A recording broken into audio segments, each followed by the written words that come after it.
Can you hear me? I can hear you. It's just really quiet. I just turned down the music a little bit more. I'm going to turn your mic up. So I'll go into the settings and turn your mic up and see how that works, okay, Michael?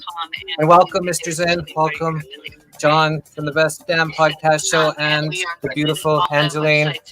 Jesse's a girl co-host. Beautiful. You're looking radiant and amazing, like usual. Thank you. There you, Mr. Team Light.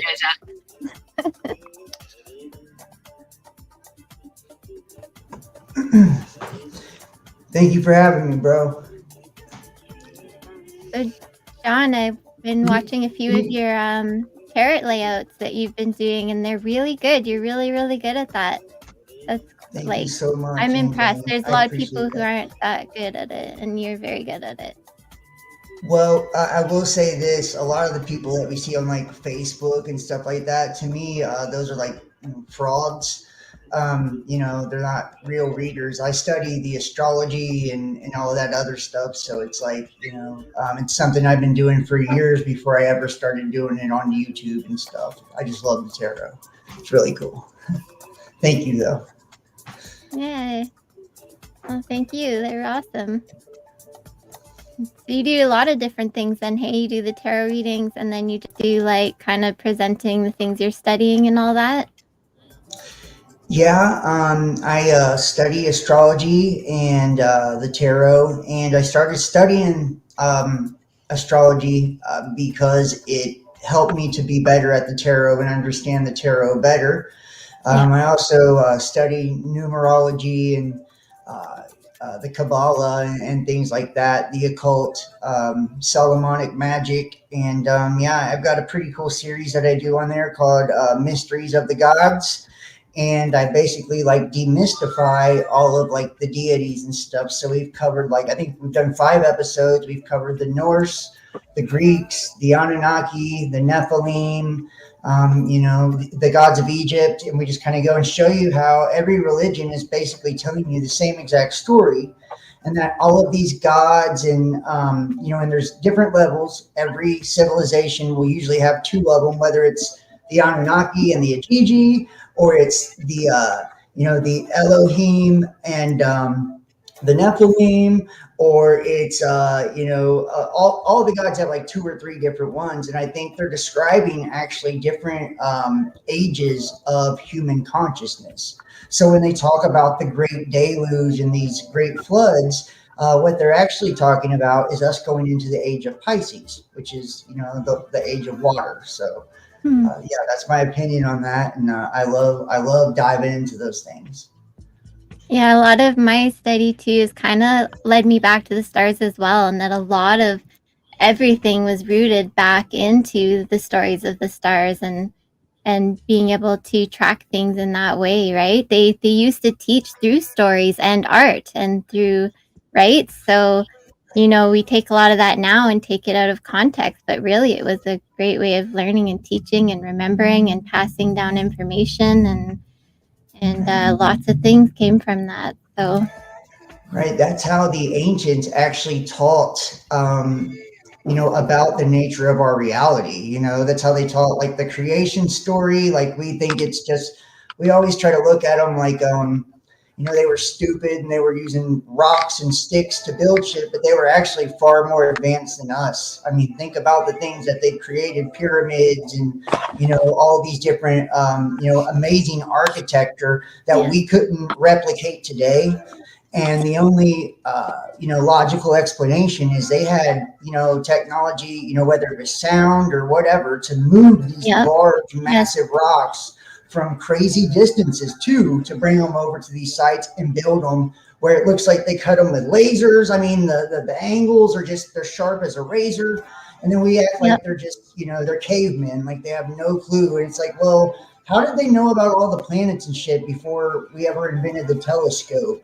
How come there was no smoke or fire damage in the Great Pyramid and they have light bulb paintings on the wall? It's like they had, they had energy, they had all these things. They even knew so much that they made these buildings with geometric shapes that were conducive to energy, and they put them on ley lines all across the earth. So it's like, they were far more advanced than we are, in my opinion. And I think a lot of the architecture in the old buildings, especially in the roofs and stuff, I honestly think was created with some type of sound wave and vibration, because you can recreate those shapes with sound and vibration, like even today. But, I don't know. Right. If you go in those cathedrals, and I've been in some, I've got, to be blessed enough to travel around the United States. And a lot of these, cathedrals, they have like crazy ass acoustics, right? And the reason they have that is because it's the amplification of sound. And if you've ever like studied the Gateway Project or process by the CIA, that's what they use. Is it's called hemispheric synchronization, where they use sound to raise. They have put two different vibrations in each ear, because your brain, is split in half. And your brain will make a pattern, in the middle of the two different sounds. And it uses that to open you up to have out of body experiences, astral projection, and all of these different things. So sound is incredibly important to consciousness. That's amazing. Hi, Janice. Hi, Ragamuffin. How are you guys doing? I love what you said, John, about everything being the same story. I think that's like when I started meeting a lot of like people who were into different metaphysical modalities, like psychic mediums and astrologists, and people who are into numerology, people who read Akashic records. Like they all feel the same to me. They all have the same vibration. So I totally dig what you're saying about religions kind of being the same way. They all tell the same story. It's just been so twisted and out of its original state and message. Yes, I absolutely agree, bro. And I feel like the saddest part about that is, every deity and stuff, because we want to turn them into external gods, which is called the exoteric, where we're externalizing gods in the sky. We got to pray to Jesus for our sins, not realizing every story is actually talking about us, even, those watchers and demons that, you summon from Solomon's brass vessel, right? These are parts of the human collective unconscious that was fragmented and disembodied, before the flood from a different age. But all these stories are telling us the same thing, explaining the nature not only of our reality, because we're ruled by the planetary energies. That's the Ark of the Covenant. You have the 7 main planets, the 7 colors of the rainbow, the 7 chakras. It all correlates because it's projecting through a firmament. Firmament derives from the word arc or arch, right? So that covenant with God is literally going through a prism we call an electromagnetic field. And in the Bible, in Genesis, it says we were made in the image of the Elohim, right? And the Elohim means supreme ones or supreme magistrates, which means angels. That's planets. And it says image is a phantom, a projection, an illusion. So we're literally planetary light that is being filtered through a prism, and we think that we're living in reality, but our consciousness is just projecting it here. And all these stories are trying to tell us this, and then we're going to wars and killing each other, over the centuries, because one God's better than another. But little do people know that Jesus, Jupiter, Thor, Zeus, Michael the Archangel, all these are talking about the same exact thing, and we got it so twisted, that we never take the time to actually listen to, one another. And, we all got the truth, really. We just have different ways of explaining it. So, religion's very, very dangerous in that regard if people, go to one extreme or another. Yeah. But while we're going into the age of Aquarius, that means the age of Pisces, which was all about religion and belief, it's losing its power. That's why you see religion falling away now, and Yes. that's more of a spiritual mindset. And I believe that's the story throughout time too, is the visual of the old falling away and the new coming, and those clinging to the old fall away with the old, right? And that's been kind of the cycle throughout time as we expand into the next thing and the next thing. And I don't know, yeah, I just, religion had to make it something that wasn't powerful anymore. Like they had to distort it somehow. They hid so much from us. They tried to erase so much over the, even the past 100 years or so. They just tried to destroy buildings and any real information. And so I definitely hear you. Absolutely. You hear about like the mud floods and shit like that, where they have, erased, entire sections of humanity, and then like go into some of our bigger cities, even here in the United States, like Chicago and shit. They got you thinking everything was like horse and buggy in 1900, but they had these giant world fairs and stuff where you can see the buildings and the architecture's huge, and all these major cities had these profound fires that burnt down a lot of shit. And I think it was to like kind of sweep our history under the rug. And I don't know if you guys have ever heard of the theory with Jesus and the Bible and the Romans, where they say like, the 1,000 years millennial reigns already happened, that they try to, they've added 1,000 years basically because like something to do with the Roman numerals. And when they switched over to the Gregorian calendar, it would be like I 1900, so, or I 900, I 600. So he was adding 1,000 years to that calendar, and that was just another tactic that they used to actually confuse us on our history and the time. And I believe that. Even there's paintings of Napoleon Bonaparte when he went to Egypt, and there's no Sphinx and shit next to the Great Pyramids, like in the paintings, like, and that's just like a few hundred years ago, so it's like there's a lot of things that don't kind of match up. I'm not saying the pyramids weren't there. I think they're much older than we think, but I'm just saying there's a lot of things that don't match up when it comes to our history. So when like getting into some deeper thought then, just from all the study you have done around sound and how a lot of things were created and done through vibration and all that, like you in your bigger picture of it all, like putting that aside to how it applies to you in your everyday life and your manifesting and all that, what pieces have you put together for that?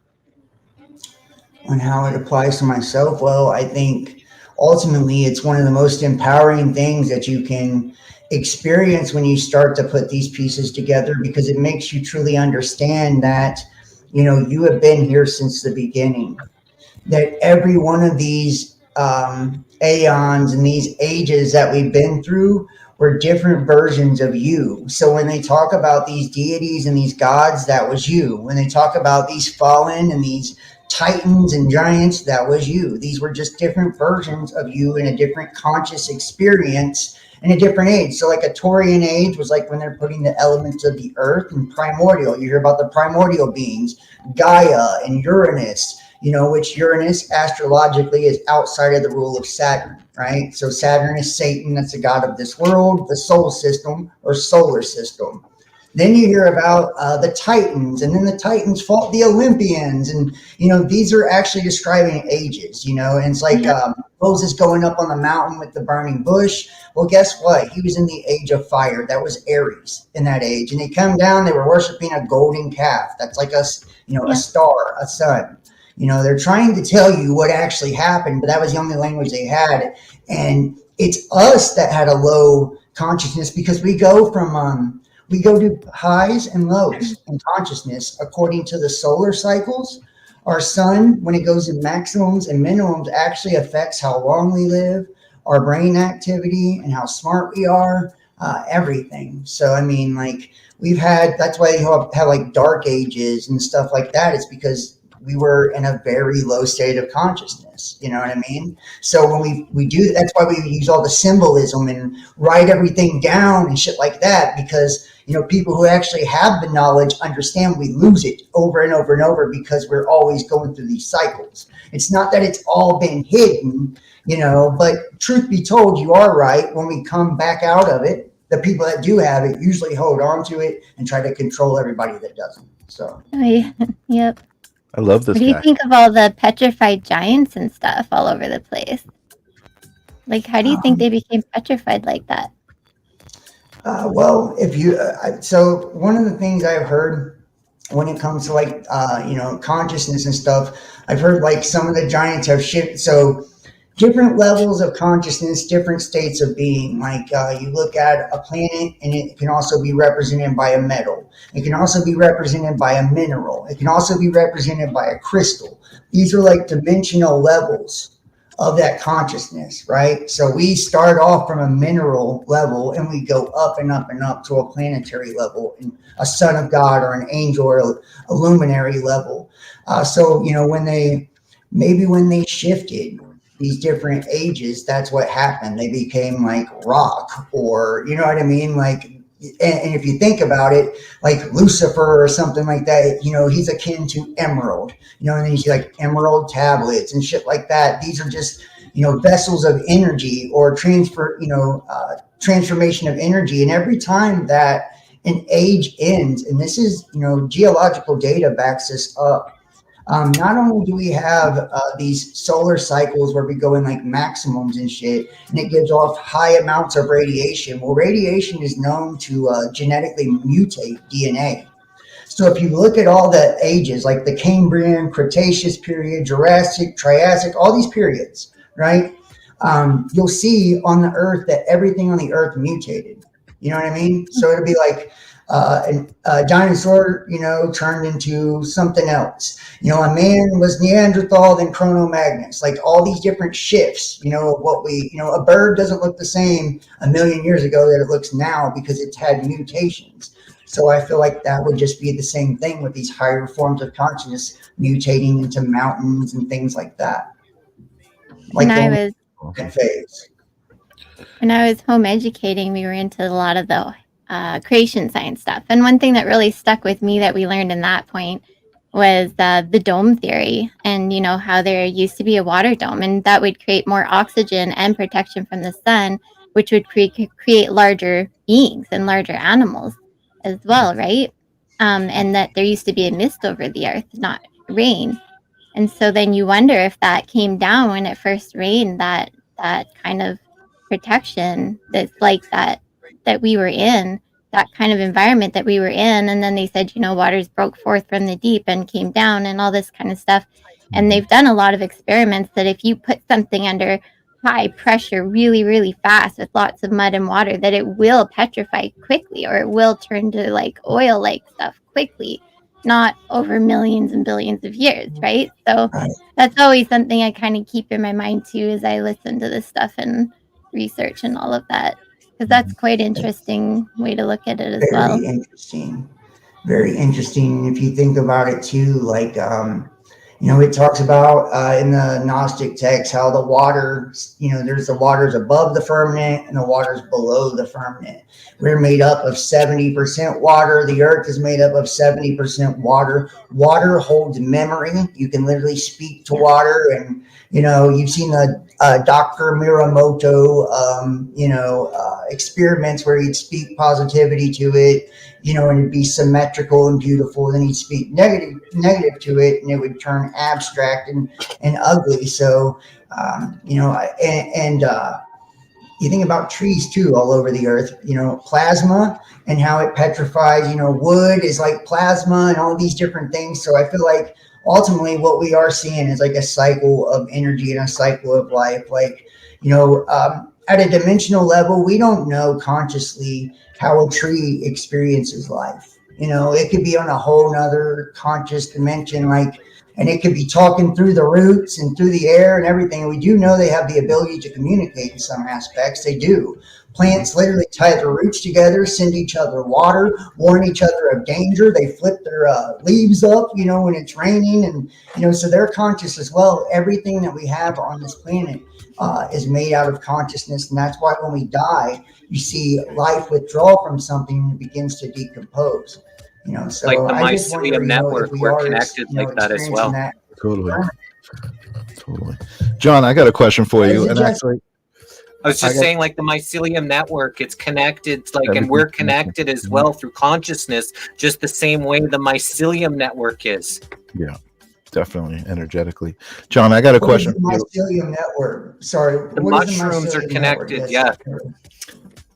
The mycelium network is the connections of the mushroom network and how they communicate through their root systems and through energy. You know, all around the world, they can communicate with each other. But I got my questions actually for all of you guys, because I've been following this guy on Facebook. His name is David Shiremeyer. I don't know if you guys have heard of him or seen him, but he is doing some really interesting stuff, and it's so related to what you're talking about frequencies and about sound and about all of that stuff, because he has been doing some cymatic experiments, and he's got this crazy camera set up where he's got this camera pointed straight down on a dish of water, and he's running different frequencies through it, and he actually has some intentional lighting created. Hold on a second, Jesse, can I share my screen? All right. Yeah. So I just would love to know what you guys think about this. So here he's showing his setup over here on the right, and what he's got, but these are some of the images that he's capturing, and these actually, he's got some videos of these things. This is some of his setup. Wow, that's a workshop. These are amazing cymatic images, but if you watch the videos, they're very, very mesmerizing. And I feel like, for me, my experience is I'm being transmitted some sort of information. They're communicating with me. They're observing me. Frequency, is the base of everything, in my opinion. And I've just been totally amazed by this guy's work, what he's doing, and even more so, like I said, when I watch the videos, I'm trying to find a video. They're just so mesmerizing, and I feel like something is talking to me. So, and how do these images come about, friend? He's got this set up. Let me see if I can. Let me go back. He's got this set up. So he's got this dish of water on top of a speaker that's resonating a certain frequency. Oh, that's super cymatics for sure. Yeah, and then he's got a camera set up straight above it, looking down, and then he's got some ring lights around that camera that cause those reflections in the different colors. This right here, I don't know exactly what he's doing. He's got some sort of ball inside of the setup, but I mean, it's just like, I would recommend, if you're interested in this. That's why I was kind of trying to see if you knew him or was interested in this.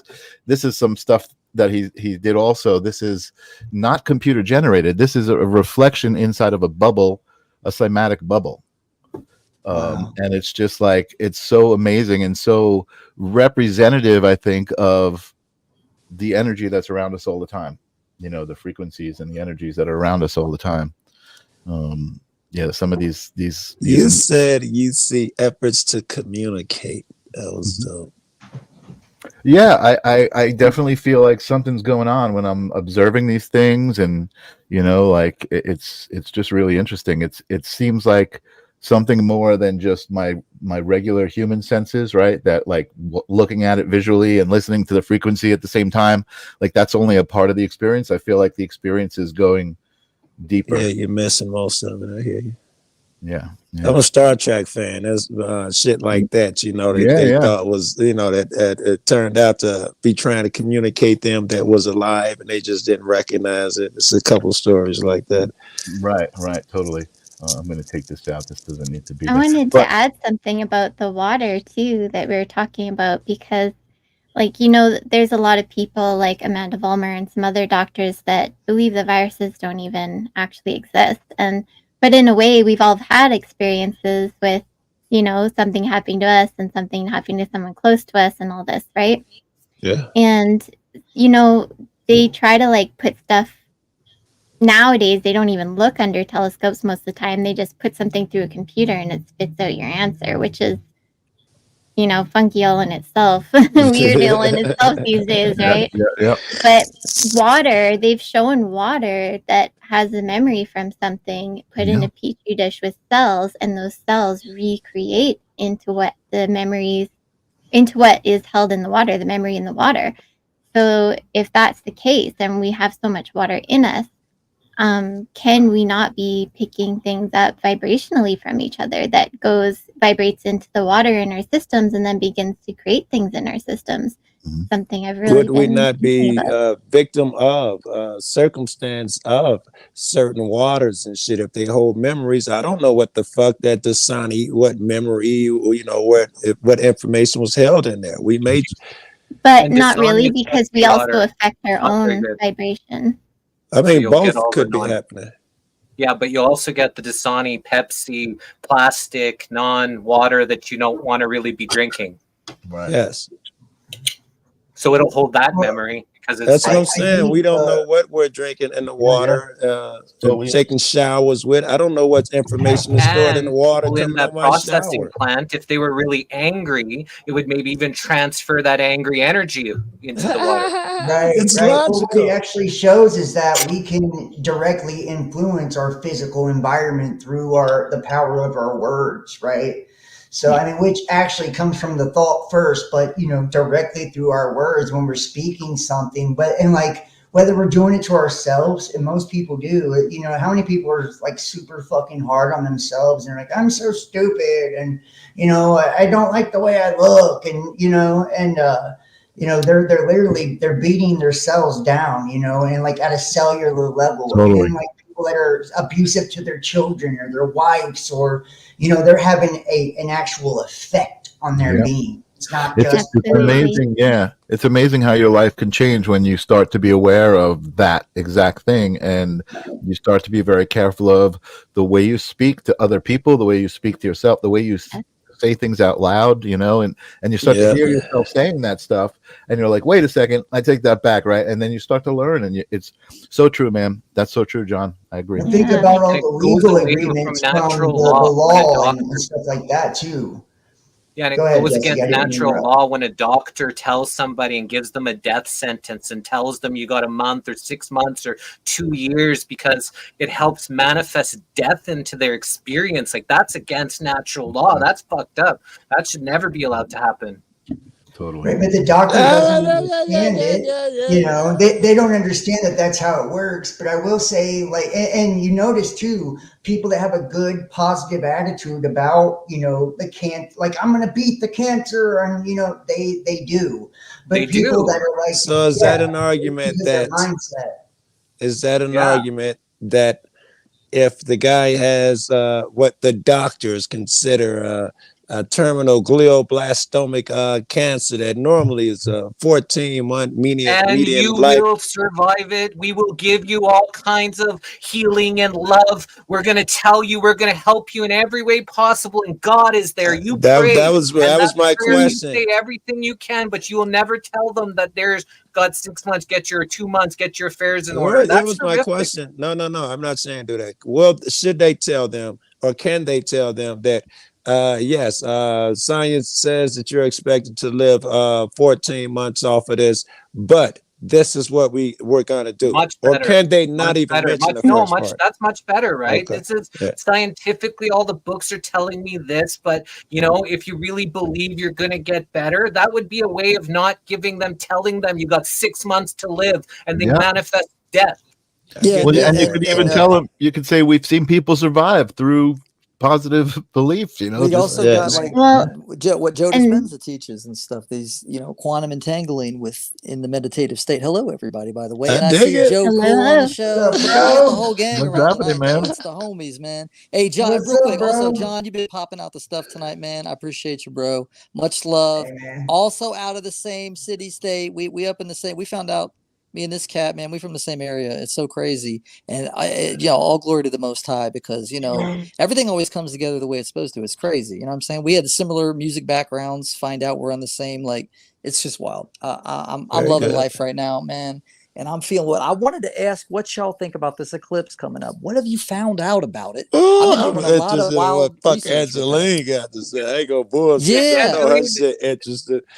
Believe it or not, I don't track that stuff too much. I mean, I do and I do, but I don't like to I don't like to be like what's going on with everything all the time and how is that going to affect me. And I think at the time too, I kind of found that I did kind of follow it a bit in the past, and I kind of seem one of those opposite people that do the opposite of what everyone says is going to happen as far as what goes on with me So I don't know. It's one thing. That's interesting because I know you look up more than most people. Well, I do have some. Well, I got no. I talked to so much people. 8 countries over, 8 cities over Nineveh.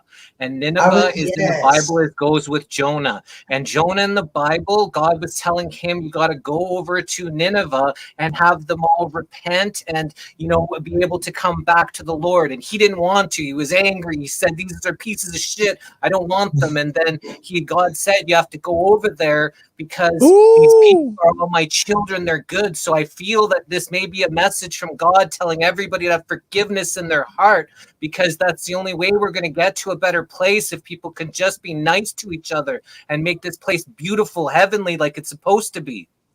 Well, and Jesse, I would add too that this is part of 2 eclipses. The first one took place August 21st, 2017. It was known as the Great American Eclipse. And you are correct. 7 cities named Nineveh, which has to do with judgment. Now, God in the Bible, every time that Babylon was judged, it would be darkness at midday, right? Darkness at midday was one of the telltale signs of judgment over a nation. So not only do we have the 7 cities of Nineveh, we do have the darkness at midday, but we have a giant X, right? It's on over the United States from the line. Hold on. I want to know what city the X falls. I've been waiting to hear this. What city does that X fall on? It goes through Cincinnati and Kentucky, but that's what he was saying. 7 of those cities on that line are Nineveh, right? So I got that part, but the other one you was talking about, the Ark. I can't remember the name of the city that the last one took, and the arc that this one's taking, they form an X. And I can't remember the name of that city, but it has Salem was the one from the other one. It went in 2017. It went through 7 cities named Salem, and this one it's supposed to go through 8 cities named Nineveh. Yeah. I can show you guys the image if you want.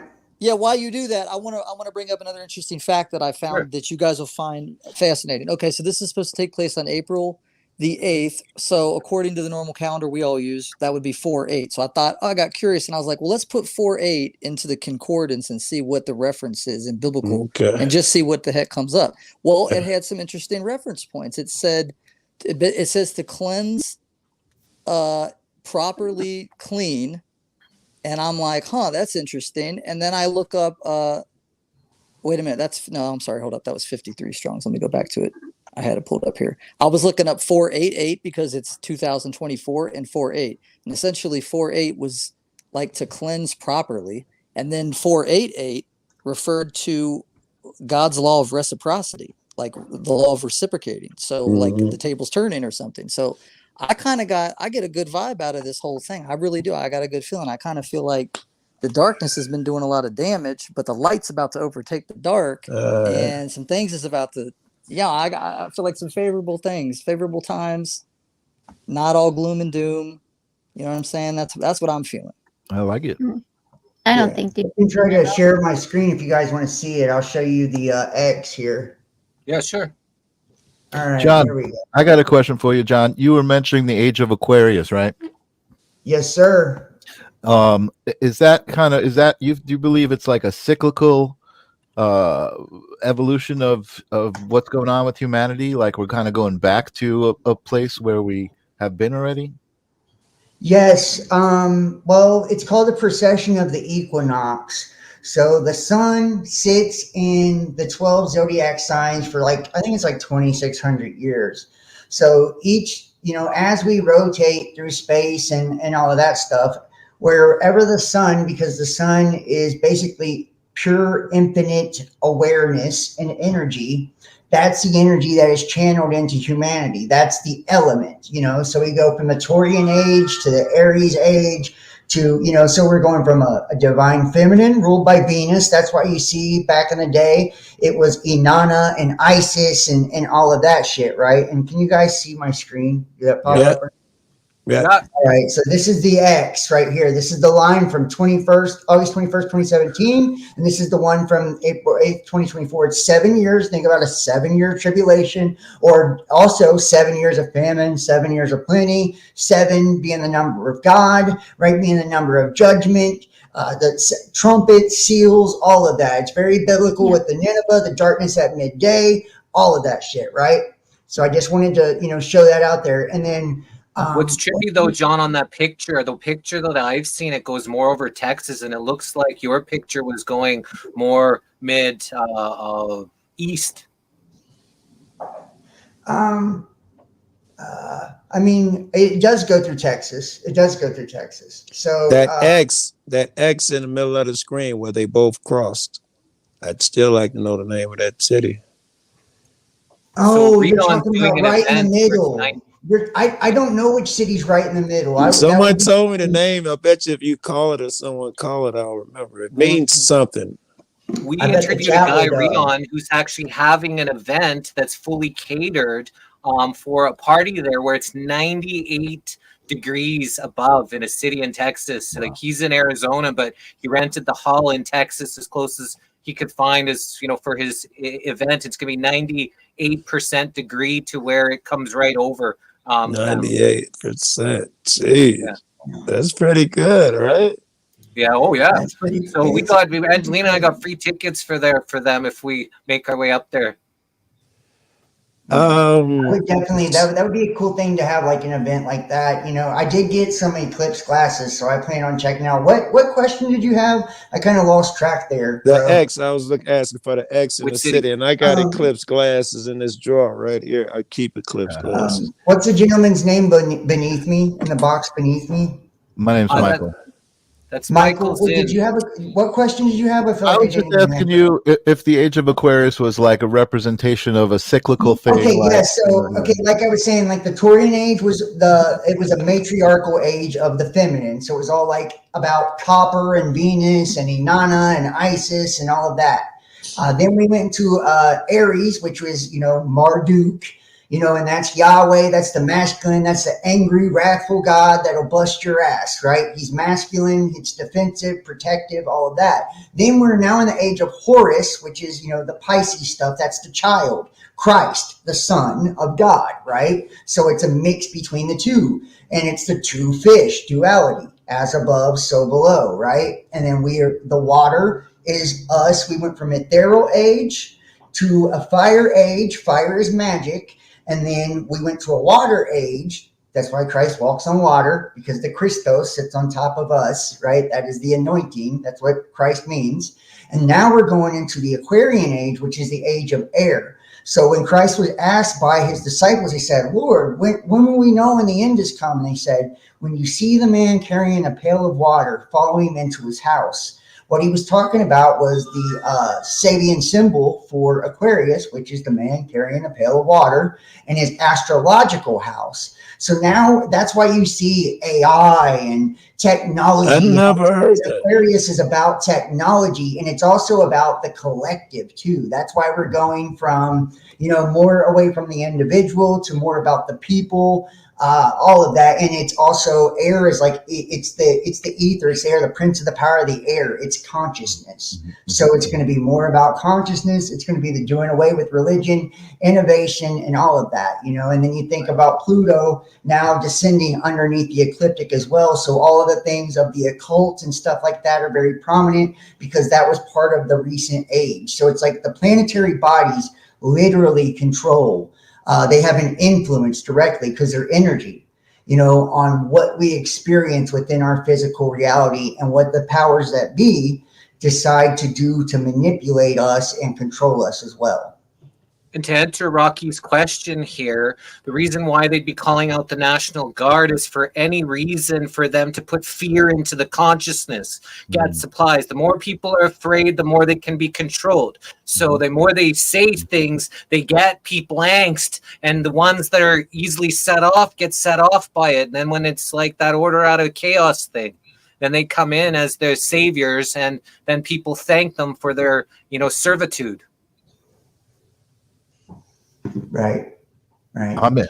Well, people are you have talking about this translation? He replied, as you enter a city, a man carrying a jar of water will meet you. Follow him to his house that he enters. Is that what you're talking about? Yes, sir. That's what I'm talking about, Joe. All right, I'm not sure what that means. But he's describing, so Aquarius, if you look at his Sabian symbol for the zodiac. So like Virgo's the virgin. That's why, you know, Christ was born of a virgin birth. It's, you know, the house of bread is in the constellation of Virgo. He was born in Bethlehem, house of bread. And, you know, they're trying to, it's an astrological story is what it is. The sun rising, you know, 3 days and, you know, dying, all that. It's an astrological story. That's why the same story goes back to the Mithraism and all of that. It's the same story over and over and over. And I'm not trying to offend nobody or knock their religion. No, you ain't offending nobody. You're not offending. Well, I'm just saying to like the people that do get, you know, some people do get sensitive to the religious stuff. So I don't want you know, I'm not knocking your religion. Here's the context of that. It was during Passover, and he was sending some guy, John, I think it was, to the city. He said, he answered, when you enter the city, a man carrying a jug of water will meet you. Follow him to the house he enters, and say to him, say to the owner of that house. The teacher asked, where is the guest room where I may eat the Passover with my disciples? And he will show you a large upper room already furnished. Make preparations there. That's okay, so Jerusalem and all of that, and the holy city and the third temple is up here. So this is the holy city. This is the third temple. That's why when they brought out all the C-19 jab stuff, that was called the abomination of desolation. That's why Trump mimicked the story of King Cyrus so much. He was minted on a gold coin, and like Nebuchadnezzar and Cyrus, he was the outsider who became the king of Babylon. And then Babylon fell in the 4th year. How do you know? Because they had 30,000 fucking National Guard troops occupying our capital while they did a fake transition of power to a guy who's probably not even alive in Joe Biden, right? So we fell you just jumped the shark, bro. Well, no, I'm just trying to explain how it works. So this is as soon as you explain it, let's make sure I comprehend it. The holy city, which is here, falling into his house, right? So they're saying when you see in the holy city, that's here, right? It's a thing of consciousness. They're talking about follow the astrological signs. Follow that talks about 666 itself. He who hath understanding, let him calculate the number, for it's a number of a man. It's actually time.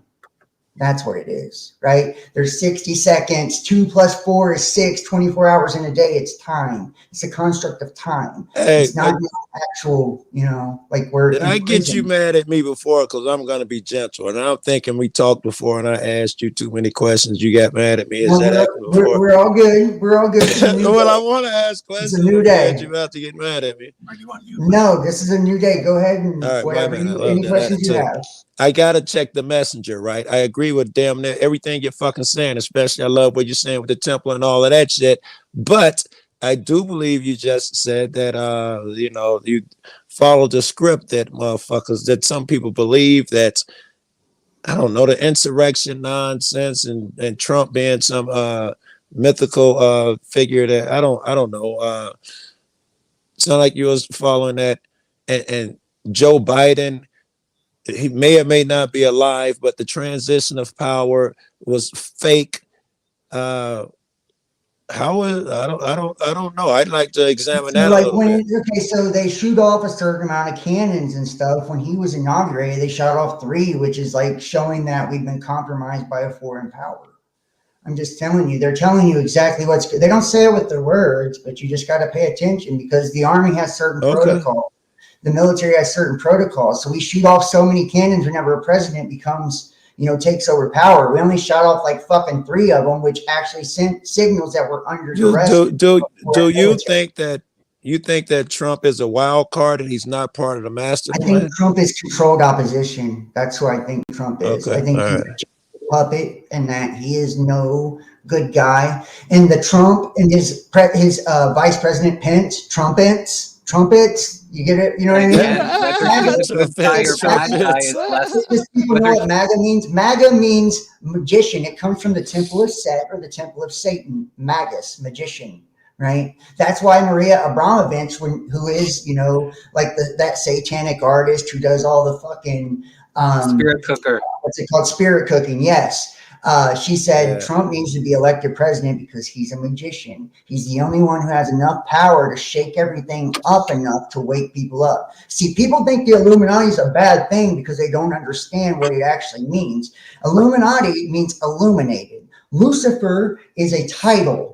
Satan is a title. See, these things that people demonize, it's only because they don't know what it actually means. All this stuff, that's illumination, all of it. Like, I went through this on my show and stuff before. Like, these I all think stand it's for more illumination. people. So a hidden hand, if you understand hermetics, the 7 hermetic principles and how things work, if I wanted to make you all wake up, and I wanted to make you all come to the truth on your own and accept freedom and accept liberty and all these ideas that you're no longer accepting now in the society you want to be controlled, right? Not you in particular, but society. What I would do is I would push you to a system of control so much that way you would polarize in the opposite direction, right? That's how the pendulum swings. It's called polarity. Right? These are the 7 hermetic principles. So I push on evil on you so much that way you'd want to come to the light. Because anytime I try to force you to do something, you're going to do the opposite. It's human nature. So when you think about the Illuminati and why the hidden hand's so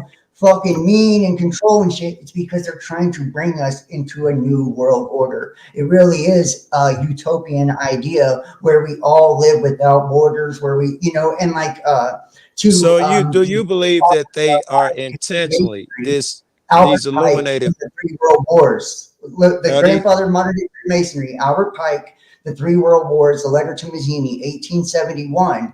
He talked about the outline of the 3 world wars, and everybody says, "Oh my God, that's so fucked up." The First World War, the Bolsheviks and all that. The Second World War, the Nazis, and he outlined it all. Third World War was a social cataclysm where all the religions were mutually destroyed, followed by, with Christianity, with no deistic spirit or compass, would be indoctrinated into the true doctrine of Lucifer. So can I ask, do these illuminated ones, all of our ideologies to make us enlightened? These illuminated, I think that's what I'm about to ask you. These illuminated ones, we're talking about what we consider the Illuminati in general. Are you saying that they are very aware that the things that we perceive as evil, they are really doing it in a benevolent spirit because it's what we need in order to grow up? Is that what your claim is? There's no such thing as good or evil. That good and evil are part of a similar frequency. Think about hot and cold. Where does hot end and where does cold begin? I understand and agree with what you're saying right now. Right? I was asking something else. Polarities of the same thing. Yes, I am saying that the hidden hand, it's not an organized group. Those societies are fraternal orders and I'm talking about that 8 families, the Bilderberg group. These guys I'm talking about. The guys who plot and plan. These guys. The guys in the forest, with the big owl. You're talking about Moloch and Bavarian Woods, Bohemian Grove. What the hell is Bohemian Grove? Yeah. All of these guys that meet secretly, supposedly to plan all these things. Those guys in particular, do you think that they are aware? They're saying that this is the medicine my kids needs. We're doing this for the good of them, because I assume those guys are nefarious and like to control, not taking away from your theory as a whole. No, I agree with. Okay, so I think that the actors or the provocateurs that are used are not usually good people. They actually use them and manipulate them based on their ego, their desires, their weakness. Logical. Very good. Right, their weakness is how they use them. But there is a hidden hand that operates from a higher consciousness. When you're at a high state of consciousness, it's like having a bird's eye view is the only way I can explain it. It means when I'm talking to you, I'm not just talking to you, this way. I'm also hearing myself in your words. I'm having 2 or 3 conversations at once because I'm on a higher level consciously, and that's how they are. So whenever they're doing something, it appears one way to the public, but it has an underlying tone that speaks to our subconscious to push us in a certain direction, because it's like, that's why it's guiding, It's logical. We cry out, everything is evil, blah, blah, blah.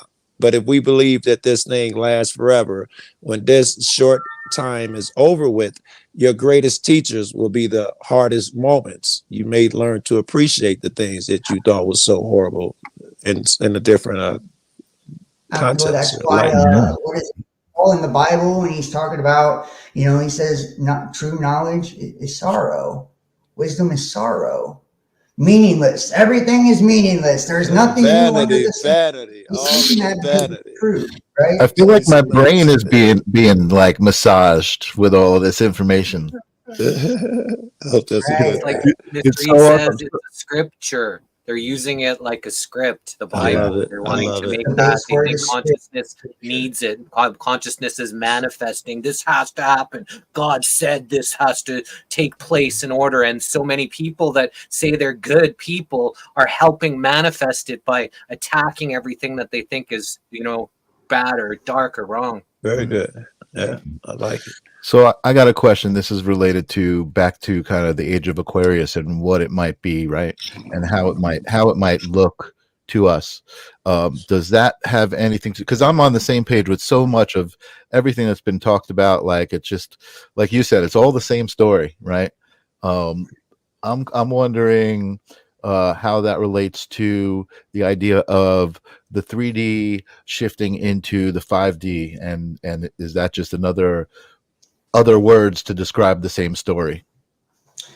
Okay, so from my perspective and my opinion of everything, the whole ascension stuff is kind of horseshit to me because we are already existing in the 5D, right? So the heavenly host are the luminaries, these lights, these stars that are giving off energy, and these planets, they're already like, think of like the sky as like a lattice, and all these lights are poking through from a higher dimension, right? Giving their energy, looking down. That's why in the stories of like the Gnostic text, reality of the rulers, hypostasis of the archons, Pistis Sophia, who's the Holy Spirit, she looks down and Yaldabaoth, the lion head serpent, snatches her ass up. They're actually describing, the heavenly luminaries looking down, the light coming down, because it goes through that prism we call the firmament, the electromagnetic field, and it becomes a projection to manifest our physical reality.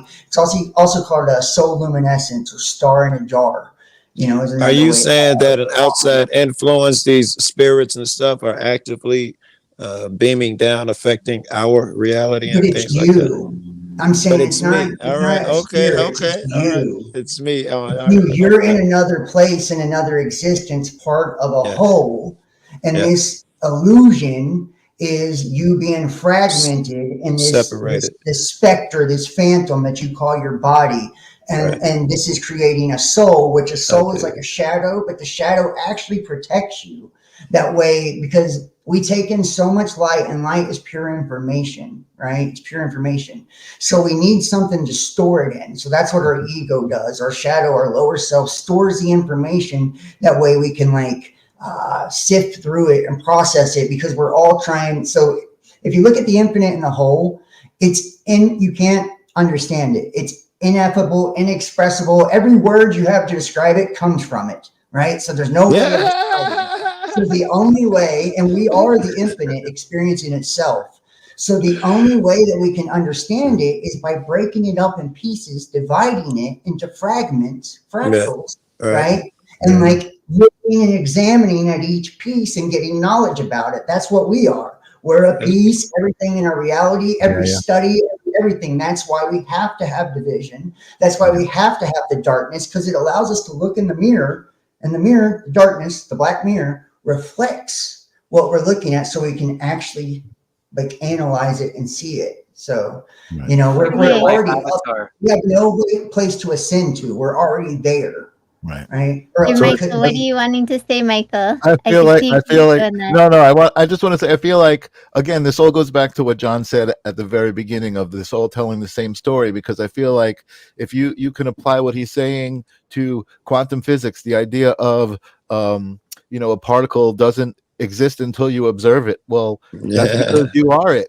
And that just totally makes sense. It just explains, it just connected to everything, all the information. I think that's, for me personally, that's passing through my vortex, it's all the same. It's all telling me the same story. And that's why I related to that when John said that, because it's like, you could It's see kind of like that what he stuff. said, as above, so below. The last part of that phrase is as within, or as within, or so within, as within, or some shit. As within, so within, however you phrase it. Universe is you But not just inverted. above, below, as Can you without, finish so that? I never within. heard that That's one. what it That's a good is. one.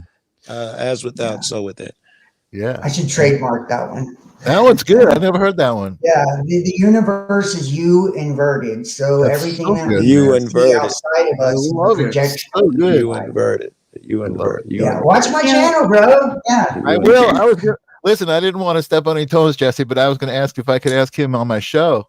He would be great for the live stream of consciousness. Man, there is no toes. Yep. I can't believe everything you're is gonna free and steal your clear. I guest bring like people that, bro. What together kind to of make freak stuff. is he? It's like more insulting to ask for than it just you're my friend, man. Yeah, You don't have to I ask love something like Jesse.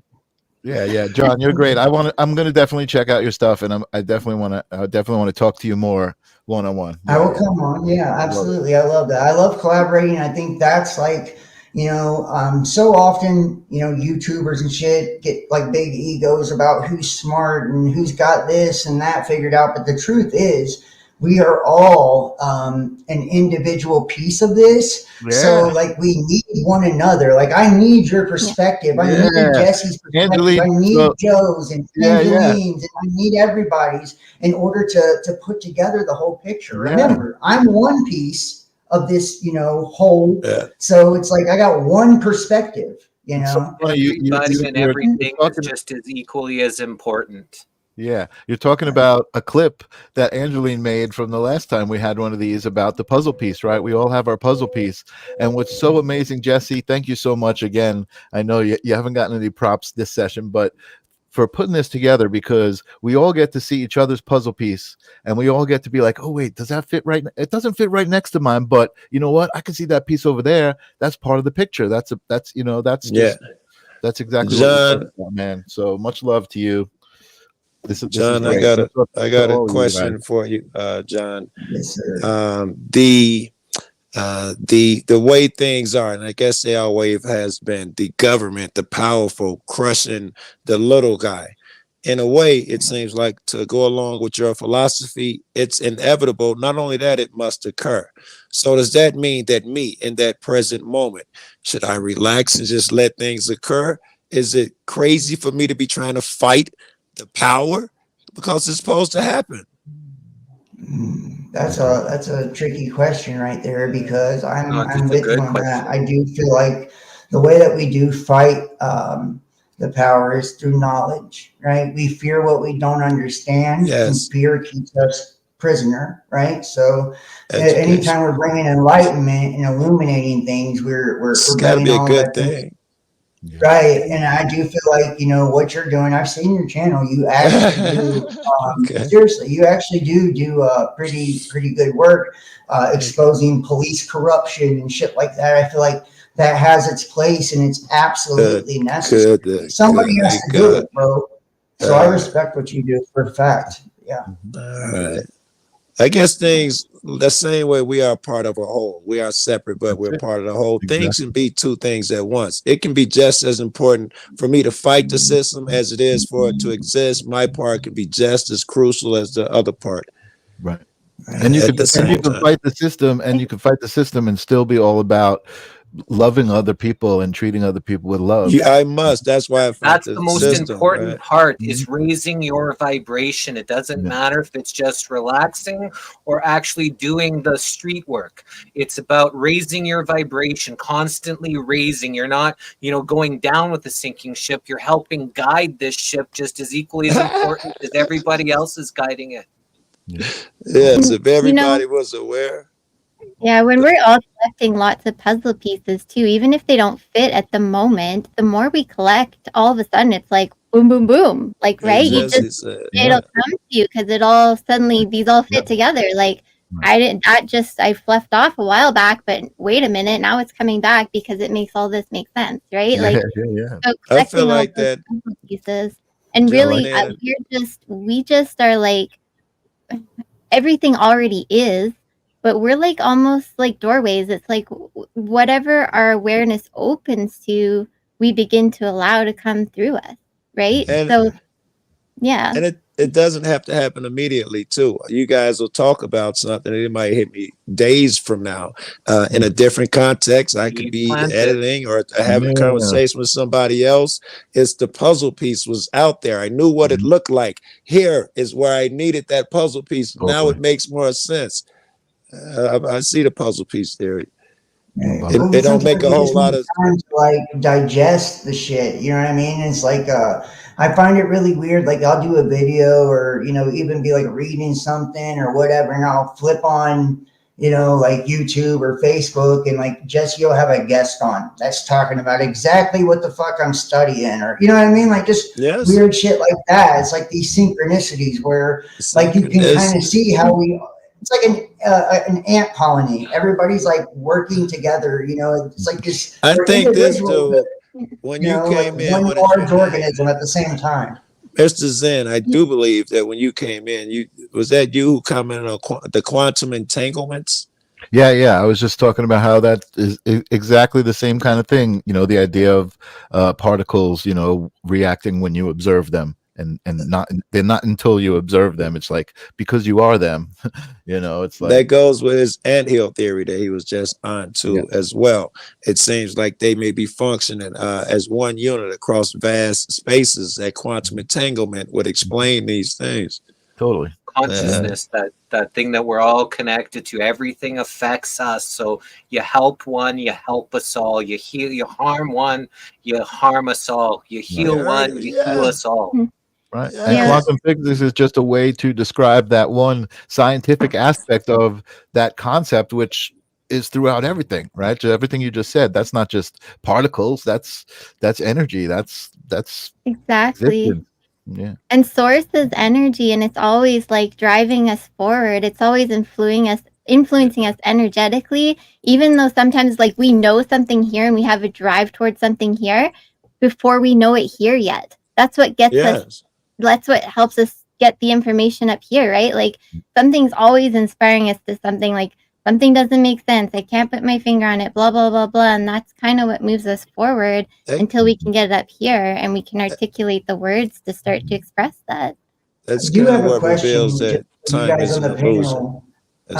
Do you guys believe that we come here and have like contractual agreements with ourselves on the lives and the experiences that we have? I'm just curious to I personally think we pick our parents. So depending on things that we need to learn in this life, we pick those parents. So that's my personal thought about how we come here. I don't know about contracts, if we're signing some shit or we're binded. I just feel that we pick our parents. And I think that that's what, helps us, guide us to what we need to learn in this existence.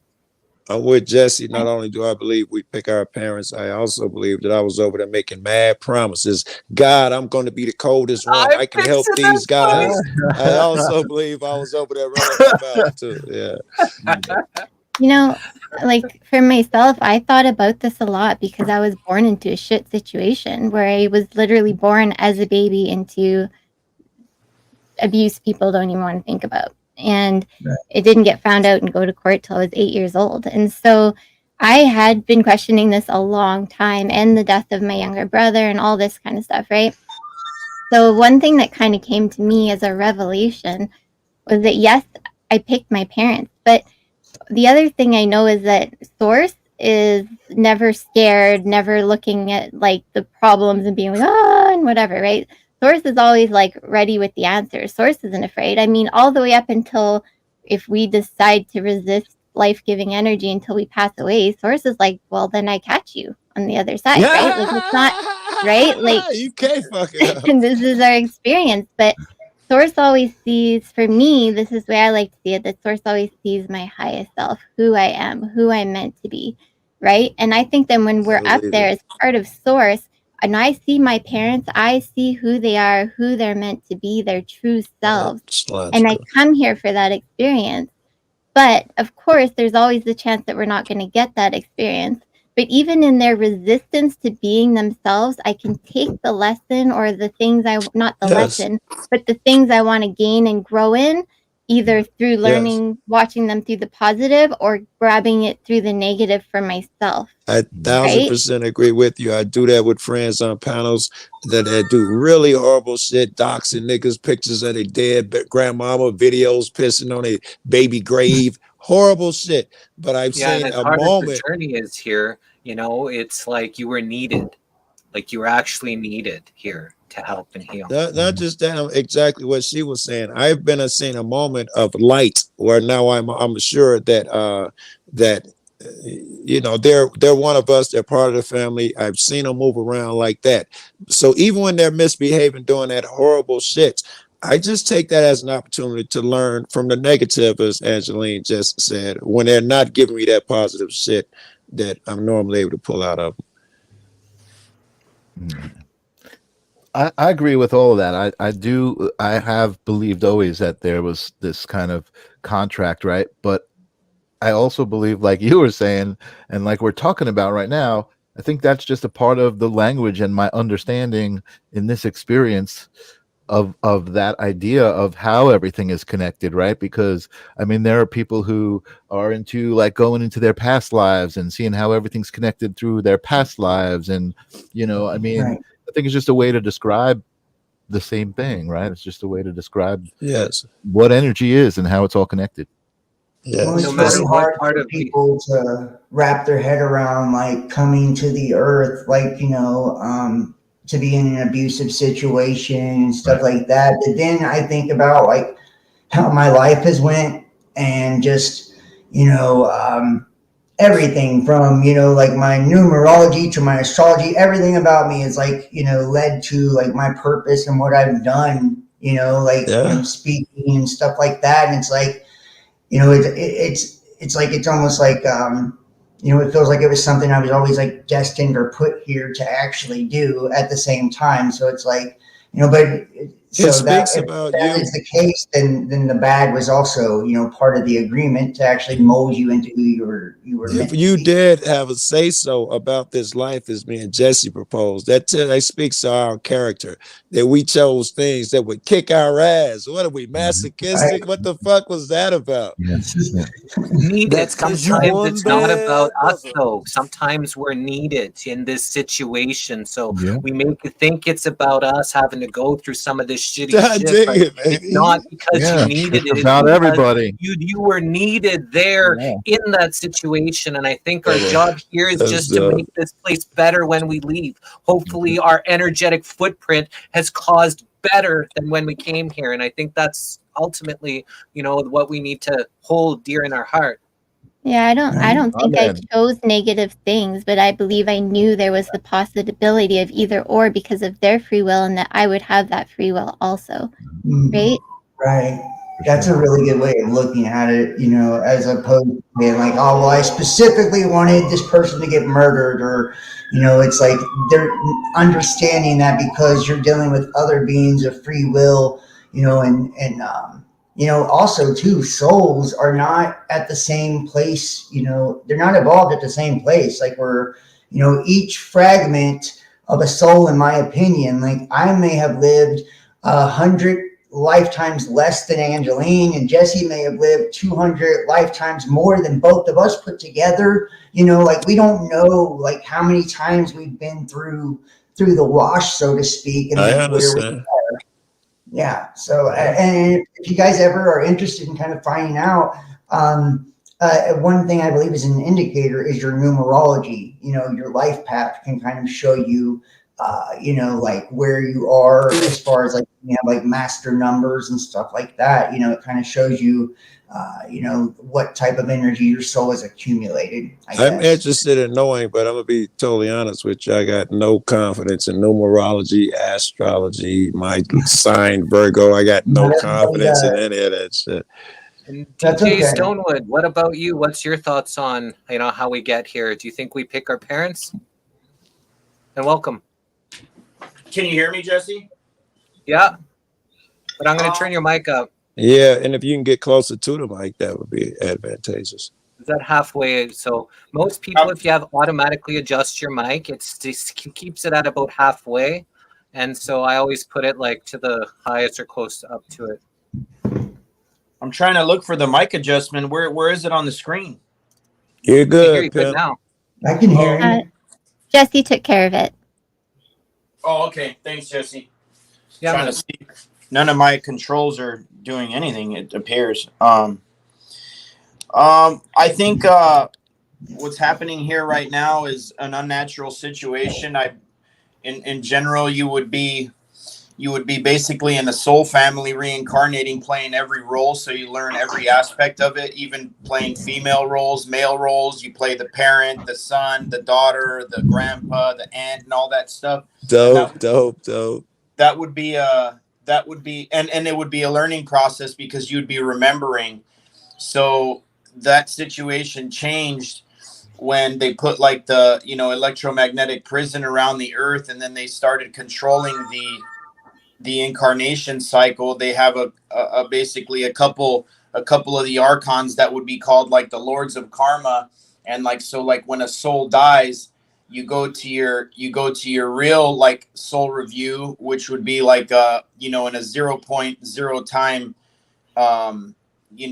existence. And then they put you back in like the basically the etheric plane surrounding the earth. And then these lords of karma will play back all the shit you did in your life that you're not necessarily proud of, or that you maybe even caused harm to somebody or whatever, and tell you like, hey, look, you did all this stuff, you can't move on, so you're going to need to go back and fix it. And then they let you preview a few select lives that you can go into for the next one. And most souls are fooled into like, oh shit, I got to go back, because they don't realize there's no one judging them, that they're their own judge. So they can't forgive themselves.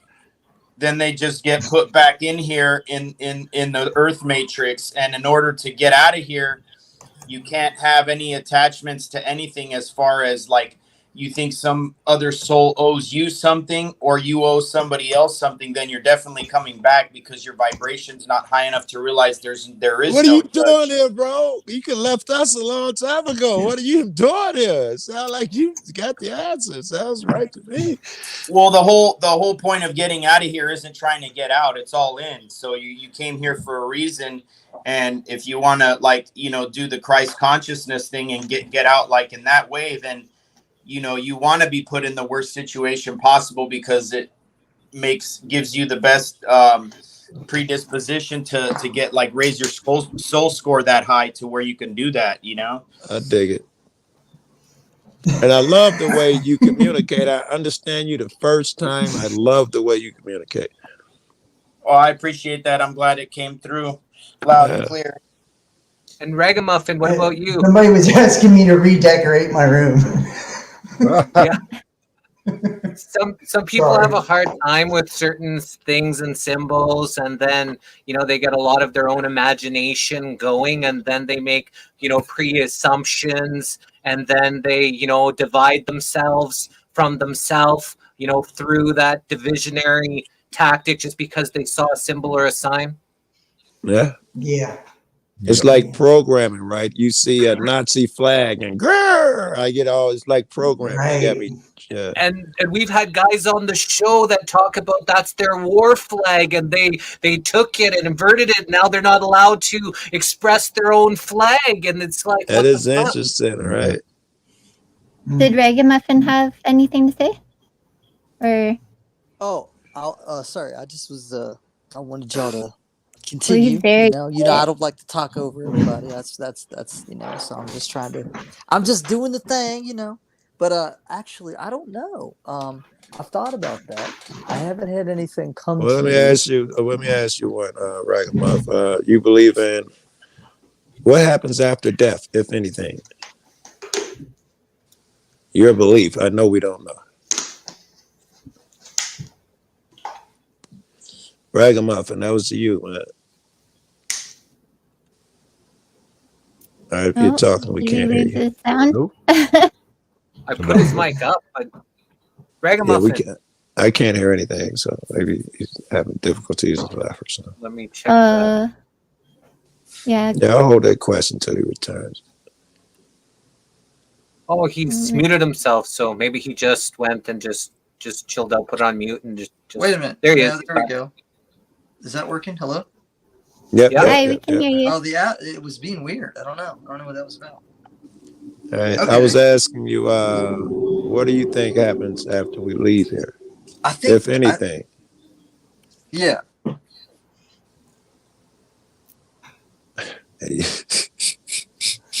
So he's getting cut out. I think it's just some internet connection or something. They went out again, Ragamuffin. Yeah, he dropped out too. Okay, so he's aware. Hey, Rocky. What's up, Rocky? Peace. What do you think about picking our parents here? Hey, what's up? What on, man? How's my sound?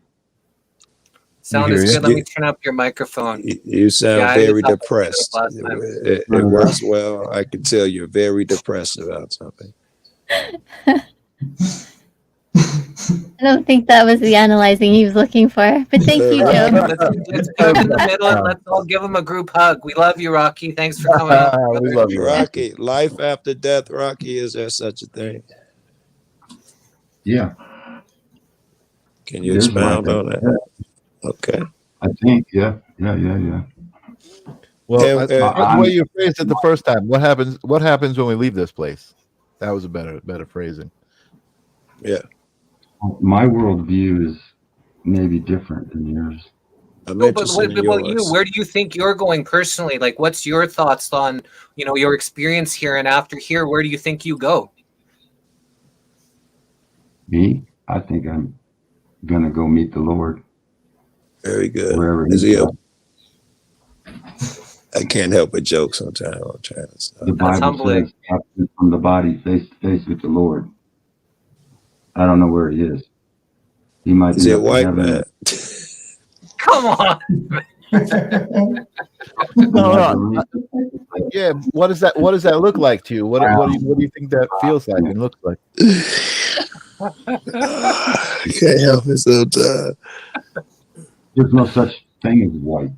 I know. I didn't mean to detract from the conversation. We're all Bad shades kids of brown. sometimes. Kind of. I got a new camera. It's a wireless camera, so I can take it outside and shit. Nice. Looks great. Right on. Looks really good. Really clear. Nice. It's in this wireless. That's pretty What cool. do you can think, hang it on Joe? shit. Yeah. Joe, question back on you. Life What was after the death. question? Where do we go from here? Yeah. What happens when we leave here? I You think. personally, where do you think you're going? I'll give you me personally. I think Joe's a good student, man. I think I'm good.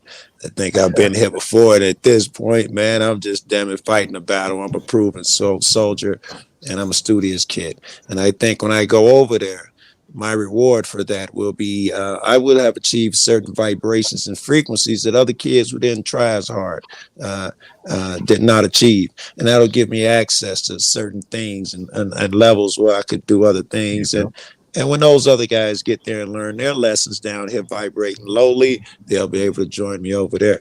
I think that lesson, the big lesson I learned while I'm bragging about the guy I am and will be, I think it's that unconditional love shit. I'm going to win that shit. I'm going to have it for everybody, even my enemy. I'm on the way already, and I'm going to be that guy.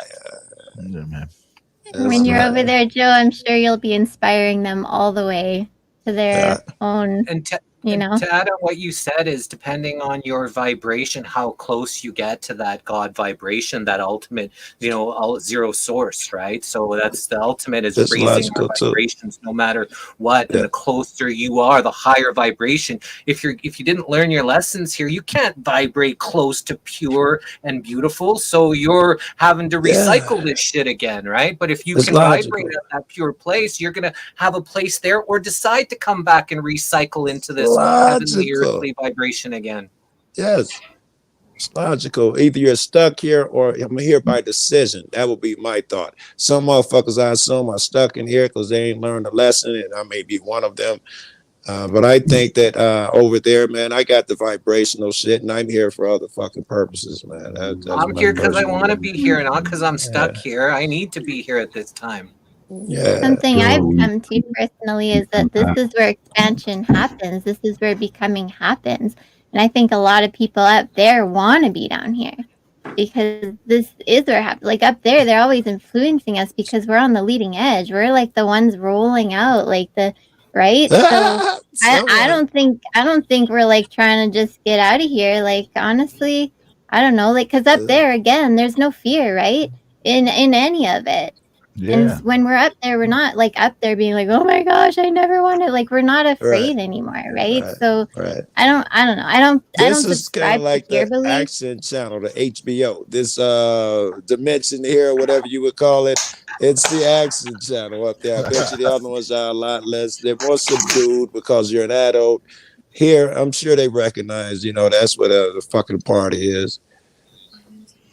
And watchers all around, Joe, will you come back a black man again? Maybe come back as a white guy. Would I come back as a white guy? No fucking chance, bro. Listen, I would rather be the slave than the slave master. I think his shit is more difficult to overcome than mine. I have no desire, and without getting into it, and this for a lot, white motherfuckers gonna have it rough. You guys got to keep up with the Joneses more. You're expected to be better and all of that shit just inherently. I wouldn't want to deal with those fucking things, man. No, I gotta remove all those blinders before I could be a normal motherfucker. You guys got a host of problems I'm not interested in. Very healthy, man, to look at it like that. Rocky, would you come back as a black man, Rocky? You can dance and play basketball and shit, bro. Hey, I can play basketball. We got other benefits. She's so good. Total baller. And she's good. I was like shocked to me. It was so amazing, but it was so perfect and in alignment that she would love and be good at basketball. And she's short. And I'm 5'3", and I used to play center because I could jump so high and I could always get it in from center every time. So I was always made center. Never made sense, but it worked. That's heavy. And we won gold every year. So woo, I love basketball. The only way to fight something is to starve it. What was that the last part of? Someone said the only way to fight something is to starve it. The only way to fight it is to starve it. Mystery.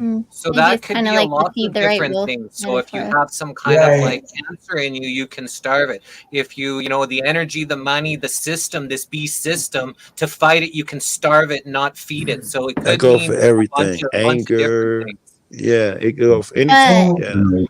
Where our attention goes, energy flows, right? So we are, anytime that we're feeding into the negativity of the system, and and that's why you think about like the news and the media and all of that, and how they are constantly pushing the dualistic nature of the system and getting us to polarize to one extreme or the other. That way we're always at each other's throats. And you even see this too in spiritual communities where they're like, oh, it's divine feminine and we have to break out of the patriarchy. It's like, everybody is always pushing one brand or another of divisive really weird, shit. And the internet has become a fucking echo chamber to reinforce our ideas and our opinions to tell us that we're right. Like back in the day, it's ego. Right. You used to have to be able to, to listen to something that, you didn't agree with and, maybe explain where you come from and, mutually agree to disagree. That's, the idea of freedom and liberty and all of this, to where you have the right to be wrong. You have the right to a shit. Now, if you don't have my opinion, you are wrong. You are worthy of ridicule. I can attack you and dock you because your opinion sucks. No right to have a differing opinion. How fucked up is that? You don't have the right to have a different opinion than I do, so you shouldn't exist. And then say they're the ones that are holy because they say Jesus. Right. Well, that's, and don't even get me started on organized religion because, the dogma is one of the most toxic things you can see. It's like the hypocrisy and the judgment that we see in Christianity. You'll see it in Satanism too. I belong to, you know, a lot of like satanic and Luciferian groups and shit like that as well. I belong to every group because I study all the religions, you know, and they are the same way as Christians are with their hypocrisy, just on the other end. They believe that they're, you know, pushing freedom as they're also pushing one doctrine, and let you step outside of that ideology or school of thought, and you'll be thrown out of the club, right along with being thrown out of the church if you were a Christian. Yes, you know? I dig it. Yeah. Like another side, religion needs to be abolished, people think, and that's not your choice. If people want to have any type of religion they want, connect with any book they want, they can. So shut the fuck up and just let them spiritually be themselves. I always got thrown out they of. don't have the right to push it onto others, though, and they don't have the right to try to use it to control, you know, the agenda or the narrative for all of us as a nation and things like that. I don't feel like, you know, I do believe there should be separation between religion and state and things like that, because when we get into this, you know, it's like, and you hear people say like, well, you know, this is a Christian nation and all that. It's like, no, it's actually a Luciferian nation. Freemason, you know, Luciferian nation, it was founded on. it was founded by Freemasons, you know, and that's who the founding fathers were. That's why the Statue of Liberty, you know, has the Masonic symbol on it. So it was actually found in liberty, the idea of liberty. That's libertas. That is Columbia. That is Lucifer, Prometheus, the light bearer. You know, Hecate, the goddess of witchcraft and sexual promiscuity, is in the fucking New York City, you know, with a Masonic logo given to us from France. Is that what they talking about, getting rid of the Statue of Liberty? So it's like, I heard that they were talking about getting rid of the Statue of Liberty. Is that why? Well, just in general, all of our nation was built on Luciferian principles. That's where the whole liberty and all that came I agree. from. So it's like when they say we're a Christian nation, it's not actually true, you know? Like the founding fathers and everything the right to be who you want to be. You wouldn't be able to do that in Christianity. You know what I mean? You would only be able to do that in something that was free thinking, you know, like. What about the Declaration of Independence? Dependence. Think about that. That's an act of rebellion. That's also Luciferian. Declaring your independence from the governance. Govern means lord or archon, right? And they were also thought to be put in control, these monarchs, by divine order. So they believe that God gave them the right to rule over mankind. So you're saying that the mere act of declaring independence from the monarchy was, watch your mic, DJ. It's an act of rebellion, yes. Was a bad thing. I know it's not a bad thing. I think we look at Luciferianism as a bad thing, but you know, and all things have two sides, but that the truth, you know, being told, like our acts of rebellion against the crown and all of that, they were put into power by God in divine order. Our acts as Protestants against the Catholic Church and shit with Christianity to have, you know, these were all acts of rebellions. Satan is a god of rebellion. Lucifer is a god of rebellion, right? These liberty and all of this, the freedom, you know, the ability to make our own choices, be whatever religion we want, and all of this, you know, it's built on Luciferian principles and as well as enlightenment, you know. So, you know, light, and when they say in God we trust, you know, Satan's angelic name was Gadriel, is what it was. So God. I'm not so sure I'm bought on that these acts are acts of rebellion. If I want freedom, because someone has enslaved me, it doesn't inherently make freedom an act of rebellion. I should inherently have freedom in all of these things. If someone tries to take it for me, according to the Bible, you're supposed to respect the government, right? I think I do. So if you are under the oppression of the system or and according to the Bible, it also says that slaves should respect their masters. So no, I don't see it like that. No, I don't. No, I don't. Biblical. You know, ideologies, they are acts of rebellion. Well, not true. Like, it was called the War of Independence. You know, it wasn't a rebellion. It was, we were going by the laws.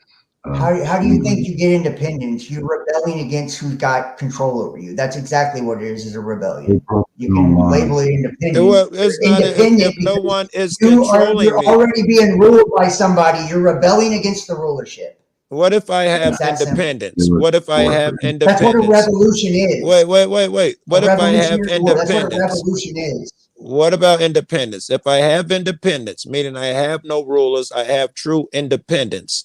Where is the act of rebellion now? Meaning you are your own God. Yeah. Where is the act of rebellion now? But it could be like this, as that way says, this is not a game of vengeance, lose the legal name and win the game. This is a fact. So if everybody just took themselves away from that corporate fictional legal name and chose not to use that name, it could be as easy as that, as the whole entire world finds that independence. We're not controlled by you anymore. And if the world did that together, that'd be an easy step that things would get better much quickly. The United States is a corporation. Like, that's what people fail to forget. In 1913 and 1933 and the Federal Reserve and all of this, they sold you out to the international banks and became a corporation, right? That's why it's in all caps. Whenever you're born and you're given a social security number, that's a bond. That's what that is, meaning bondage. Right. That's why the national debt is accrued when they borrow against the amount of taxes they anticipate you paying in the entirety of your life. And people may get butthurt and not like it, but it's true. Right. It's true. So this country accumulates its wealth not based on the land, based on the people. So if we ever were to fall, right, we were ever to be defeated, conquered, or whatever, do you know how they pay their debt to other countries? You and me and our children. We're the citizens, right? We become part of this. Right. Yeah, the country didn't become a corporation till 1871. It was called the Act of 1871.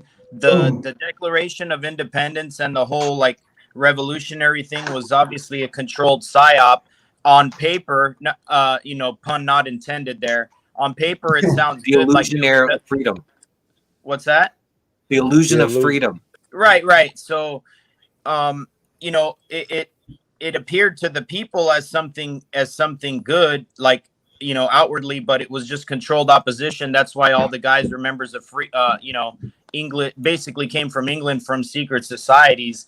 And as far as the, what was the other thing that I wanted to mention? Oh yeah, it doesn't tell, that's not what it says in the Bible. You're looking at the King James Bible. If you just go 20, 30 years before the King James Bible, at the end of the 1500s, it says we wrestle not against physical. You're talking about the Geneva Bible, yeah. Principalities and governments. So that's what it says. Right. Not that we're, so they took that part out. That's the Geneva Bible. That's why King James created a new version of that and that's why the whole Guy Fawkes thing where people wear the anonymous mask is because Guy Fawkes wanted to blow up Parliament because King James was rewriting the Bible. And people think that it was Shakespeare. It was actually Francis Bacon who was put in charge, which is also, another person part of one of these fraternal orders. So there was a bunch of people created and controlled by these people. They just don't know what they're talking about. Guy Fawkes, another psyop. That's why they just moved the election to, remember the 5th of November. I'm just talking about historically. I'm not talking about what's psyop. Everything in our world when it comes to history is psychological warfare and being used to create a narrative to get us to perceive history from one perspective or another. That way, in history, it's his story. It's written by the winner. You know what I mean? So they want us to, believe that things were a certain way. That way we accept our reality. If you control a person's perception, you control their reality. Right. And that's why when you have things like fucking COVID, they can tell you whatever they want to tell you because, they've already been telling you and indoctrinating you from the day that you was born. When we go into the school systems and everything, it's indoctrination upon indoctrination, religion and all of that, and whenever we become emotional, especially when like religion and our political alignments and all of that, we turn off the logical side of our brain. We stop having the ability to think and critically think and question things, and we become, because we have an emotional attachment to these things because, we believe them to be true. And we also believe that we have skin in the game. Like, when you're Republican or Democrat, you think, oh, we're going to do this. It's like, it ain't we. You're not part of it. You just think you are. It's a big club and you don't belong. That's how they program us too, is through emotion. They program our nervous system and our muscle memory and all that through emotions. So you get connected to the emotion, right, over the truth, and it's hard, like, because you feel it, right? Trauma-based mind control. That's how the energy harvest works, because you're in a state of emotion, energy in motion, and they're here to steal energy so they can get you just to admit the particular frequency of energy that is fuel for them. Then that's what they're going to do. And there's a multi-layered, multifaceted way of getting you to do that. Just like Monsters Inc., where they get the children, basically fear, and then the monsters just consume the energy for their sustenance. It's very similar. So when you're talking about hang on, John. Rocky wanted to say something. Yeah, Rocky, your mic's super quiet, so sometimes we don't hear you, but I think I saw you trying to talk too, so go for it. You didn't. I was agreeing that the Geneva Bible says that we wrestle against worldly governors, principalities, not worldly governors. So King James, he was a worldly governor, so he had to kind of change that a little bit, because he's a worldly governor. Yeah, Francis, worldly governors and princes of darkness, that would be like your politicians. Yeah. And so my new theory is that we're in, according to the scriptures, we might be in Satan's little season, Revelations 27, and that they've hid when he history. returned for a season. Satan's little season is after the rapture, or after the tribulation, and after the millennial age. And then we have this, they call it the Dark Ages. Why do they call it the Dark Ages? It seems like, they were building magnificent buildings and all this stuff, but yet they call it the Dark Ages. In the Bible? The evil. No, history. Okay. They call 1,000 years, the Dark Ages. But then they say the Renaissance period was when all these evil suckers took over. And they call that the Age of Enlightenment, when all these evil families take over so they got it backwards, they got us thinking that the 1,000 years, they call it the Dark Ages, when it was really maybe the millennial reign where Christ ruled for 1,000 years. He built all these magnificent buildings, starports, and all this stuff that used ether, and they transported power through these buildings and all these magnificent structures. They don't have any toilets. Why is that? Well, maybe because the saints who were ruling with Christ at the time, they don't have to go pee and poop. So why are they going to put those in the building? It's I've been researching this for like the last 3 months. It's pretty cool. I've watched that. There were people running around at those giant days. structural buildings that had no toilets in them, and so I saw some of what he was saying, that they didn't have any of the fecal matter. They were just too high a consciousness to be having to shit in the toilet. Thanks to reincarnated saints. That's no, that's not it. My perception. It's how I perceive it. There were no toilets. I did want to ask DJ though. Did not have toilets. Modern day castles did not have toilets for the same reason. It's just not a thing that they did. So this is what I wanted to ask. Are you guys are both saying that there were beings running around orchestrating the building of all of these great structures that was so high that they didn't even shit and piss? I'm not saying I saw what he said. I'm not saying it sounds pretty, in alignment with those structures, but I don't know. I'm not saying that that's the way it was. I just saw that I saw what I saw what he said, what was going around. So, John, you're just thinking that it confusing was higher people across. beings, they're literal beings of physical flesh that ran around. Maybe that was Rocky saying that shit. That ran around and did. Yeah, Yeah, that was Rocky. that was saying that. I just wanted to know. DJ said that there was people that was stealing our energy, and I've heard the concept of the loosh and all of that. I just wanted to, understand what he was talking about. Like, who is actually stealing our energy They're or called harvesting our energy? trolls. Is this like, They're does he called believe it's trolls. Archons. extraterrestrial or whatever? Because, Well, the well, I archons. mean, honestly, I feel like every one of these entities are actually us. So that's what I mean. I just wanted to see what his thoughts were on the harvesting of energy.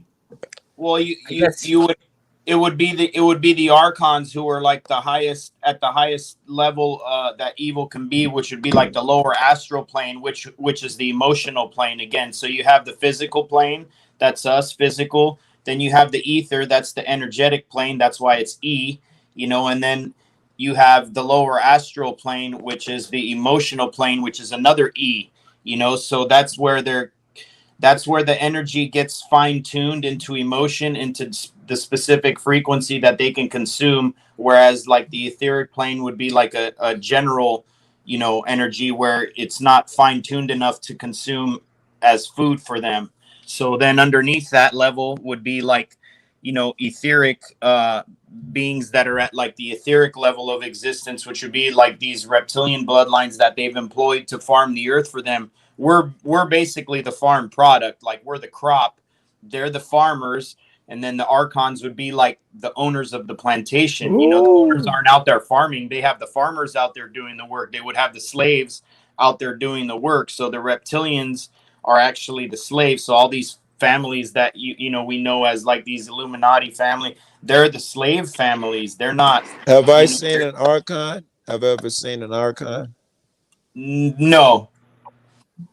Maybe some that are incarnated into a human form, or using some type of technology to animate an avatar here in our realm, and you'll see them on TV. But no, you've never seen one like in person. And archon, just to say, an archon means a lord, a governor. An archon is really, in my opinion, is a planet. So those are the rulers of the reality. So when you talk about, these dimensional aspects, the way that I see it is that we are just part of a process of consciousness being, evolved, right? So it's like the whole concept of us being prisoners and, something, these reptilians feeding off us. The serpent is the kundalini, right? It's the two serpents going up the caduceus, right? Right. The sacred secretion and enlightenment and all of that, right? That's part of that process. The rulers of the reality are the planetary energies that actually make up the 7 colors of the rainbow, the 7 main planets, correlate to the 7 chakras, which also correlate to the solar system or the soul system, solar plexus, so on and so forth. Do you believe? I see that you believe that these things have other meanings than the literal meaning. Do you believe there's an exoteric understanding, which means, like I said, everything's external, where, and that's where people get this concept of like these, deities and stuff are feeding off of us. So and you do the believe that the planets are planets, even though they do tell other stories? Before you answer that, John, I just wanted to welcome Archangel Michael Energy, Patrick, his bodysuit name, and he's went on the missing link. So just wanted to welcome everybody. This is John and Rocky and DJ and Joe and beautiful Angeline. Thank you. I'm Angeline. I'm just scared. The beautiful one. You scared him away, Joe. Oh shit. Jesse, what did he talk about? Your theory of the archons kind of goes along with my theory. I was asking the guy on your show, I was wondering what type of stuff did he talk about when he was a guest archangel, I think you said his name was, just so I could communicate with him better when he hops back up. Well, he's here now. Hey, how you doing, guys? How you doing, bro? Can you hear me? Yeah. Look, I just pulled over. I've just been watching and listening to some of the things that you guys have been saying and thinking, and it's interesting to hear. What do you think, bro? Well, everything works on vibrational energies, and this is why people are all at different levels. Inside your blood reacts to vibrational energies. In 2012 is when energy started to return. 212, 12 and 12 is 144. Okay, there was originally 144. There was 12 tribes of 12. 44,000. There was 12 tribes of 12. Okay, now, as I've mentioned, not only in some YouTube lives, of which I've done about 4 or probably 5, which was addressing the Rothschilds and the Queen and the First Communicate.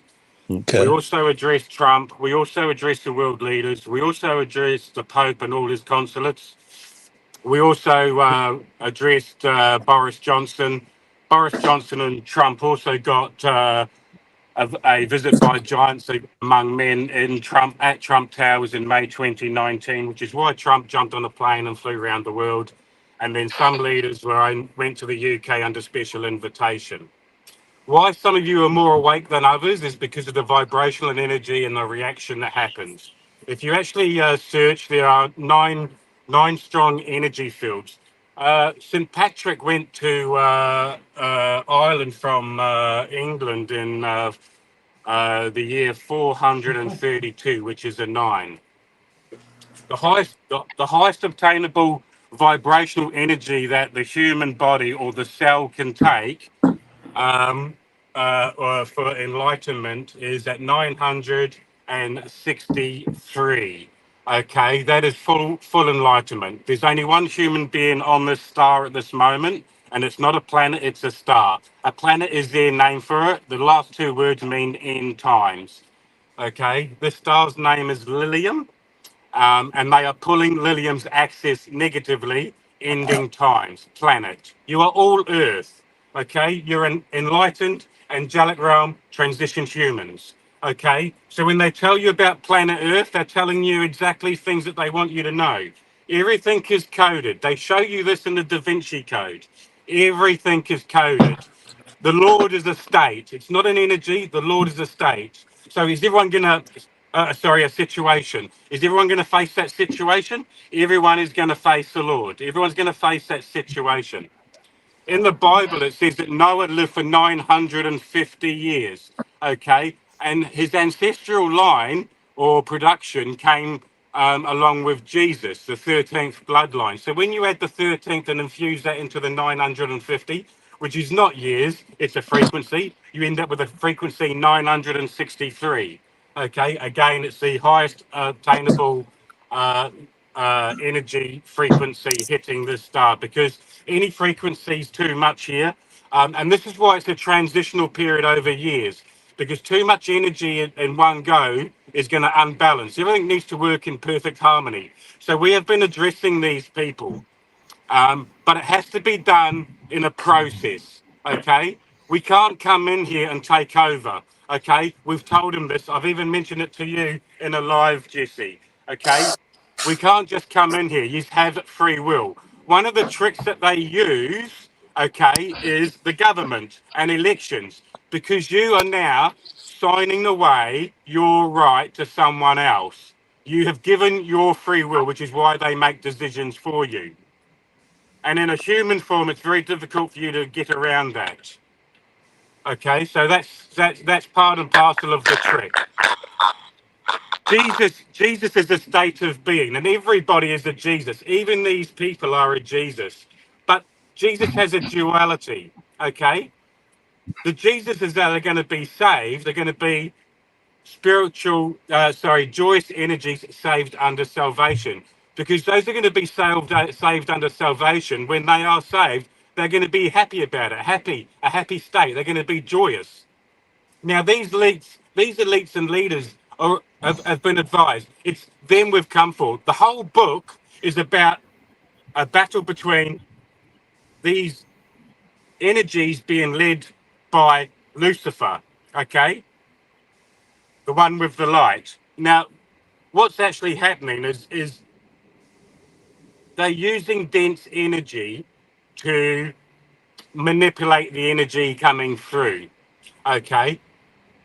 When I approached them when they launched everything, that wasn't so much to put the pressure over humanity, although that is to try and stop the energy, which we've told them they're not going to be able to stop. But that was also to try and disrupt me as much as possible because of the energy levels that I run at. The energy level that the fallen one, who was Archangel, I loathe to call him even an angel, but he was Zatharel.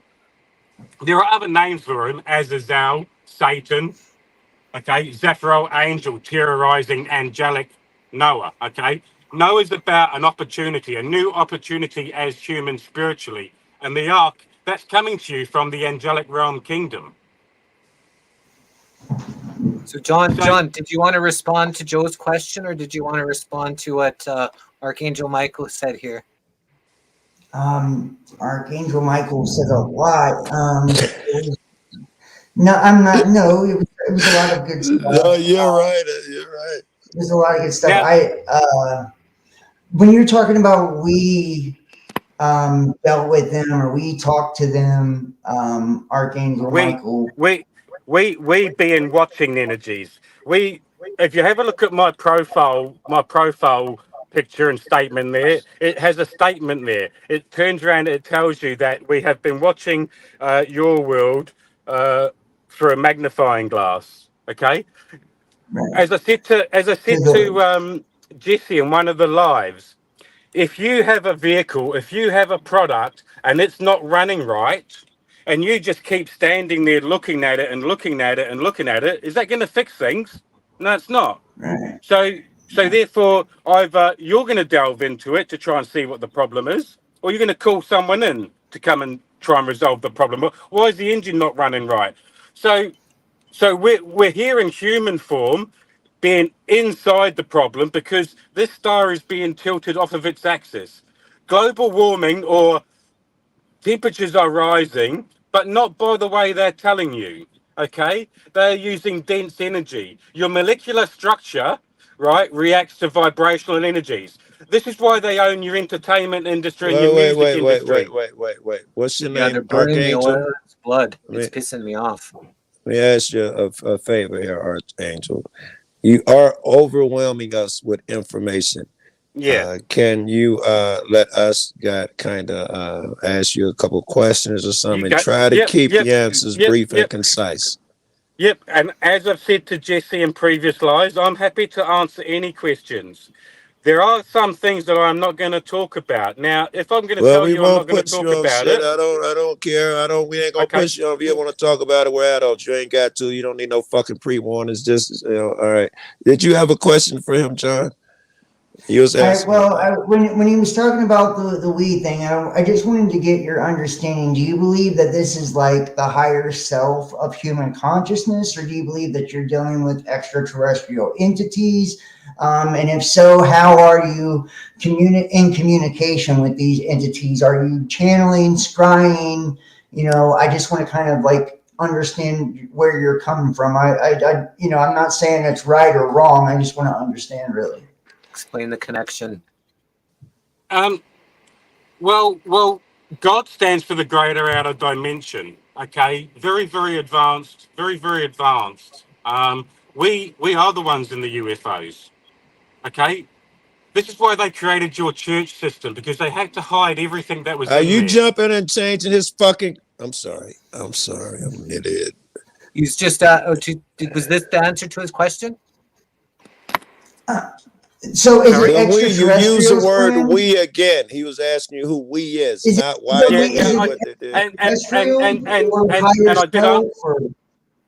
And I did answer that a little bit previously when he first asked it, my friend. I said we are watching energies. So that's what I mean. Who is the we? Is it extraterrestrial, or is this our higher self, our higher collective consciousness? These are higher. We're higher beings. We're here. We're you. We're you. The Bible tells you that you are Jesus. You're all higher beings. You are all gods. You're all of the greater outer dimension. Right. So we're all the same. Yes, I agree with that. Totally. Exactly. Greater outer dimension. That's beautiful. there is differences. In fact, the differences is just an energy level, awareness level. As I said, I resonate at the highest level possible here on this star. Okay. Unfortunately, most of So you what aren't. does that give you the ability to do that I don't have? Because I'm a base individual that still watches porn. Where do you come up with Just the this fact, shit? just the fact Are you that reading books or what? I can't really give you a reason. I'm here. I'm reincarnated here to help you. Okay, they show you in movies. Yeah, that's too much free will. You're asking him about someone's free will to get an answer. That's not really a fair question. But so this is all about So what they want to do is they are being led by the fallen one who's told them that they are the enlightened gods. Okay. No, people use the Bible and then they come up with theories, and it's totally opposite of what the Bible says, but they use the Bible. It's confusing, you know. Well, they didn't actually. The very first version that they came out was the King James version, and unfortunately, they told you right there in the title. They told you it was a version, right? They didn't lie to you. Yeah, the King James version is based on his mom's version of the Bible, which was the most popular Bible at the time. The King James was not the first Bible or the version of the Bible. Well, that was the King James version is the one that they created their churches for and started to not let everybody know what's going on. Guy Fawkes was a spiritual battle. Guy Fawkes was a spiritual battle. I don't know who Guy Fawkes is. Okay, well, Guy Fawkes in 1605 was a spiritual battle. Okay. Okay, when high energies come together, it creates sparks, explosions, fireworks. Made up crap. Right. Just want to let everybody know that we're streaming right now to like a whole bunch of platforms. So we're at like around 170 live viewers. So just so everybody's aware that there's quite a few people here with us. Yeah, I'm streaming on my YouTube channel. So I'm streaming this out on my YouTube channel, and I will restream it on all my other platforms. I'd have put my lipstick on had you guys told me, man. I could have put on makeup. Come on, man. There's still time to put your lipstick on. It's not too late.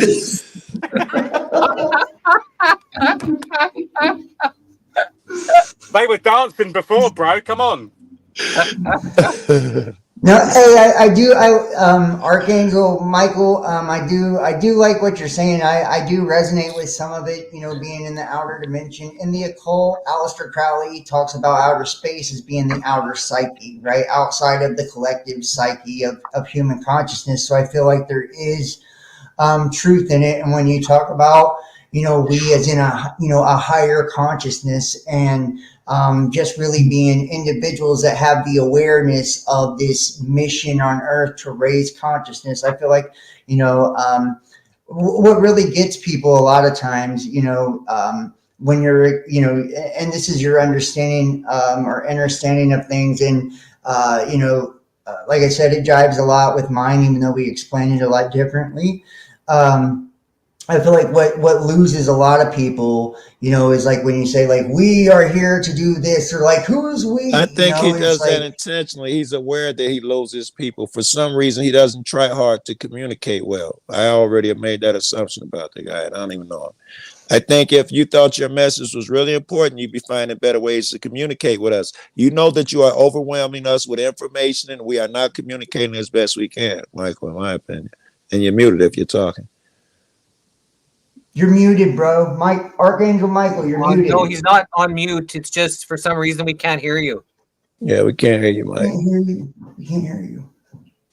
Yeah, we can't hear you at all. I think you can hear us, but we're not hearing anything that you're saying right now. Michael, the Archangel. Michael, we can't hear you.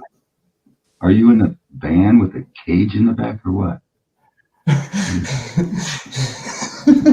While he's figuring it out, so God would stand for gold, oil, and drugs. That's what these. That's what I've heard.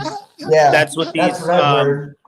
Yeah. So, and then a lot of new age misnomers about a lot of stuff. So the way you come into this world, you know, in your physical form is you get 72,000 genes from your mom and 72,000 genes from your dad, making 144,000. So that's just actually your physical avatar, you know. And I've heard all the stories about, 144,000 coming here with twin souls, coming here with Yeshua from Sirius A and all that stuff. But, you know, you got to get down to what the core meaning of this stuff is. And before, you know, he was mentioning about like we're stuck to all this dogma. And the reason you say dogma is because, you know, the folks who've kind of put forth a lot of our, our fake belief systems would be coming from Sirius B, which is the dog star. That's where you get dogma, you get Sirius satellite radio, and why you say, "Hey Siri," and all this stuff. So, you know, a lot of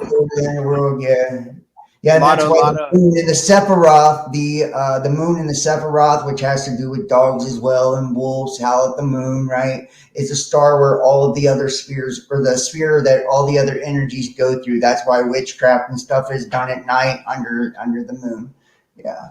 The moon is basically the satellite antenna for the Saturn moon matrix, which would be coming. Right. It's a parabolic dish that's used to house the 7 archonic energies that you think are, you know, so you're telling me the moon is hollow and it has a satellite inside it called a satellite 7 matrix? The moon is like a hollowed out only because it's a ship. So it's just like the Earth. The Earth is a mothership where we're going on a cruise around the galaxy while we learn lessons. Yeah. The moon is also like basically a ship that they stole from somewhere else and then brought it over here to basically to house beings that would then be coming down to the Earth. So if you're brought to any planet in any type of avatar and you die on that planet and your soul exits the body, in order to enter the reincarnation cycle of that planetary body, you're going to have to incarnate into the avatars that are there. So are you saying you might start off at the moon before you hit Earth? Well, that's how they came. The moon is the original pirate ship that they came here on. Okay. According to the Zulu creation mythos, the moon was not originally part of the Earth. And if you look at like the Anunnaki tale, the moon is Kingu, who orbited Tiamat, which was the feminine serpent, which would be Earth. She was broken into 1 million pieces, scattered across the universe, which is us, the fragments of spirit. And the moon was, because he loved her so much, he was meant to orbit her or whatever. But in the Zulu mythos, the reptilian gods drug this moon into Earth. And if you look at it, it is in a precise position to where it, it does look like it was placed there because of, eclipses and the alignment and the tidal lock and all of that, right? And it's too big for a planet, all of these things. And in that mythos, they brought in the moon and it caused destruction on the Earth. Well, then they told all the people that they had to worship these reptilians. And if they didn't, they would drag the moon back away and make destruction happen again. Now, what I believe the moon is, I believe it is like a satellite that is, taking the Saturn frequency as part of this soul system. I don't believe we're in a system of oppression and control at all, though. I believe that this is something we're doing ourselves. And that when we talk about extraterrestrials, extra terra means outside of the Earth is what it means. And these are interdimensional entities. And these are just different dimensional aspects of ourself, dimensional consciousness, right? And it's all part of this great filter where we're taking souls and refining them and evolving them into higher states of consciousness. It's like, yeah, but with that being said, a fragment of the infinite. A fragment of the infinite. They couldn't control you and trick you and put you down here if you were God, and that's what you are. We're all fragments of that. They can't trick God into going into prison. Like it's not even logical. Just like the whole Jesus dying on the cross, like your son, like God took his only son and then killed his only son for, the sins that he made you commit. And all this is like, we can use our logic when we're thinking about these things. Every bit of our experience is a projection of ourselves. And even though these are energetics that we're dealing with, and we call them deities and archetypes, this is just for us to understand these different energies. That way we can, That way we can understand them better and how they work and how they are part of, you know, the whole collective paradigm or projection that we live in. That's why if you look at like Carl Jung and he talks about how the astrological story and everything mimics all of the creation stories. Why is that? Because we're collectively creating it. So it's just a reflection of ourself, of that Fibonacci sequence or that golden ratio, which is that divine spark that's in everything.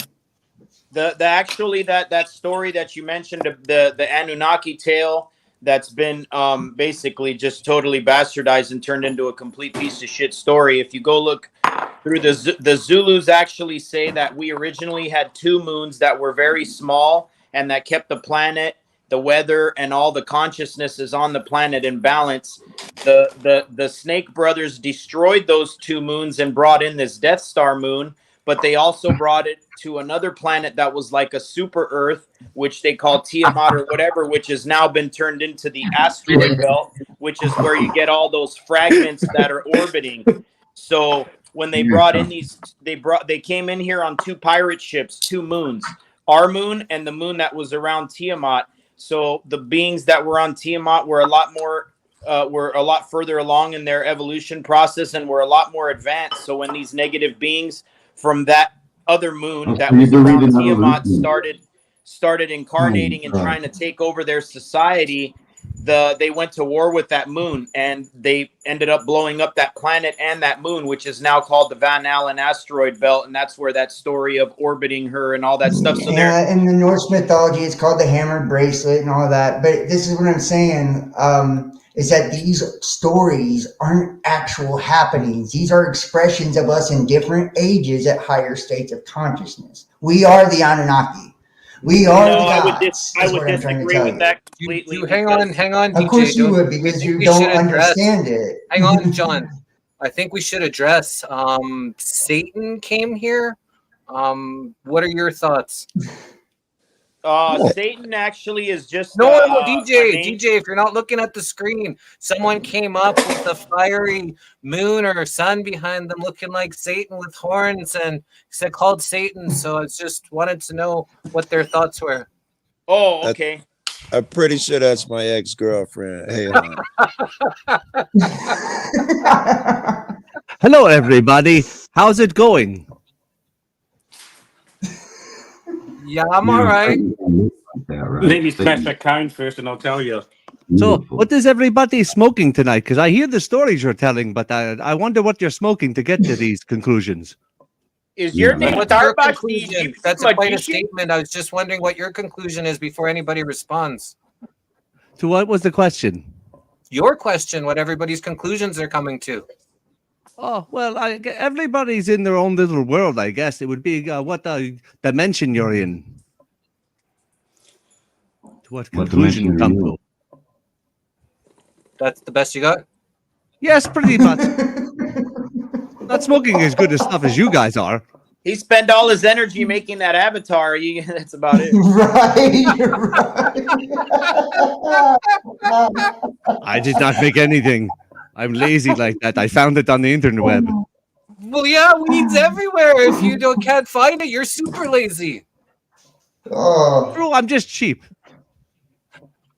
I smoked all my stuff already, so I'm just sober now. Well, it's hard on everybody. I thought black people had it bad. Satan and his people got it real bad, bro. Out down here. It's tough down there, bro. Oh, shit. It's hard on the pimp. Talk about problems. Where's your headquarters, Satan? What? Oh, I'm down. I'm right under New Jersey. 2 miles under New Jersey. Sense. So, Archangel Michael, Patrick Johnson. Yeah, me Satan. What you want to say to Satan hanging out here on this panel? Did you whoop his ass once before? Michael, did you beat his ass once before? Right. Funny fuckers. Look, look, at the end of the day, it's going to be what it's going to be. I mean, I'm not going to talk too much more into that sort of stuff. We love it. We love it. I'm just accusing you of dragging on or something. Forgive me. We love it, bro. I do. Well, Yeah, it's pretty. very knowledgeable, very in alignment. The problem is it's so complex that sometimes the discussions have to be a little bit longer to fill you in on some of the other stuff to get to your subject. You know what I mean? I do. Is there a book I could read? But yeah, There's a lot of background everything's been done. to the things you're saying.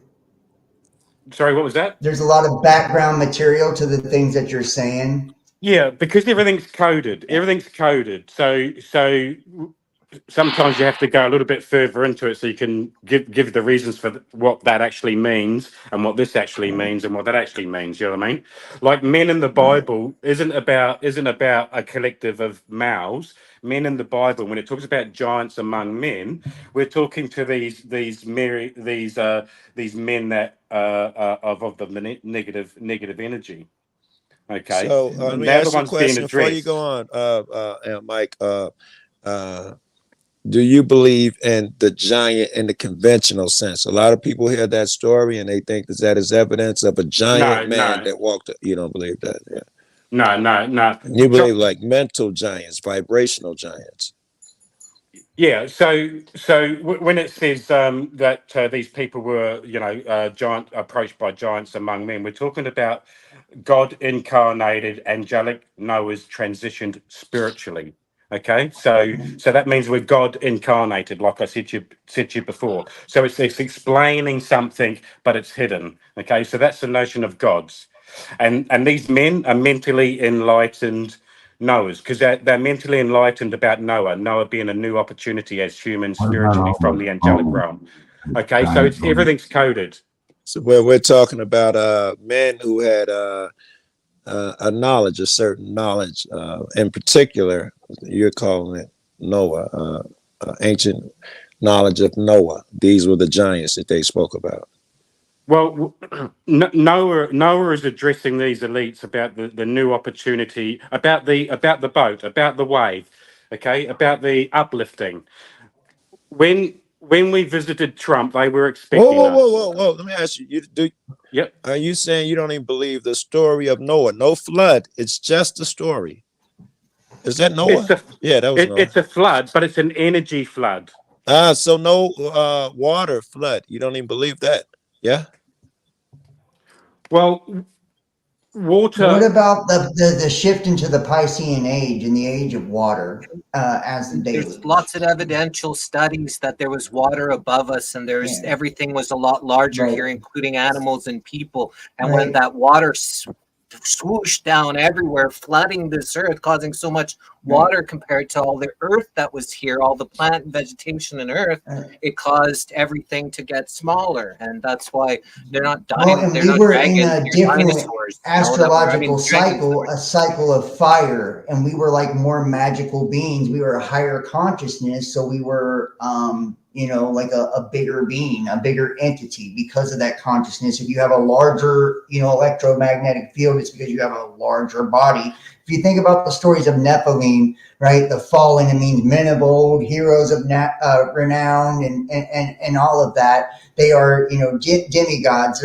They're part star, part man, right? Like they're, and that's what those mean. I feel like every time, and this is like the misunderstanding. And this is where people get the whole Pleiadian star system, all that stuff. They're not understanding it's just an energy that, they're channeling in, and that this is all part of one consciousness, one universal consciousness. And, everything that we see external to ourselves and all of these old ages that we went through were just astrological cycles and different mutations of humanity at different states of consciousness. If you think about the fall of Atlantis and all of that, we were at different conscious places. We were Lemuria, all of that. We were different beings with a different element that was ruling that particular age. Just like the religion in Pisces, just like Aquarian, now we're in, a state of conscious, expansion. I wonder why we attach all this. And why you're nodding your head, Rocky? Why you're nodding your head, bobblehead over there? You can disagree and have some information to say. If you disagree. The giants weren't real, but they found giant bones buried all over the world, evidence of giants. But you're saying wait, what real. Giant bones are you talking about, Rocky? I'm saying it was us in a different state. Wait, Rocky, what giant bones are you talking about they That's found? not my fault. How big I'm not were saying they, it's not Rocky? real.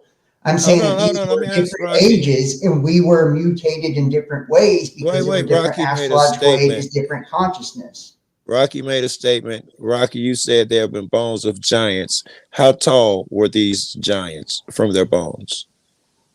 They got different sizes all over. Give me the big ones. A lot of them are 8 to 12 feet about. They got Rocky, what do you think? They got 30 foot. They got 9 foot. They got huge ones.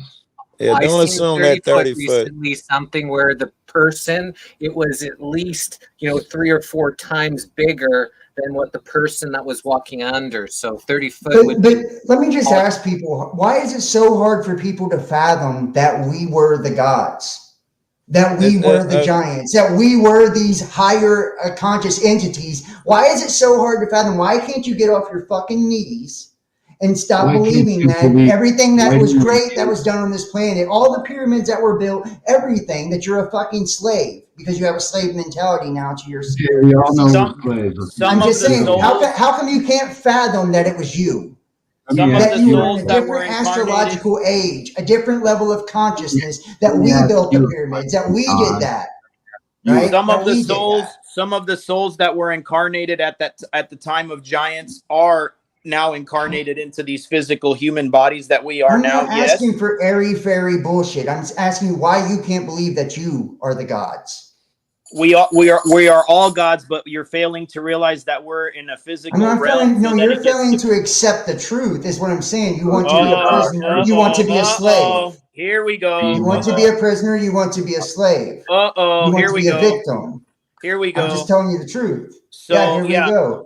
You have no factual information to back up what you're saying. And I'm asking you, why can't you believe that you descend from these energies? No. So anyways, I'll comment. Why can't that be accepted? I'll comment on that while somebody's not commandeering the mic, if that's cool. He wasn't this. So, just out of curiosity, where'd you get the information on these large bones? Yeah, because I've been to a large bone museum. I've been to a large bone museum, which is now closed. So I've seen them in person. 12 foot was the largest I've been able to personally verify. None of that 30 foot shit. Yeah, I same for me. Same for me. I've been to the one in Catalina Island, which is now closed, but they're all like basically 10 foot would be the max there.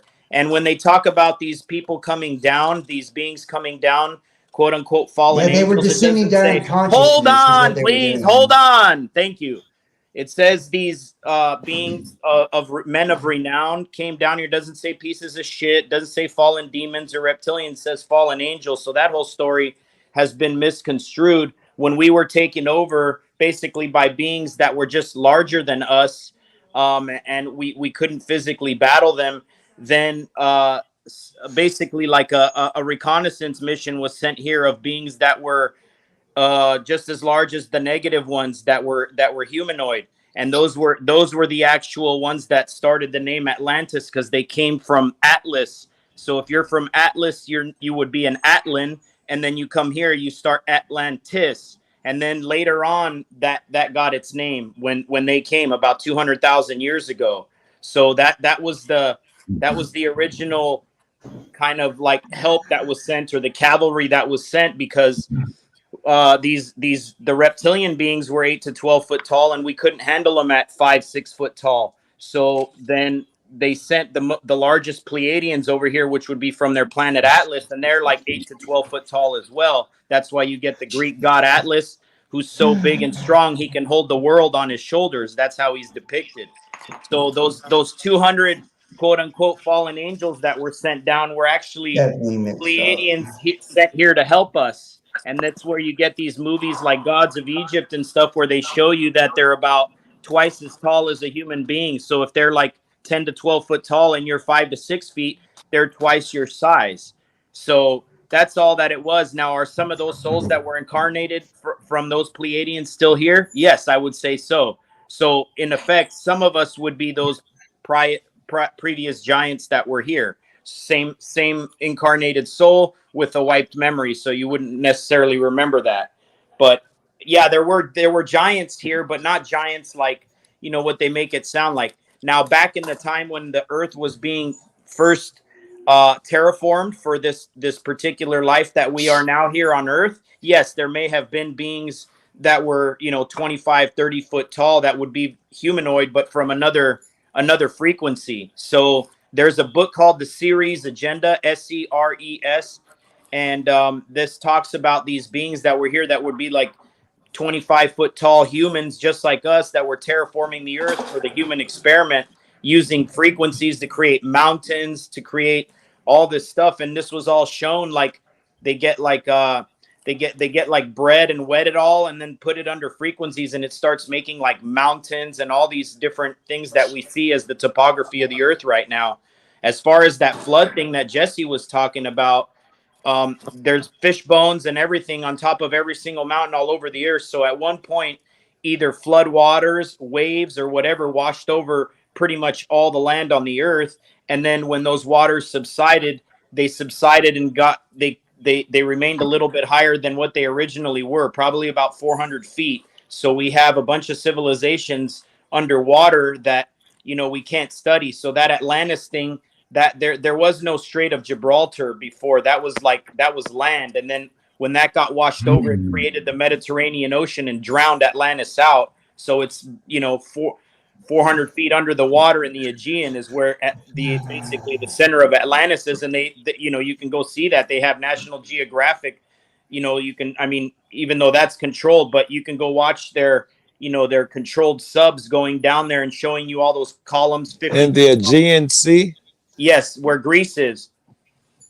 That's why you have all. Okay, can I respond now, or are you going to keep running your mouth the whole show, screaming? Go ahead, jerk off. Yeah, okay, that's what I mean. You're a bitch ass motherfucker. And you would say that to my face. Like, let's just clear the energy, everybody. Nice little story you made up, and I'm glad it came from National Geographic. But like I said, if you actually read the text, if you actually read the text, please let him was quiet the whole time, bro. He was quiet. No shit. Yeah, I didn't say a word the whole time. Okay, well, anyways, I don't care. You wouldn't say that to my face. I know that. But if you look at the actual text, like the story you're making, instead of the story you're making up out of your head, if you look at the actual text, they're trying to describe in the esoteric, which, you know, you're talking, everything's physical to you, right? Because, you know, you don't have the spiritual knowledge. We were talking about ages of consciousness. We were these beings. Atlantis going underwater was us going in the age of Pisces. Us going from an ethereal being. No, we were physically underwater. Physically underwater. Physically. Okay, I'm sure that makes a lot of sense. I'm saying as above, as below, so below. So whatever reflects in the physical is a reflection of a conscious state, right? Yeah, not everything is external and outside of the self. It was still physical water, though, because the stuff is there. I know you can't wrap your head around it because you're a prisoner here, right? But the truth is, we're all prisoners here right now. Descended from a conscious state. That's why the Lucifer and the story of the fall and all of that, the rebellion, that was us falling in consciousness, right?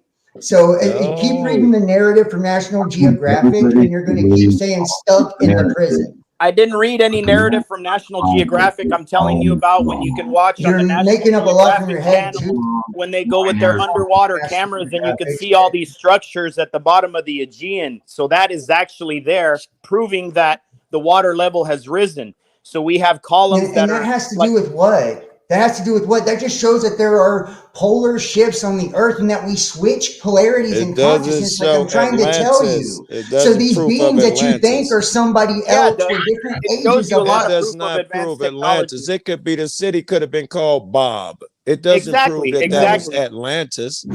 Atlantis No only shit, got its right. name from the Atlans, like I told you. It wasn't called Atlantis before. It was just human settlements, but it got means its name. Atlans, and it means of the Atlantic as well, which is Poseidon and a water god, Ea, earth, like Inky, like that's what I mean. Like you're not understanding. Like you're thinking like that whole these story of aliens the that are ruling Anunnaki. over us. Will you please shut your mouth and let me talk? That whole There's story these of the aliens that will Anunnaki you is a shut the bastardized fuck story, and it's up, an bro? incorrect name. Anyways, it's Okay, actually will you the hush your mouth and let somebody else talk? Hush. It's actually you've talked enough. Actually, really, I got your body on here to talk. You just come in here I don't running like your this. jibs. This isn't like I don't the like this Anunnaki story. Actually, it's a false name because bro. I'd like someone else. Hang on, DJ. Maybe Patrick. What's your thoughts on what these guys were just saying and how they were communicating? It's like this every time Well, too. Let's just say the confusion that they've shown is working very, very well. Okay, I'll just leave it at that. Okay, John, you wanted to just say something? Do you know how many times I see conversations like this where a panel of people are talking and one person doesn't believe the other person or does this and this. And again, it's all part and parcel of the dissension. It's all part and parcel of the splitting. It's all part and parcel of getting lots of different stories and lots of different subjects to split and divide, so that you don't. Right. So I heard when I was driving about the conversation when you see someone from a church and when you don't disagree with them, what happens? The conversation ends. They don't want to talk to you anymore because you don't believe them. So automatically there's disassociation. It's a splitting, and it's working very, very fine across you. Right. That's that level 9 vibration, I said to you, Jesse, right at and, the very start. Instead I of said that always humanity having this cannot save concept itself where anymore. we're powerless, where we're prisoners here being farmed and fed off of, right? Which is a very small perspective of looking at things. It's a weak perspective. Just the truth, just like you feel like you're powerless to the new world order and the government. We're not powerless to it. We're much stronger. No, not you, Jesse, but I'm saying this is the mentality, and it's people can't fathom, right? They refuse to believe that we ourselves are that great, that we have through ages been in different incarnations at different levels of consciousness. And these stories that we tell ourselves are because when we end cycles, we forget everything. And these gods that we're worshiping, these are energies that we inhabited. These are our stories. This is us, and it's like we're not nobody. We created all. If everything is a projection within ourselves, then there's no way that there's any being outside of us. That means we're God. You can separate yourself from yourself. Right. He's basically saying that we're all of it. And all of this shit, and all these physical stories, that's called the exoteric. That means that's, the esoteric internalizes it. It makes everything a projection from within. But when we make it all on the outside, then we're a prisoner to the physical world, right? We're a prisoner to the external forces. And the truth is, we're in control of our lives. We manifest, we attract, we co-create. Everything is a part of our existence. And we've been doing this since the beginning of time. We have been in ethereal states. We have been in water states. We have been in fire states, because those are the elements that make up everything. When we talk about the Ark of the Covenant, and the archons, these are the planetary energies that represent the rainbow, that represent our chakras and make this projection possible. That's what I mean. When you don't understand those things, of course it seems like you're a prisoner. Of course it seems like aliens are running shit, right? But it's just because you're not illuminated. You're not enlightened to these things. But once you step to a higher level and see it from a different perspective, instead of calling people pussy and talking over them, then you will actually, begin to comprehend that it's all you. All of these stories are all us. Nobody needs to save us. Nobody. This is part of the experience. We do this every fucking time. Right? For eternity. You know what I mean? And it's like in the dogma of the people, right, that says, because I got a pentagram in the background, you don't even know what that what means either. Right? It's the are you Jewish? And the 5 to the digitaria. Are you Jewish? My religion don't matter. Don't ask me my race or religion. That's got none of your business. Ah, so you are Flat another out. fake And I'm Jew not. troll. No, I'm I not. got But it. it's none of your I fucking knew it. business. I You're knew trying it. to defer to something knew physical it. again. Okay, I but knew it. it's I'm okay. not Okay, Jewish. I you knew breathe, it. He's trying everybody. to defer to my I race knew now it. to Okay, try to use breathe. that I to knew it. I discredit knew it. me. I knew it. Another And fake I'm not Jew Jewish, troll. by the I way. knew it. Welcome I'm to not Jewish. no name calling here. I don't like that. You're both Yeah, my and see what friends, I'm and when you saying? guys That disrespect I each other, shows you it's where disrespecting that me. knew shows it. you where his mind's at. That I shows knew you it. where his mind's at. I knew If it. I'm a Another Jew, which satanic I'm fake not, Jew. Another Ashley, satanic fake I'm Jew. not I even knew a it. Jew. Ashley, I'm not I'd hope that you man. might all be Jewish, to be truthful with you, because again, you right. don't understand what the word Jewish actually means. It's It just Children means of religion. Israel It and means all that. Judeans. Israel It means he means who wrestles with Judeans. God, which means the principalities and It means dominions. This guy's Judeans. just a goofball. You know, I'm not a Seriously. goofball. I'm actually by far more intelligent than you or anyone you've ever met. And I know you're a fake Jew troll because With you're the pushing a camera lot up, of these DJ. Luciferian actually ideologies where evil needs to be here in us in order for us to evolve. That's exactly what the Luciferians push, and we don't need evil to You couldn't evolve. exist Oh, without we a don't need shadow, evil. bro. You couldn't There be in you the go. physical There you world go. without one. Thanks for confirming. Okay, I've done my job. I'm gonna go walk my dog from the dog star. Okay, All right. Tell your mama thanks say for hanging hi. out. Well, bueno, guys. Welcome the Hello, unique Tanya. Tanya Lee. How are you today? I'm good. I wanted to kind of come in. Everybody's talking about stories and learning and information, which is great. I mean, it's great to learn things. It's great to investigate things. It's great to do all that. But at the end of the day, it doesn't mean shit. It's how you live your life and your carnation in this life and how you're affecting the world around you and the energy that you project. So all this, we come from this, or this is true, that's not true. That is the separation in itself. That is the separation. Okay. And so when we're fighting about where information comes from, it's going to come, whatever information that you have is going to be your truth. Okay. And it's always going to be different. It's always going to be different. So there's not one over the other. And until we get that, we won't fix a damn thing. We're all right in our own way. For me, I like to just focus on, does it empower me and does it set me free? Does it set me free? Does it empower me? Does it set me free? Does it empower me? If it doesn't, I just move on to the next best thing because I know that's our expansion forward. Guru has me You live in a asking, fear, is it like a healthy? fear system. Fear keeps us prisoner because we have this illusion that, we're under the oppression of invisible entities all the time. And what we're actually doing is we're project like the whole devil and Satan shit, the accuser, right? It's because we don't want to take accountability for the shit we do. And that's the flat out fucking truth. That's the whole new world order. We don't want to take accountability for the fact that we won't make change in our world. So we blame it on a hidden hand and an elite. It's like, it's up to us at the end of the fucking day to be better people. It's up to us at the end of the day to change our world and stop blaming demons and devils and stop blaming gods for all this stuff. And we're all trapped here. Does it feel like we're trapped? We're getting the experience of life. This is a beautiful gift. You know what I mean? And if we continue to look at that, we'll never accomplish anything. With my experiences in the past of like being really afraid of demons and all of that in the past and having all these crazy experiences, when I realized it was just me allowing and creating, I was like, instead of thinking of it as bad, it actually made me be like, wow, I'm that powerful. I'm that powerful, then I'm also that powerful in the opposite direction. Right? Right. Yeah. Exactly. Absolutely. Well, and it's like, we demonize the dark side or the lesser, the lower half.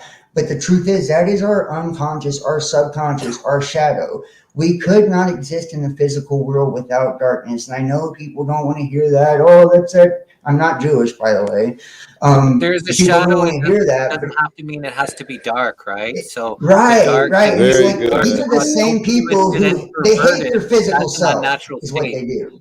Very good. Yeah, they hate their physical self. They hate the fact that they have desires and urges and that they're human.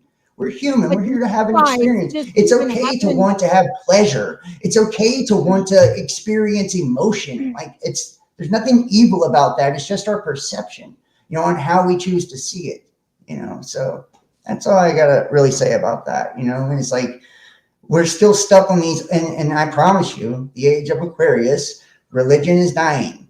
Those ideas of duality are dying, you know, and it's like people are coming to a place to where they can, you know, we can think for ourselves, you know, we can control our own lives, you know, and we can take responsibility and accountability for our world, and we can change it if we choose to.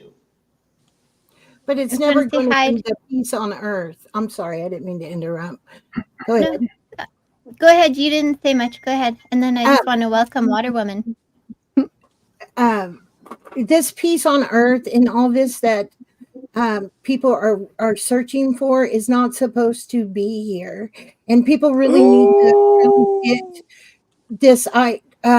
Quit trying to change the structure of the world and focus on your own life. Change the structure of your life and how you affect. And when people see that, it's nobody's job. Nobody got, oh, you're this great being and you're going to come down and you're going to be this angel and you're going to help save the planet. That's horseshit. Surely that is your one job. You got one job down here, and that is it. Right. You came down here to have a human experience, to be able to experience all emotions, all experiences, and all feelings. Right? It's a pleasure to be here. Many are waiting to come here to do this. You're also here to learn, love, and grow and evolve your soul. And if people get so caught up in information and trying to push information that they don't really live their own life. Let me ask you a question. So far into their mind that now they start becoming these gods or these angels or this or that. And the truth is, yes, we have God in us. Of course, we are a spark of that creation. But if we are really to talk about what God is love. And you think God, you know, do you think love sits around and argues about, you know, who's better than who? Or what's this? I mean, darkness is always going to be here. Our job is to contain it within your own realm. And if you and others see you do that, they do the same. They do the same. All right, let me ask you a question about that. Sure. Because I don't want to mischaracterize. If this is not what you're saying. Are you saying you have no duty to help other people while you're here? I know we have to work on ourselves and do those things, but does that mean you have no duty to help other people while you're here? No, that's not what I'm saying. Right. But some people get so trapped up that is their duty that they're not doing it around their own realm, right? They're so caught up in pushing agendas that they're not living their life as well. I get it. So they're not walking their talk. You can get up and anybody can read a book and learn it, but can you walk it? Can you live it? And part of that is my job is to give people the information and help them in whatever way I can. But what they do with that information is none of my business. Yeah. Nobody is going to save you unless you do. Exactly. So it's not my business what they do. It's about mastering ourselves, not trying to master everybody else, right? Yeah, like we can go around being like, I'm here for this mission. I'm going to do this. I have to do this, blah, blah, blah. And you're pushing. But the thing is, the real transmuting the darkness or whatever is that you're like loving and setting yourself free. And then just in that being, you are already setting others free. You're not making it your job. You're not making it your mission. You're not trying to find a plan to save the world. You're like working on you. And then your very being just naturally does that. It awakens what you awaken in you and you release and open in you to allow those pathways in and out also will awaken in others, even if they don't know it here yet, but they can sense something is right here, right? I keep it simple as fuck. I consider my job as an alchemist or something. I sense the energy coming in and transmute it to what I prefer it. And that solves every fucking thing.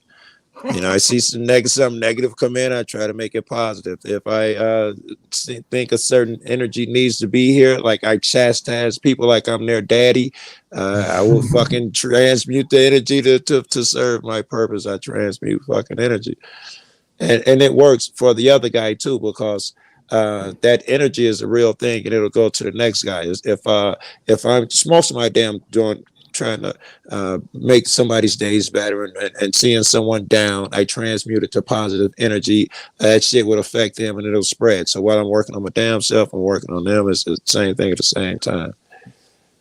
I really want to say hi to Kim. And do you want to say anything? Much love, everybody. Hello. Good to see you up here for the first time. I know, I'm so excited. I love you guys so much. And I'm sitting outside in the cold looking at the moon and my pink blossoming willow tree. Are you the Kim they were talking about was a flat earther? No, the water. She's the water lady, Kim. But I would say look to the water if you want that question answered. Okay, should I just mute him now? Just kidding. Well, welcome up. It's good to hear your voice. Yeah. It's really lovely to hear you guys, and I'm really excited to be connecting with you all.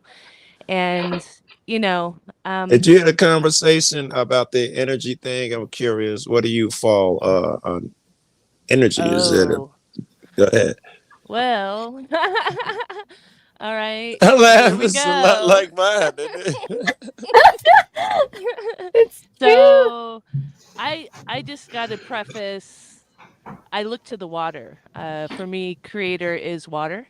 And I look at all the stories from all the belief structures around the world. And I have found for myself, water is the string of truth in all of them. And that's the consistency. And it's also, in my opinion, the creator loves us so much that the creator took the form of water to show us the different energy phases, whether it's water, vapor, plasma. There's 9 different forms of water. We've discovered about 5. And so as we open and grow, it allows us to see where we came from, which was the void and the darkness. Sorry, y'all. Like, I love you, but it's not a bad thing. It's just like let's play, right? Let's play real quick. Let's just imagine ourselves, our own drop of water, all the way back to the beginning, where there was void, consciousness, and water. And this is what I find water has taught me. It's almost like everybody's stories are correct. For example, the Big Bang might have happened. I just don't think it's in the way we think it is. For example, if consciousness went into the waters, that is sonoluminescence. That is the sound calling forth the light. And then the frequencies started playing in the water, right? And so did you say it's not a luminescence? Soluminescence. Star in a jar. Yeah. He didn't clear that up. His mic was so fucked up. I didn't hear what he said. Sonoluminescence. It's like when the dolphin makes a sound and it creates a light bubble. And that light bubble is also hotter than the sun. All right. And that happens underwater. And so it's a beautiful example is as above, so below, as within, so without. That also represents our heart. Our heart, the light of our heart. And why our heart is, in my opinion, what should be guiding us, even though our brain is 98% water. It's water creator consciousness. It's the language of water that's arising on the planet again. It's a remembering, time of remembering. It was the first language before sound. And so as we go back into the language of water, that's how we become telepathic beings. And then we share consciousness again. So y'all are right. Like, we have divided, the waters have divided, the sparks have gone out and played, but we're also coming back together, because that's what water does. We go back into the clouds, then we come back into the earth. And just like when a being transitions and they become the vapors, the energy continues. It's all of it's correct. It's People just, forget that God spark that's in each and every single one of us. yes. And then they forget about the creation and the power of it. They think every single road and tunnel they need to figure out when it's already been figured out by creation. We just trust the process. Yeah. And that's exactly why I have been focusing on literally building the new earth. And that's why I'm writing a modern day healing musical in the 528 hertz frequency for sound and light, really specifically looking over the etymology of words. I cannot even use the word family, because the word family is actually horrific and we don't even know it. It means household servant. And so it comes from a very dark place, and we call our beloved family. Well, women, wife anyway, right? I'm sorry. Wife, household slave. All right. Well, listen, family is a very specific thing, man. A household servant means a very specific thing, and it locks you into that storyline. So if you really want to escape the matrix or the whatever, the script that's being forced upon us, you have to write your own script. It's that Check simple. this out. I dig it with the change the frequency, change the vibration, but I also believe a word as like family. I think that more or less, and I understand that the vibration from even saying the word, blah blah blah, but I think that only has the power and has the power that I give it. The vibration that you cause and that it effect that family word causes in you has a lot to do with your beliefs. I think if I use it, it can create an entirely different It's a vibration. It sigil. means something No, different. love. It's a sigil. The writing of it itself is a sigil. It's a symbol. It is a frequency. Whether you believe it or not, it exists. It's an energetic I representation. said it does exist. I said it is a frequency. That was the first part of what I said. But I said I think the power of that frequency is determined by you. It's not inherently negative. Well, let me ask you this. Yeah. You like the word blessing? Word's a word, but sure. Great. Go look it up. Look and see what that means. I used to like it too, until I started learning what things actually meant. And then it changes. Blessing, and so I say blissing instead of blessing. So, but Why, Angeline, Jesse? you wanted to say something? Why do you wait? I want to hear Angeline, absolutely. But Jesse, why do you say that? I'm curious. Blessings. So blessings Why is do you like replace it? blessings is like one of those words that they put a spell on, just like sirs, like slave I remain. So once I started learning some of these spell words that they put on, they cast these spells, I started using them less and less to get them out of my consciousness, because I didn't want, when I knew that these things had spells and had, you know, certain purposes in the words, I didn't want to attach my energy to that type of, you know, vibration. Yeah, when we understand, we 100%, stand and that's under why the spell of the word. But Angeline, you wanted to say something? And that's why when I'm just gonna get her to drop her link in the back because people are asking for it, so we can put it in the comments. Oh gosh, I'm on Facebook under Worldwide Water Tribe, and also Sacred Healing Water Sanctuary. I have to go back. I don't know how to do that. Do you see on the side it says private chat? If you copy paste the link into the private chat, then we can post it in the main chat for everybody. I will try. I'm really not. It took me half an hour just to get this. Listen, it doesn't even matter. What matters is this: you guys are special. And I really freaking love you guys, because this kind of conversation is vital and needed. And I just want to wrap up the word blessing, because it's really important, man. I was going around telling children to use the word. It actually means blood sacrament. Blood sacrament. And so it's important that we can just, I just think it's important that we grow and continue to research.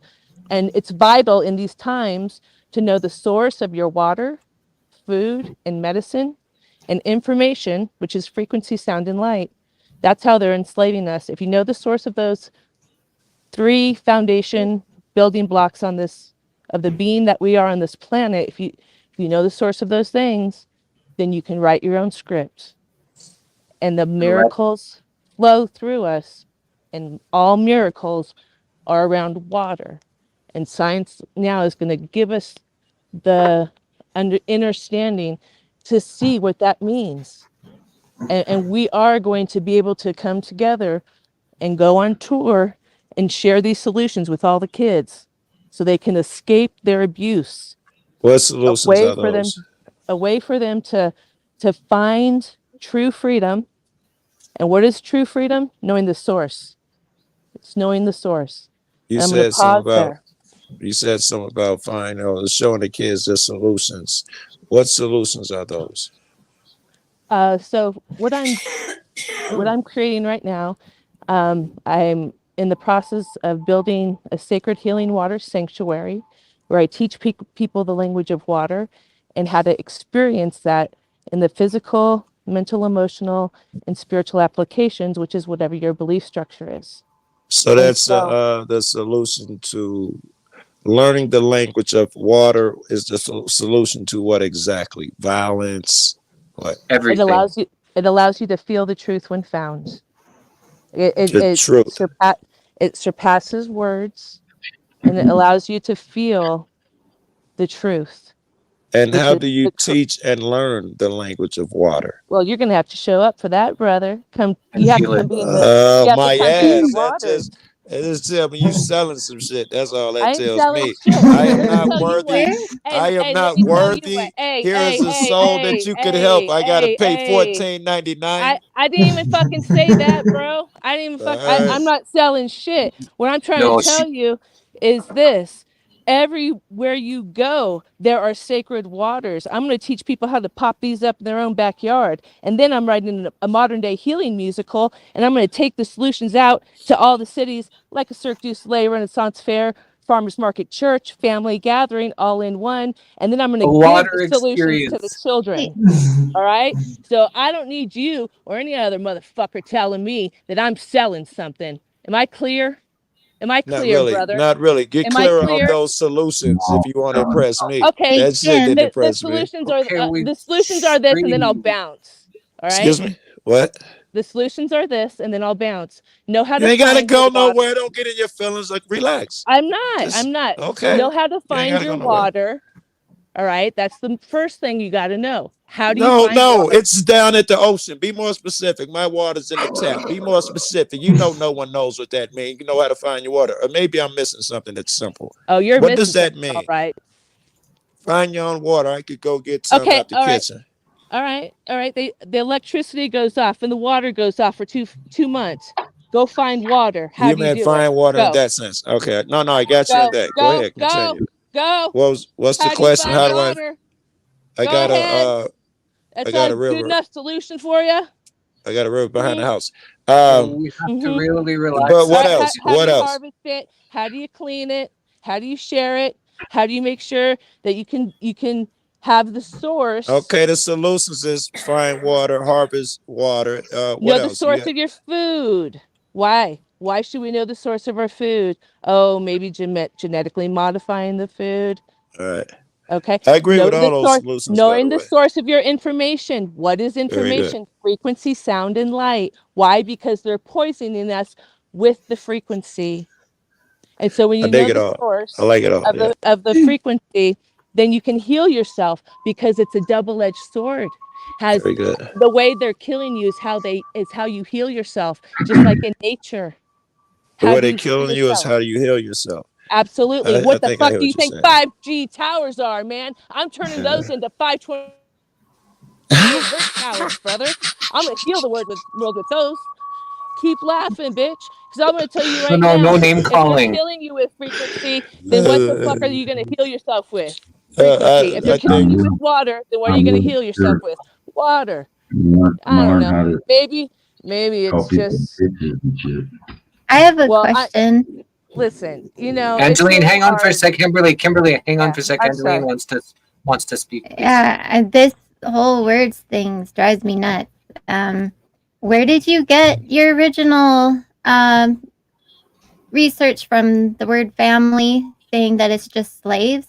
Because I mean, if I go back to that first English dictionary, the 1828, it includes servant, but it is not only servants alone. Same when I look up blessing and stuff, it's like if you're going into other languages, but in general, it's like, why, like, we're the ones who are powerful. Our beliefs are powerful. Our fears are powerful. So it's like walking on eggshells, fearing every freaking word we say might be something negative when we don't feel it negative or intend it negative or put out the energy that is negative when we're saying it. Don't we change the power of that? Just like if we change the power of our water when we speak something over it or when we believe something. It's not that if I believe it's not if I say to myself, oh, you're beautiful, you're perfect, you're amazing, you're beautiful. If I don't believe it, that's shit. Because it's me and what I believe and my energy. I can try to talk myself up until I'm blue in the face. If I don't actually believe it, my words don't mean shit. And that goes either way. Yeah. And that's very true. I don't want to take away from that. Right. I feel what you're saying, but I think where I'm coming from, I'm about to write a musical for children. And I kind of have accountability and responsibility. I just want to make sure it's at the highest vibrational frequency for the goodness of all. And so that's where I'm kind of coming from. And I got to be honest with you, it does come from, for me, it does come from a place of fear, because I think when you find out that everything that you've learned has been a lie and words you thought you meant something good are now something totally different.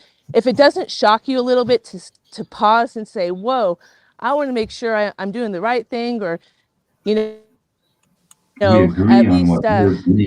like you said, That's why they're in the like dictionary. doing it Because with we good all agree intent, with certain good words mean love. something.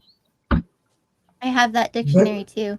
But when isn't you go it also deeper, though? Go ahead. Sorry. Yeah, I was gonna say, but when you go deeper and realize how powerful you are, like that just becomes the bottom line. It doesn't matter what you figure out is like the right, like energy is just energy. And we like interpret that energy and put it in different boxes and give it meaning and whatever, but it's the energy behind it. It's energy. Any word I put to energy is putting it in a box. Just our way of trying to describe energy. Yeah, the spell only right? works if And you what believe about our interpretation of the word too? Like if we think about, the servant of the house, right? Like house, if you look at it from a spiritual place, the house is like your now it temple, suddenly has right? The another servant meaning. of the house. So it's like, it could literally be, and God, if you think Good about the point. positive, it's do what thou wilt and thy will be done. So to be of the light means to serve others, right? So I mean, it's not actually a negative thing, right?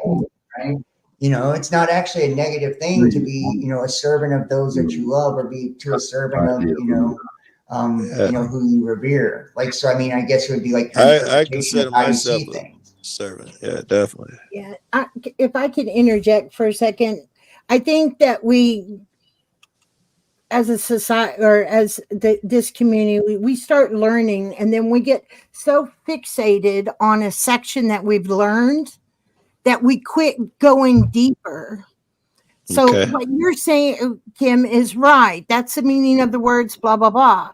But what she's saying is that you have to rise above that. Okay, so you got that knowledge. Now you got to go further. See, we never stop learning. We never stop excelling. We never stop evolving. Right. So we never have it completely. And we have to be okay with that. And yes, there's certain words that are trick words in our vocabulary. Some words were designed to be very horrific, and but how we use the word and how we control ourselves is what that word is now. In this moment, what it was Ooh, in this moment. No, it doesn't matter now. It's only this moment, because if we're evolving, we understand that it's all the same, and what it's all about is how you conduct your energy. Let me give you an example. You conduct energy. Let me give a good example of that. I get into that all the time because I always use the word nigga. And people tell me it has a horrible origin. If you use it, you're doing evil shit. And I think it has the power I give it. If I say, Jesse, that's my nigga, there was nothing negative there. You can talk to the end of your fucking time. There was no negative intent there. I didn't cast an evil spell on him. I'd still rather you say brother, though. The only words I want to become conscious of are the ones that are hurting people right now that maybe I'm doing unaware. That's the only thing I'm concerned about, because I am in the here and now. Like, I don't know. And most importantly, you need to worry about the words you tell onto yourself in your mind. Those are the words. If you believe it has power, what's the shit you're saying to your mind, in your mind? Oh, you messed up. Oh, you didn't do that right. You could have done that better. Blah blah blah blah blah blah blah. Those are the words. So if you really want to help children, which is also something that I work on because my son is very spiritual, we have to teach kids how to connect to their divine connection. I think that's what she's talking about doing. Well, she's talking about with water, though, right? I think you need to teach kids that they're already connected to their divine thing, and just make them aware that, yay, you're connected. Like, always connected. That's like bringing it back, right? Father, Son, Holy Spirit, inner child, self and higher self. It's the same thing, right? And it's just giving the children the tools to survive, to be able to see intuition. Everybody says follow your intuition. No, man, your intuition is the light in the street. That's your intuition. It's about to turn yellow. Your discernment is what will tell you whether to turn left, turn right, go ahead, run it, stop, based on the decision. So we have to intuition. Let's not short sell it. I believe in I'm like you. I'm usually all about discernment, but cats like this done told me that intuition is a good thing that should not be overlooked. No, I'm not saying it's not a good thing. It's what gets your attention. It is very important. But if you're not using your discernment, then you're over there going, man, I knew I shouldn't have done that. Man, I knew, I felt that. Oh, I knew that was a bad relationship. Oh, discernment and intuition go hand in hand, though, right? So if you're living in your intuitive state, you're going to have very good discernment because you found that balance and you didn't separate yourself from the rest. That's what the mind virus wants people separated from each other. If you had good intuition, it would improve your discernment. Focus on the intuition and they don't focus on the discernment, and they go together. They're like, they're part of the engine, right? Yeah. The balance, I guess, the yin and the yang, the balance. Yeah, exactly. So I mean, words are very powerful. We have to pay attention to what we're saying, but we have to, more importantly, is what is our intention. That's all I care about. Someone can use the hard ER and it's nothing. They could be using it, telling about a story or something they heard. Another guy can be using it to cut as best he can. It's the same word, just the intention, which I would describe as energy and frequency that they put behind it. They put a certain energy out there.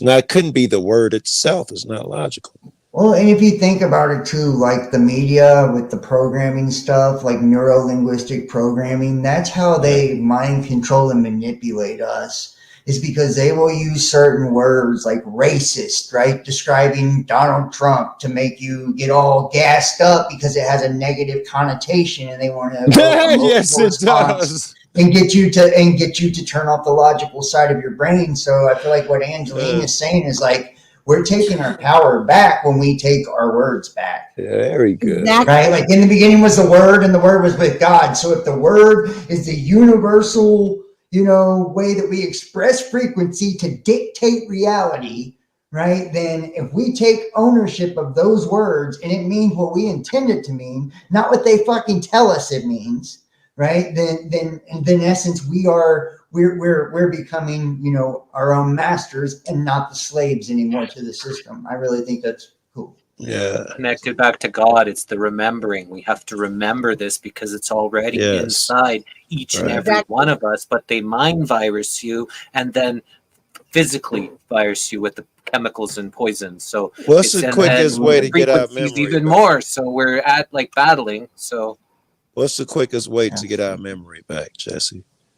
Quickest way to get what? Our memory back. You say we got it. It's already in us. We just got to remember it. It's meditation, balancing, quieting the mind, not letting the mind virus control you. Oh, good getting ways. back into your heart space from your head space. Maybe you could smoke a little less pot, Joe. Your heart space, back in that intuition is when you're balanced, head and heart, right? Hygiene, all good. Meditation, Spiritual hygiene. Spiritual hygiene.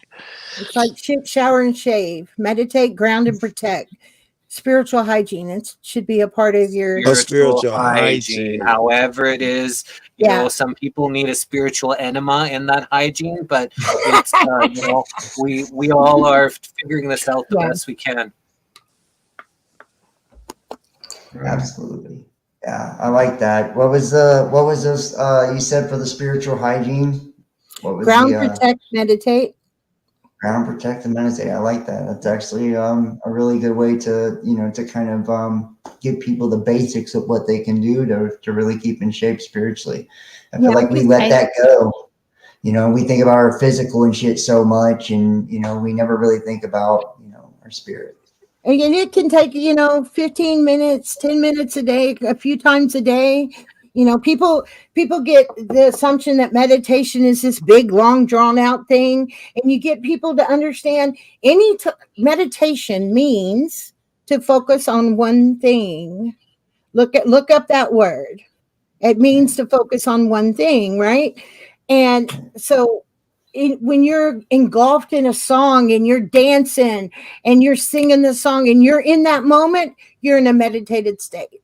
When you I'm sorry. I would say meditation too, in a lot more like ground or scientific way. It's a way of taking control of your brain back, because your brain is always running on autopilot, running everything, just blah blah. It's got a program, right? So meditation in a way is taking back your power and telling your brain, shut up, I'm in control. No, you're going to be quiet. I'm in control. It's you becoming aware of your mind and getting it to be quiet enough for something new. Like, and physically, when we're living this life, that is a great way to, like, how do we change? And there's meditation, all that stuff is great, but also try something different. If you would normally say something, try not say something. If you would normally do something, try not do something. Become the silent observer and see if something else happens or transpires or becomes created around you when you do something different. Become the experimenter, right? Yeah, it's like if you normally want to defend yourself on something, try do something nice and see if a whole other side of a person comes out and you're like, wow, maybe I was like, right? Like, you have to experiment, right? Take it to extremes. I take different it's like routes. In the condition. You know, when I try to help people understand, you know, because I have my own platform as well, and think of a classroom, okay, and your ego is the teacher, and all the emotions are the students. But you're in charge of the school.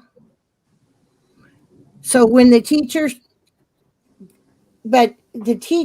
job is to get whichever emotion wants to pop up and speak riled up. So if you had that situation in real life, would you allow that to happen? Does that make sense? I think I missed some of it, the beginning of it. Reading the damn comment that was up there. It's like you were saying, and you're the teacher of the classroom. And I thought you said ego. It's a teacher of the classroom. Ego is the teacher. Right. You're the observer of the classroom. You're the one in charge of the school. You're the superintendent or whatever you want to call yourself, the principal. Right. You're in charge of the whole thing. So you got to remember that you are in charge of ego. You are in charge of these emotions. Your highest self. The biggest problem with emotions is people try not to feel them. There's not a wrong emotion we have. It's what we do with that emotion that matters. It's not. There's nothing wrong with being angry. There's nothing wrong with being frustrated. There's nothing wrong with being depressed. There's nothing wrong with being happy. So everything there's a season. You stay in that vibration and what you do with it, because it's all part of the human experience, right? So every emotion has its opposite. So it's okay. And we're like, if you don't, people will either push it down or they will get really obsessed about it. Oh man, I'm having such a bad day. Well, you know what? This happened. And then what happens? More bad things happen and more bad things happen. And it usually turns out just to be, yes, it's a mental thing. Clearly, you can have two dudes. Our job is to mold this massive back lawn. I'm in the heat.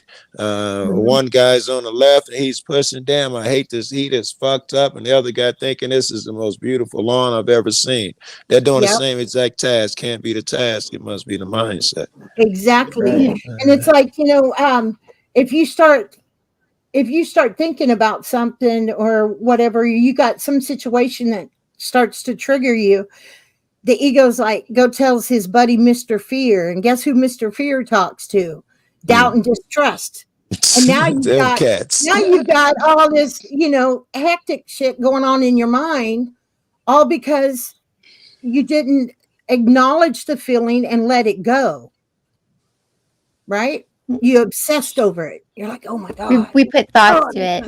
Often it's better just to feel it and recognize it as energy. And because what happens is when we feel something, our brain's job is to protect us, right? Yeah. When we feel something negative, it is going off a mile in a minute, trying to figure out, why are we feeling like this? How do I protect you from it? Who do we blame? What's the problem? What do we fix, right? So when you're feeling something, it's so good to learn that, okay, my brain is about to go off. It's about to freak out.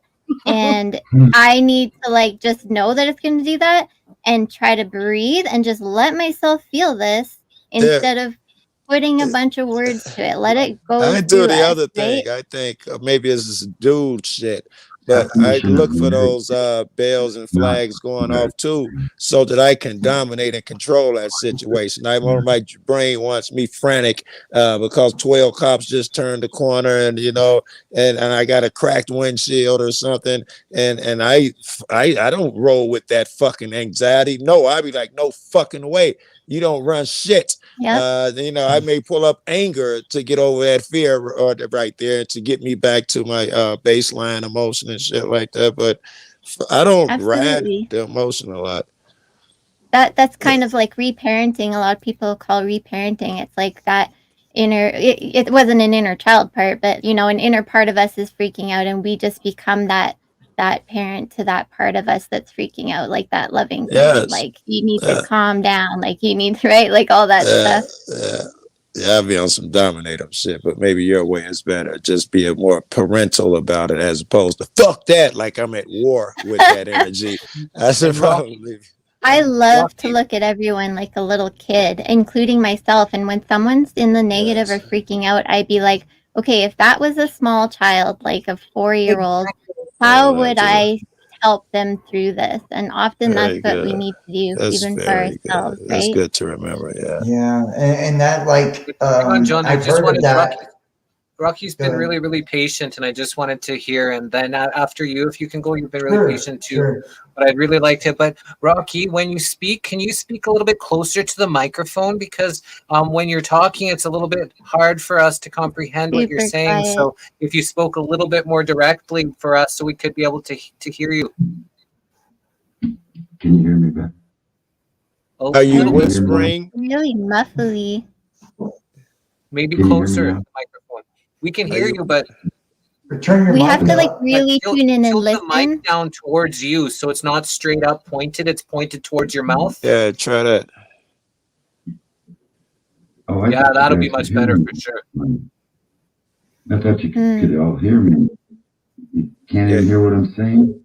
We can hear now, but you're very quiet. Like you speak very quietly, especially into the microphone. So if you had a setting to turn up that microphone, we might be able to hear it. Might be the microphone, you know, It's just got needs knobs we on just it. we just want to let you know, like when you start talking, it's very quiet and a little bit muffly, and then so we can't really hear you. Like you're not like in the conversation. So then we kind of hear these weird little muffles in the background, but not what you're saying. Well, we So we're can't not hear one purposely word. trying to speak over you. It's just that Is that better? no, Is that it's better? still the It's same. really, But it's if really we listen basic. and stop and Yeah. listen, then we can hear, but just not when others are talking. There's a volume on that mic. I had that microphone at the top. The top round button is a volume. You can turn it up on the Is that microphone better? itself. Can you hear me now? That's a little better. Hello? Chiquita. What's up, guys? Hello. Good to see you guys. What's up? It's horrible, bro. It's horrible. It's You not turned up the horrible, gain, but I it's think. very quiet. So you have to, everybody would have to be completely quiet, and we'd all have to focus just to like be able to comprehend. But we could hear you, but a lot of it would come muffled. We just have to speak a little firmer or turn that mic up. I'm trying to get the mic to work better. It used to work really good. I don't know what's going on. I almost wonder if the Yeah. mic's even working or if it's your computer picking up your sound, because That's you what just it's tapped it. You just like. tapped it and we didn't hear that. So I almost wonder if your mic is coming from somewhere else. Oh, he's probably not into that mic. He's probably just in the computer monitor. He has to switch it. So you might have to do that in StreamYard. You might have to switch your microphone. The Yeti mic wasn't on. Oh, There you go. It was going through my camera mic. there we go. Now we hear Yeah, ya. for a bunch of time, Welcome, like it welcome was really to the hard show, to bro. comprehend you. So this is much Holy better. crap, all that time. You Yeah. over guys to the couldn't even hear what I conversation. I was love it. saying. Lupita. Hi, beautiful. Not Keith, Welcome. what's up, brother? Welcome, Notch Hi. and Rocky. How's everybody doing? Shoot. Oh, well, Great. Can you So hear me? good. Glad to see you up here. we can hear you. Lupita. Lupita, we can hear you. Great. Yeah, This is anyway. Lupita, I was evolving a just long talking time about Facebook friends of ours. Go ahead, Rocky. A little bit that louder. Too, meditating, the meditation, the definition. You guys Okay. don't seem to go by the definition of the English. You have a different definition. It says All right, to dwell on anything in thought. To dwell on anything in thought, to contemplate, to study, to turn, or to resolve any subject. So it's And a lot there's of people different say kinds that of meditation as Yeah, well. that's different. Yeah, I was says to meditating on empty my your taxes. It says to empty your mind. Some people think meditation means to empty your mind, but I do. according to her, it says to dwell on anything in thought. You have to think. One That's thing what- at a Well, time. meditation is to blink your mind. That is the whole purpose, is not to have thought when I Well, do to it. get The to whole that purpose. purpose. Yeah, Well, to get to that that's purpose. not what the dictionary says meditation is. Well, Like the they'll Bible have to says change it to because I meditate. determine what it means. So they'll have to Yeah, change it so another few you years. can change True definitions story, if right? you They got to want. follow me. If you look up types of meditation, though, there's a lot of different definitions to different types of meditation. So you got to look at that too. But I think Yeah, what well, they the mean with scripture, that, the what scripture definition tells that me to he's meditate saying, on the word of God, which means I Right. have to think about it. I can't just empty my mind because I have to think on the word. Yes, So in you right? guys You have to Christianity, they think say on to your meditate on purpose. the word. Right, but it's only one thing at a time, and that's the objective, is to get to where you're thinking of one thing at a time, not multitasking. This whole Yeah, the word of God. multitasking is, Meditate on the word of God, which is has a lot of All different. right, here is another dictionary from Google. Think deeply or focus on one's mind for a period of time in silence or with the aid of chanting for religious or spiritual purposes as in a method of relaxation. Yeah, there it includes in silence, which is the type of meditation that I was talking about. I was saying like meditation means a couple different things. And I'd like Yeah. to hear Lupita, then not Chiquita, what they feel is meditation. Like, what's meditation to them? What is meditation? No, Ladies Lupita. first. Oh, thank you. Well, meditation, it actually there's only one purpose for meditation, but there is multiple ways to do the meditation. Okay. You can chant, you can go in silence, you can dance, you can even in your shower, because water, it's like an entryway and a relaxation for you. And so then you can go into a meditation. Now, the purpose of meditation is practically the same definition that both of you guys said, the thought that and what answer you want to receive from that thought. And in order for you to do it, you have to concentrate on that and not allow your brain to get redirected or distracted from that purpose. So there are multiple ways to get it done, but ultimately it comes down to the same purpose. I've only meditated for one purpose, and that was when I can remove my mind of all thoughts, three entities or something comes to me and talks to me and teaches me stuff. That's the only reason I've ever meditated, and that was my entire purpose of meditating every time. Connected back to source. Mm-hmm. Which is where you reach a level of frequency that you can start receiving the channeling through other energy beings. That's what I think it is now. Frequency. I wasn't so bright when I first started doing it. Now I think I was just trying to achieve a frequency. The more you do it, the more you practice it, the easier it gets to get to the frequency, and it's faster. It doesn't take us long. Yeah, I got really good. They taught me, those spirits taught me to lay down and relax each muscle individually, blah, blah, blah. There's a certain way to do it. I got so good I could do it sitting up. Not that good anymore. And honestly, I ain't did it since I've been chasing cops. That's been about 5 years now. I get into a meditative state when I play basketball. I get into a zone. I'm just in this beautiful, connected to source, swish after swish after swish. When Angeline recorded one time 11 in a row, and she made a little cute video of it, but that was the zone, right? Such a beautiful meditative state. Love listening to the sound, love moving, love releasing the ball, and just How flowing. about this, Jesse? If you have a partner or partners on that court, and you all are part of that energy and vibration, to feel like you're communicating without even communicating. You know what they're going to do before they do it. It's true. Beautiful. Once you hit that frequency of that same level, you guys could just connect without even talking to each other. Bands, I hear they do that shit. They be like, I know what dude was going to do before he did. They actually call that flow, actually, and being in a flow state. Mm-hmm. When you're like that, or in the zone or whatever. I get in that when I sing or dance or do my art. Those are my I get in the flow state when I bang. Flow state in the ass. We should focus on doing more of that, and the more that you do it, then you can kind of catch yourself walking and living kind of in that flow state. Mm-hmm. You can exercise it when you're doing a certain thing, but if you keep doing it and doing it, pretty soon you're just walking in that state. You're just flowing. What can we do? I read tarot or do live streams, I like channel the energy of the people that are watching, and it's like I get in a state to where it's like the information's just coming, or whenever I'm doing tarot, it's like it's just flowing through me. What if you're going about your day and you need to re-achieve that flow state? You're in public somewhere or whatever, and you got to grab your flow state. What can we do? Breathe. Focus on like you can't meditate. Maybe you're in a crowded mall somewhere. You can always focus on your breath. Breathe. You can always breathe. Number one, breathe. Different It breathing always 3 deep breaths usually helps, because it's the first one is to release all your anxiety, the second one's to relax, and the third one is to connect. That's my go-to. Release, relax, and in through the nose, out through the mouth. Mm-hmm. Not Chiquita. Welcome, brother. Relax. How's it going, Jess? Angeline? I'm so happy to see you here. Hello. Everybody else. Good to see everybody. Always a pleasure.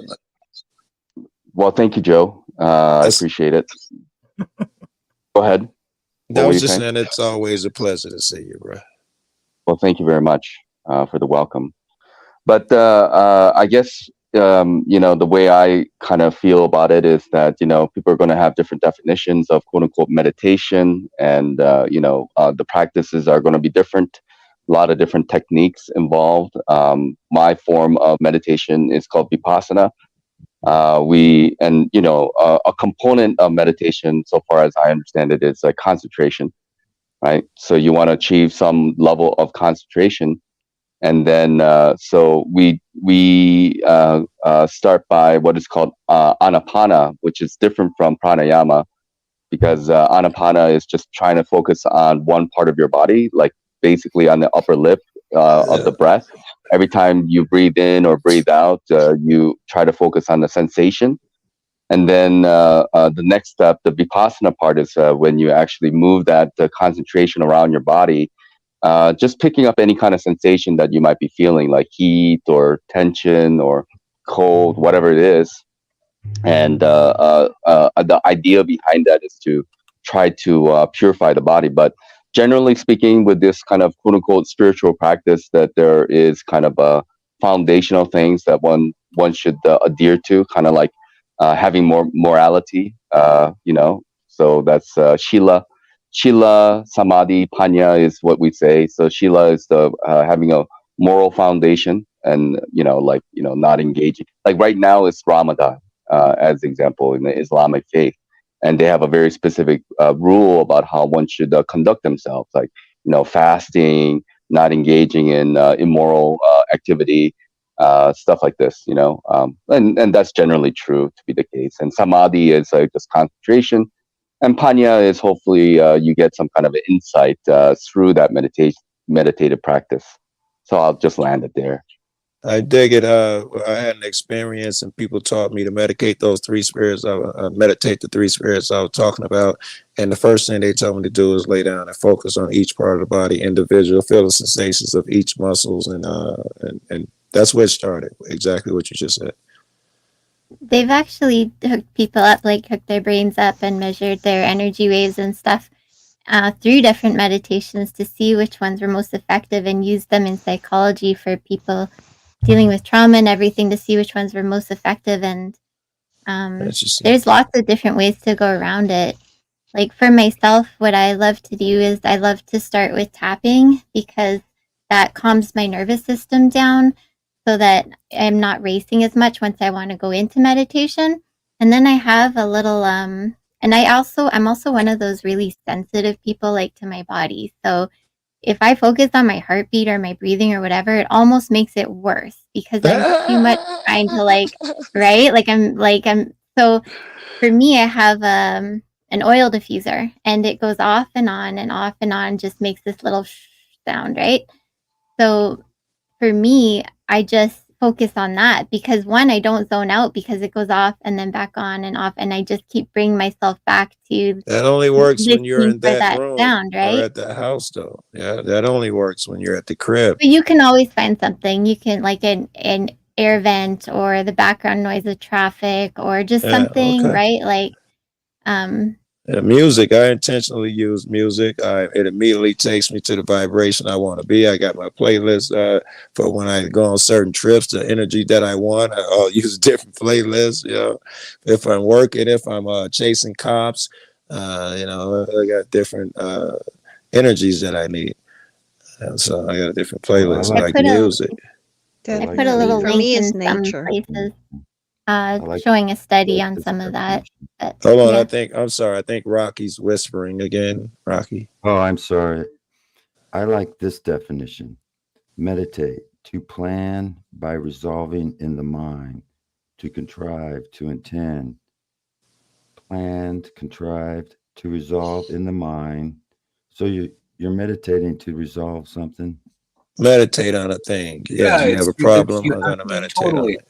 Yeah, I like that definition too. You want to meditate on it to resolve it, like resolve things, and that's what makes the mind wander. And this, false illusionary matrix is purposely programming you to make your mind wander, to get away from that of course etheric state, the heart state, intuitive state, living by your intuition instead of the mind vibration programming that's bouncing into everybody. So, you know, that's what we have to battle every day. Because and then some of those words, like I said, do have power, even though you don't let them in, you're not afraid, and I don't use them because I'm afraid of them. I just don't give any power to anything I'm not in alignment with. I dig it. Have you guys heard of heart math? Heart math? Yeah, that's another big one. So it's like there's Joe Dispenza and there's heart math. Those are the two sciencey things I love to go for. But heart math, there's like this technique you can use where you think of a question. So this is to get like an answer to a question, right? So maybe you're struggling to get an answer to something. You start simple, right? Like, should I or shouldn't I do something? And you're not sure, right? So what you do is you go, you zinc your breath and your heart. And what you do is you start to think of something that made you just put the question aside. You think of a time that you were feeling really good and happy and expansive and just joyful. Like maybe you were like laughing with your kids or whatever. And your goal is to feel that and feel it until you're like breathing with it. You're feeling it in your whole body. Your heart is beating and your heart and your mind rhythm will come into alignment.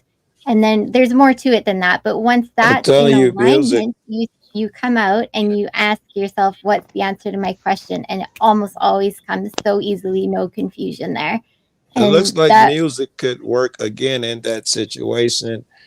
Could get you there fast, you know, put on something that gives you that feeling, you know, because some of them old records, it takes me back to skating at the skating rink or whatever, you know, at the club when I was young. It takes you to that feeling quicker. Now, come back to the question when you're in that feeling. Different people would definitely need different things. Some people, the music would just be right bang on for them, opposed to some people that aren't so in that vibratory. Yeah, right. Music. For someone, it could be a sense, right? It could be. What about music being a form of hypnosis? Have you guys ever heard that? That like, you know, whenever we're listening to music, like when our body's like moving and stuff like that, like that's a form of us being hypnotized by the beats. And I'm not saying it's a bad thing. Right. I'm in a meditative state for sure when that happens. So I mean, and think about like somebody that like does like a QHHT and how they bring on like you know, hypno states to all, you know, to get somebody into you know, their right brain, you know, which is their intuitive, you know, feminine creative side. That way they can bypass the logical part and be able to basically it's putting them in a state of meditation, you know, through, words or whatever different forms. I've never done that myself. I don't, but and like when people would do like chants and things like that with drums and shit, having massive meditations, like tribal people or natives. So there's a lot of different forms I think we can use to induce ourselves in altered states of consciousness. So I think somebody was saying, well, you guys are all high. Yeah, we could get high too. We could take psychedelics, like, and that would. That's a shortcut, man. You better be prepared though. Be that moral guy, because those psychedelics kind of bring out what's in you. And if you weren't moral to begin with, that's when I think people have bad trips and shit. And if ever I've done a psychedelic, it was to chase God or something along them lines. I've never had a bad trip, and I used to get high all the fucking time. That's why Joe, have you ever been around somebody? Everybody, so they can yes, control I have. I think the devil possesses them literally. Psychedelics can open up a whole other level of things. Yes, I literally think the devil possesses them. I had the first time one guy called me, this one speaking answering machines and shit. He kept calling, and he said, what happened, man? I was possessed, man, by something evil. And I did it after that. In other words, people use that same word. I was possessed, and usually by something bad, by something evil. I totally believe in that shit. Exactly, because when you are not in control of your own body, it's easy for any dark entity to take over your body. So the best way to get that natural high is for you to learn your source code. Your source code is your direct connection to your soul. And that way you can have that natural high in the natural frequency to where you don't need psychedelics or anything else to access They the don't work divine on and the me. Almighty. I can't use them now. I got a bag full of mushrooms now, man. And no matter how much I eat, how much I try that DMPT, EMPT, or whatever I use, I can't even get a trip now. And my guy is like, Joe, because you live in that fucking state now. You know, you're there. It ain't like it used to be. And he's right, man. I love that. Like things like dimethyltryptamine, which our brain naturally produces, which is a strong hallucinogenic. Um, I know we can produce those kind of things naturally, and people do sensory deprivation, all different types of things. But things natural that come from the earth, like psilocybin and dimethyltryptamine, could it be that these chemicals, these elements, are actually altering our chemistry in a way that kind of takes the blinders off to allow us to see the entirety of the reality. That seems extremely the logical. limitations that are put on by our brain. And when people have bad experiences, I believe it's because those spiritual doors do open, and they have negativity and things within them that's waiting on the other side. Like it's a part of their own energy. They're in alignment with that, or it couldn't even come to them. Or they have. You know what I mean? It's like if they were doing, like, because there's been tribes, indigenous people for eons that have used, things from the earth, to, have spiritual. To induce those states, Yeah. But they do healing, those supervised. journeys, Usually somebody who is expert about it. And if you're going out there and experimenting on your own. Well, a lot of rite of passage is what I mean. When you look at, like, historically, a lot of rite of passage, for shamans or just people becoming men or whatever in the community, they would go out alone and take, hallucinogenics and go into the forest. And it would be because they could actually, like, commune with nature within that way. And yes, they were living a far more natural life, probably a far more what we would call morally based life than what we live now. Depending on how you perceive it, but I don't feel like there's I don't feel like these designer drugs and stuff like that are really bringing people to the best spiritual experiences. But when people are doing these, and you're right, some people do peyote ceremonies and ayahuasca and all of this, and they are being guided by a shaman, or somebody that's very skilled, in dealing with that particular, chemical or element. But, I feel like it's the intention on what we're looking for. If you're looking for the joy and pleasure of just getting higher, as opposed to a spiritual experience in somebody that has, done the work, you're not going to have all that negativity waiting for you when the doors blow open. Well, the thing is that negative energy doesn't always transform or come to you as negative energy. They just want to get in there and they pretend to be something else so that you can get comfortable with it and misguide you and mislead you.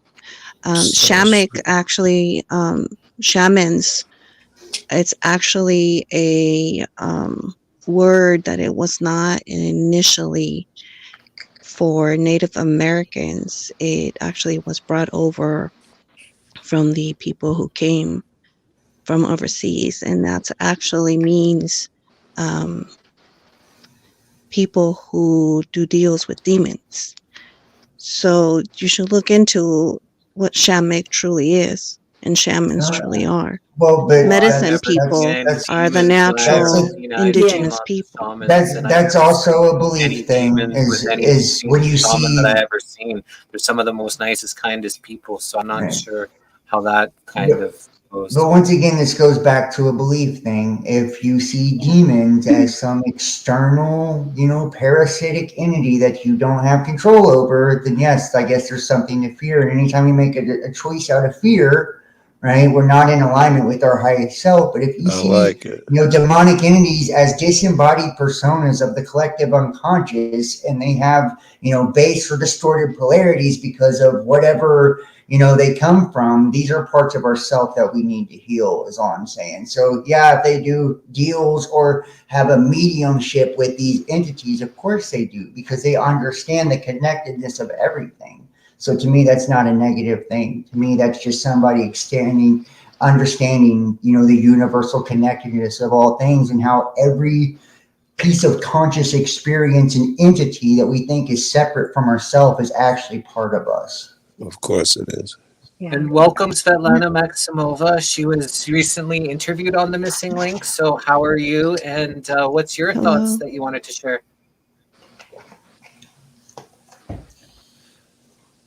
Hello, Svetlana.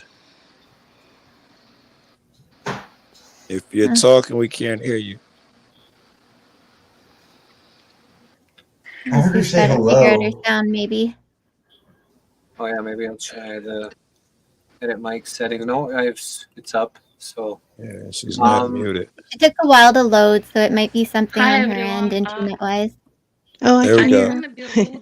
I cannot hear you. Yeah. You're very low and actually even hard to comprehend any of the words. Maybe if you put your mouth right to the mic, or but I can't hear you, but I think you can hear me.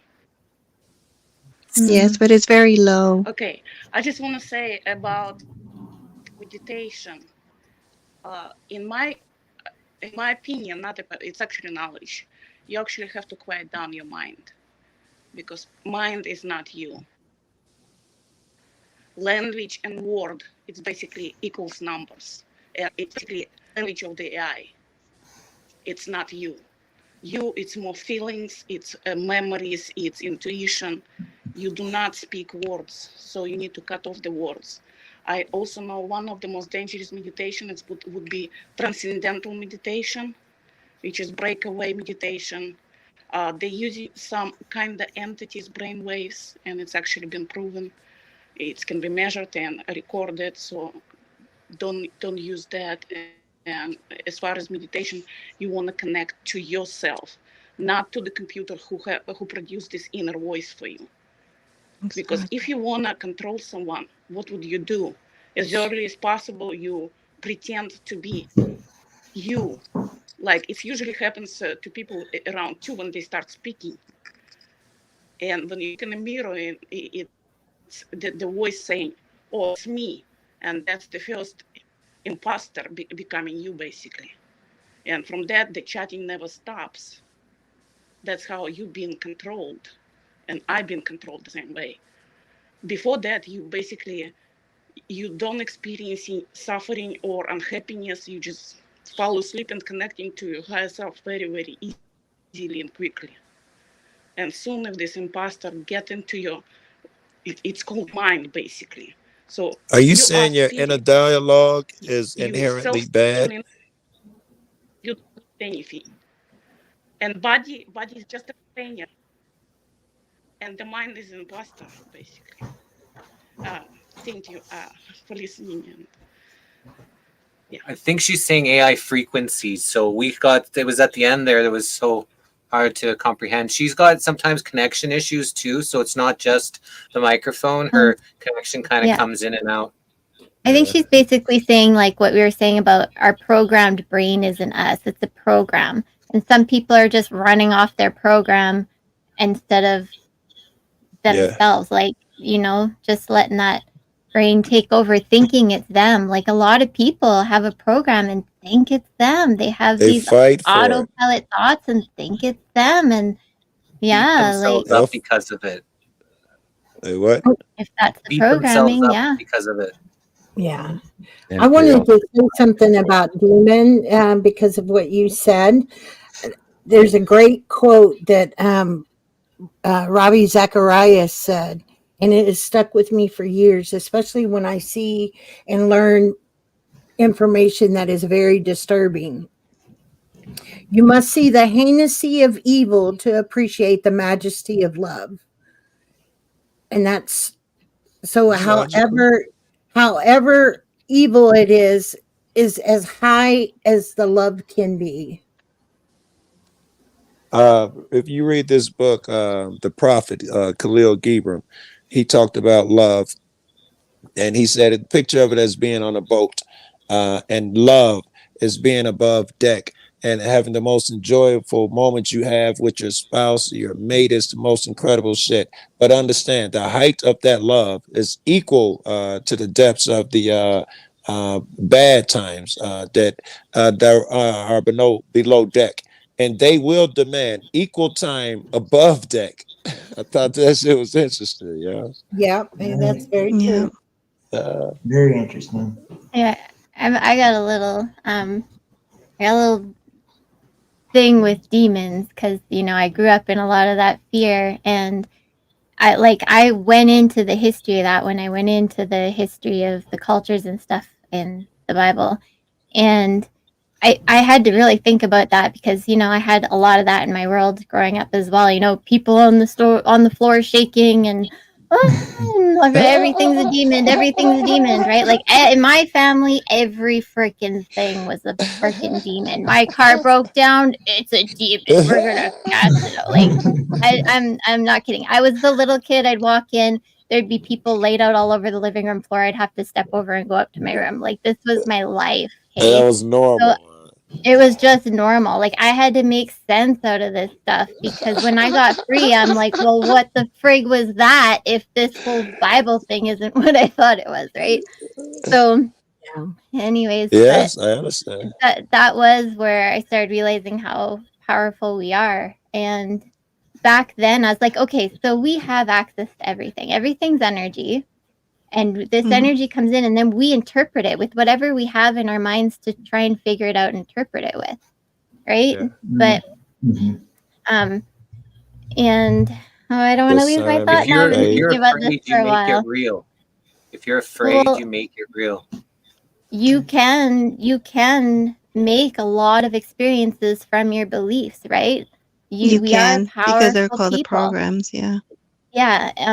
But like, separate demon entities, I think that's a Western thing. If anything, a lot of it from movies and stuff, because it's not like a very historical thing, right? In history, they did do weird things. Like they used to think that demons came in through the women's, right down there. They used to do horrible things to people. And they would think, oh, if we do horrible things and get demons to enter these people, we can predict the future and we can find hidden knowledge and blah, blah, blah. But as I thought about that, I'm like, well, we always had access to it. So what if these people just had these things happen to them that opened them up to believe that they had access to these things and then they could receive that information? And it was however they were, it's mixed with whatever they believe. So suddenly all this stuff happened to them and they start to be like, oh my gosh. And they start to think they're crazy and connecting and whatever, because that's what they were told. And then they started getting all these downloads and blah, blah, blah, but they were always connected. The problem is they're connected in a fearful way now. So they're going to get messages and they're going to start feeling like they're crazy all at the same time. Like I've heard people send me so much things trying to convince me of demons, like, oh, this woman was the wife of the devil and they put her through these rituals and they put her in a coffin and put blood on her and blah, blah, blah. I'm like, I would go fucking crazy too. Like that doesn't mean it's a demon. Like, Angela, you know what I mean? And then you saved you. I'm glad that belief was big enough for you to believe too, right? We literally had Satan on panel earlier tonight. I'm just saying. I mean, it's true that it depends what your belief is. Solomon's magic, though, the 72 demons was how he built his temple. I just want there are some demons, but they are so few, and the likelihood of any of us running into them is very, very unlikely. It depends on people's frequency. And when people talk about demons, doesn't mean that you fear them. Like I acknowledge that they're real, but I don't fear them because the power who stands with me is a lot bigger than they are. So understanding and being aware of the dangers that are out there energetically, it's something that you need to be, informed of and be aware of. Doesn't mean that you need to fear it, because you don't have to fear these things. And demons are real, whether you believe in them or not. And they're apart from you. They're not part of you. And that's your So opinion, right? That's they're your not, belief. they can't control you unless you allow them. They don't come to you unless you call for them. Well, But they're always watching. Yeah, but a demon comes from domain. It's a mask. It's a persona. It's a disembodied ego, is what it is. And if we look at, in the esoteric, Solomon built his. Those are shadows. Those aren't demons.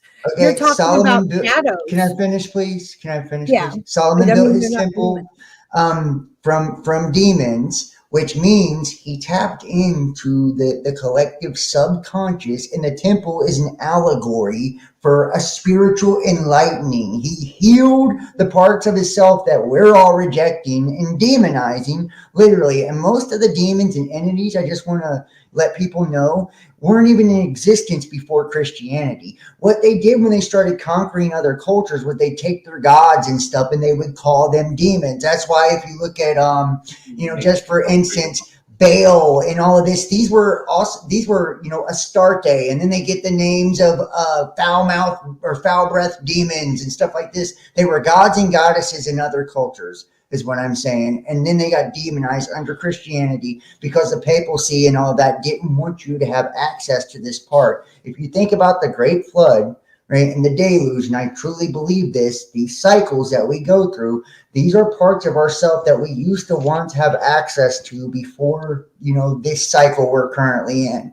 And in order to, heal those parts of us, those fragmented parts of us, and you can say they're not a part of you, but everything in this place is a part of you. There's nothing that can exist apart from you because you're in God. All things are in God. There's nothing outside of God. So they're a part of you too, period. So it's like these parts, whether they're disembodied or not, they're still connected to your consciousness, right? And you still have the all the ability, fractals, everything that you're talking about are fractals of creation. And if you're banishing them, right? You're banishing them, and you're calling them these negative things, and you're afraid. What type of energy is going to be reflected back to you by this black mirror, by this shadow? Right? Yeah, when you approach it, how come people who practice Solomonic magic, who invoke these things, like myself, who invoke these things and bring them up and talk to them, but talk to them with respect and reverence and understand it's myself that I'm talking to, right? Because I want to access a part of myself and heal a part of myself, never have an issue, never have a problem, never have anything. The thing don't come back and haunt me, right? People that are tapping into stuff like ghost hunting and stuff, they're opening up doors, not understanding what they're speaking to, and then they're afraid of it, right? So the thing's going to, and negativity can only attach to karma, right? So you couldn't even have this feed off of you if you wasn't broken within yourself in some way, shape, or form or facet also. So it's like we always want to externalize, blame the devil, blame demons, and never take accountability for the fact that, it's like it's us bringing these things on ourselves, and it's up to us to heal these parts of ourselves. When they say, what if there was a God, why would he let babies die? I'm thinking like you. We're doing that with all the negative energy and karma. He's not doing that. Each person does that action themselves. Right. Okay, let's go back to interpreting energy through our fear. I want to hear now Chiquita's take on all of this. Well, I mean, does demons exist or don't exist? I guess I would say they're both true. Depends on the perspective. But I do agree with the idea that all is a part of creation. And so, my take on it is that the creator, there's no arm wrestle between the devil and the creator. But I do believe that Satan exists out of some kind of a mystical, mystery type of paradoxical process that God has allowed him to exist, maybe out of free will, so that we can express. And then, part of my belief is that we are tested here, and maybe some part of that is that we are fallen angels ourselves, and we need to kind of prove to God that we're worthy of making the right choices. But who knows? I like it all much. I like perfect, except for not fallen angels. We're all just born here as angels. It depends on you to which direction you take. I think this is as you wish. Yeah, I think the fallen is talking about descending in consciousness. You know what I mean? It's like if we go in these ups and downs and these highs and lows, throughout the cycles of time, and we once were an ethereal being, and you got to think if we were coming into a physical form from a spirit, well, we had to descend down to it. We probably didn't just get here all at once. So these, if you hear about the tales from the Greek, the Norse, all of them, there was primordial entities first, then there were titans, then there were, the demigods, and then there were us. So it's like describing a dissension in consciousness. And then if you listen to the stories of Ragnarok and all of this, same thing. They say that we go back up, and fight this, in this war in heaven. It's just, war in the spiritual world between these energies and these cycles that are taking place. And it's like, it's just going up and down Jacob's ladder, up and down Jacob's ladder eternally, because we're eternal beings having a physical experience.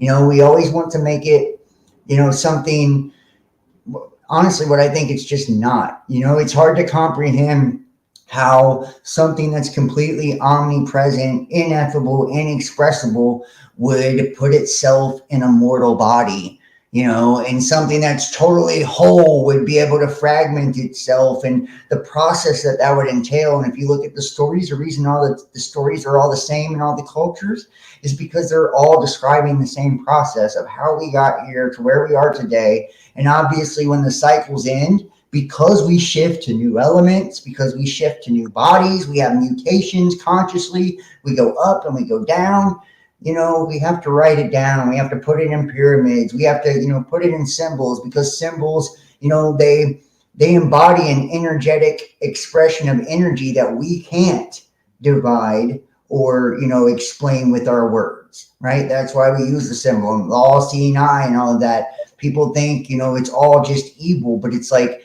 they don't understand where it actually originates from and why it's here. It's here to trigger us when the time comes, when we're able to understand it. That way we can pick back up the story and say, oh, okay, yeah, we have nothing to fear here. We've done this a million fucking times. We've done this a million times. We went on this journey a million times. We've came all the way down. We're on our way back up, and it's like, but there's a question there. Instead of feeling like we're at the whim and the will of these gods, what would the question be? Okay, we come here to evolve our soul. So if we're coming back, and depending on where we are now, how much of your soul has really evolved? Well, that's the thing. It's a process of taking something that's whole, putting in a bunch of fragments, right? Each element, right? It's put under pressure. It's like putting under pressure, like creating a diamond. That's why you need the negativity. That's why you need the darkness. That's why you need the chaos. It's order out of chaos. You're trying to make life way too complex. You're making life way too complex. No, it's not that complex. It's very simple. But it isn't all about that. We've been told this over and over. Life. That's took us off the pathway into darkness. At a base level, sure. That's not what I'm talking about. That's not a base level, honey. Not at all. Do you know how hard it is to love your enemy? That's a simple concept, and I'm talking about something different than that. Yeah, we can all just live our lives. See, that's where we sure, get but lost. for lack of knowledge, surely my people will perish. If you're satisfied with not knowing, that's okay, but it's not wrong. It's not. I know a lot of stuff too, but that doesn't do anything if you're not living it. That's the whole point. See, I understand. I know, but preaching at people is not going to help me live it either. Well, so I'm going to share an experience with you guys, and you can believe it or cannot believe it. It's all up to you. But if you want to actually hear the frequency, so you know the truth from truth, it's up to you. I mean, a lot of you guys talk like you're all experienced on a meditation and frequency and all of that. So I'm assuming you can get to a frequency right away to understand and hear the truth and the actual vibration and frequency. So I meditate a lot, and of course it took me a little while to start doing it because I didn't believe in it before. But ever since I was a child, I seen beings. I see different type of beings, different frequency, energy, and you can call me crazy or you not believe or not believe it. But I lived in Arizona at one point, and I met the devil there. And you can say it's a part of me, but I don't think so, because I was a very gullible, innocent person at that time. And I lived there, moved there, and one night the devil just showed up. And he was not like most people describe it. He was not with horns, red, or a huff foot or anything like that. He wasn't like that. He was actually a very beautiful male man, a man, but his eyes did glow red. And he wanted me to join him. I rejected him, and he left. Well, years went by, and I kept seeing things, ghosts, spirits. I have helped many spirits to cross over that have been left behind, trapped here by demonic entities, and I have helped them cross over. Now, when I started meditating, what was it? 7 years ago, I wanted to know why there was a darkness and a light, and why there were so many people going through so many different things. And I was shown our souls, our spirits are two different things. Our soul remains in the creation with the creator, and fractals of our soul come here to earth as spirits, and it can come here at the same time or in different timelines. And we each have many fractals living at the same time. And through our life experiences, as we remember, we will never forget what we already remember in this human physical form. Meaning, what you remember now, if you're already living at a higher frequency, when you reincarnate, you will already be at the same state. You will never regress. And once we hit our full potential, then we can reunite all our fractals so that we can know our true existence and live a life of peace here on earth as we do in heaven. But there is above and is below, meaning part of our fractals are in the below, which we eventually need to all reconnect and bring forward back to our soul.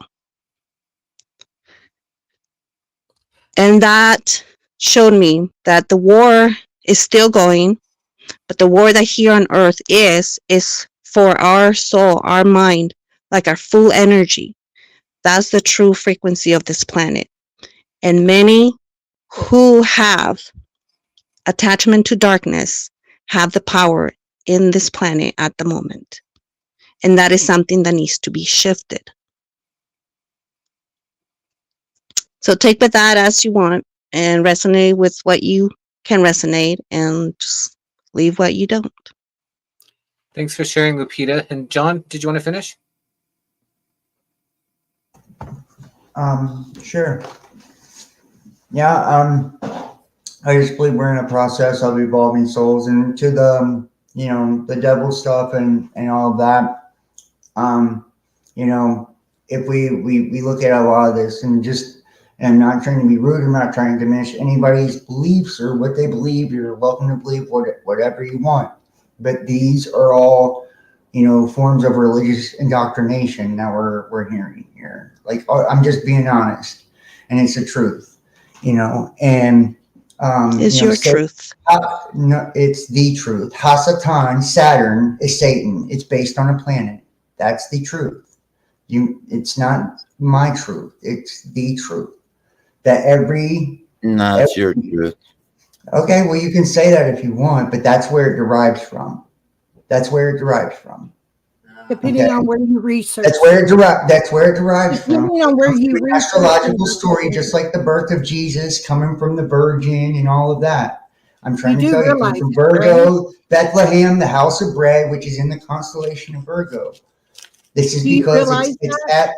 Can I please finish? No, but you need to acknowledge this real quick. Do you realize that what you're saying is your truth and not the truth? Okay, the truth, hang on. I'm not going to argue with you. I'm trying. Please just let me finish. I don't want to argue with you. I just want to tell somebody you. says something, you say no, that's not the truth. Well, so they're rudely interrupting me to try to discredit what I'm saying. So no, I'm not. It I'm is just the saying, truth. don't say that it is the truth. You don't know the truth. Nobody knows the truth. It's your truth. I know it's not what the government told me to believe and to blame the devil outside of me. Your truth. And it depends on where you researched it and where you got your information is where you know your truth. That is where it comes from. And then when you evolve, you get your information directly face to face with spirit, like what she's talking about. And until you really look at it as a spirit, physically. Right, but can we stop trying to paint this as an evolved belief? This is not an evolved belief. This is an indoctrinated belief given to you through religion. This is just your truth. Will you please let me finish and stop being rude and interrupting me, please? Okay, well then just nicely, kindly, please, respectfully, please, will you stop? Let me finish, if you will stop that, I sure will. Respectfully, please. Let the Illuminati guy talk. Let the illuminated person talk. Illuminati guy who knows everything. Okay, well, that's your perception, bro. That's your perception. But if you don't want to agree with me, you don't have to. I'm not making you. I'm not twisting your arm. You can go around being a sheep the rest of your life. It doesn't matter to me. I'm trying to tell you how it actually works. And you're not. Okay, I don't.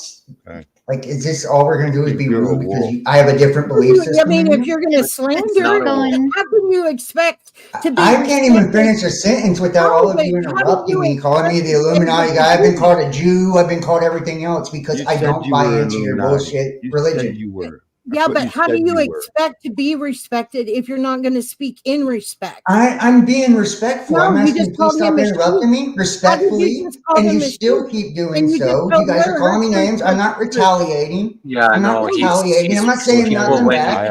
Say things you're not getting right. You're not evolved, honey. He never said, Rocky, that he was Illuminati. He said that he was illuminated.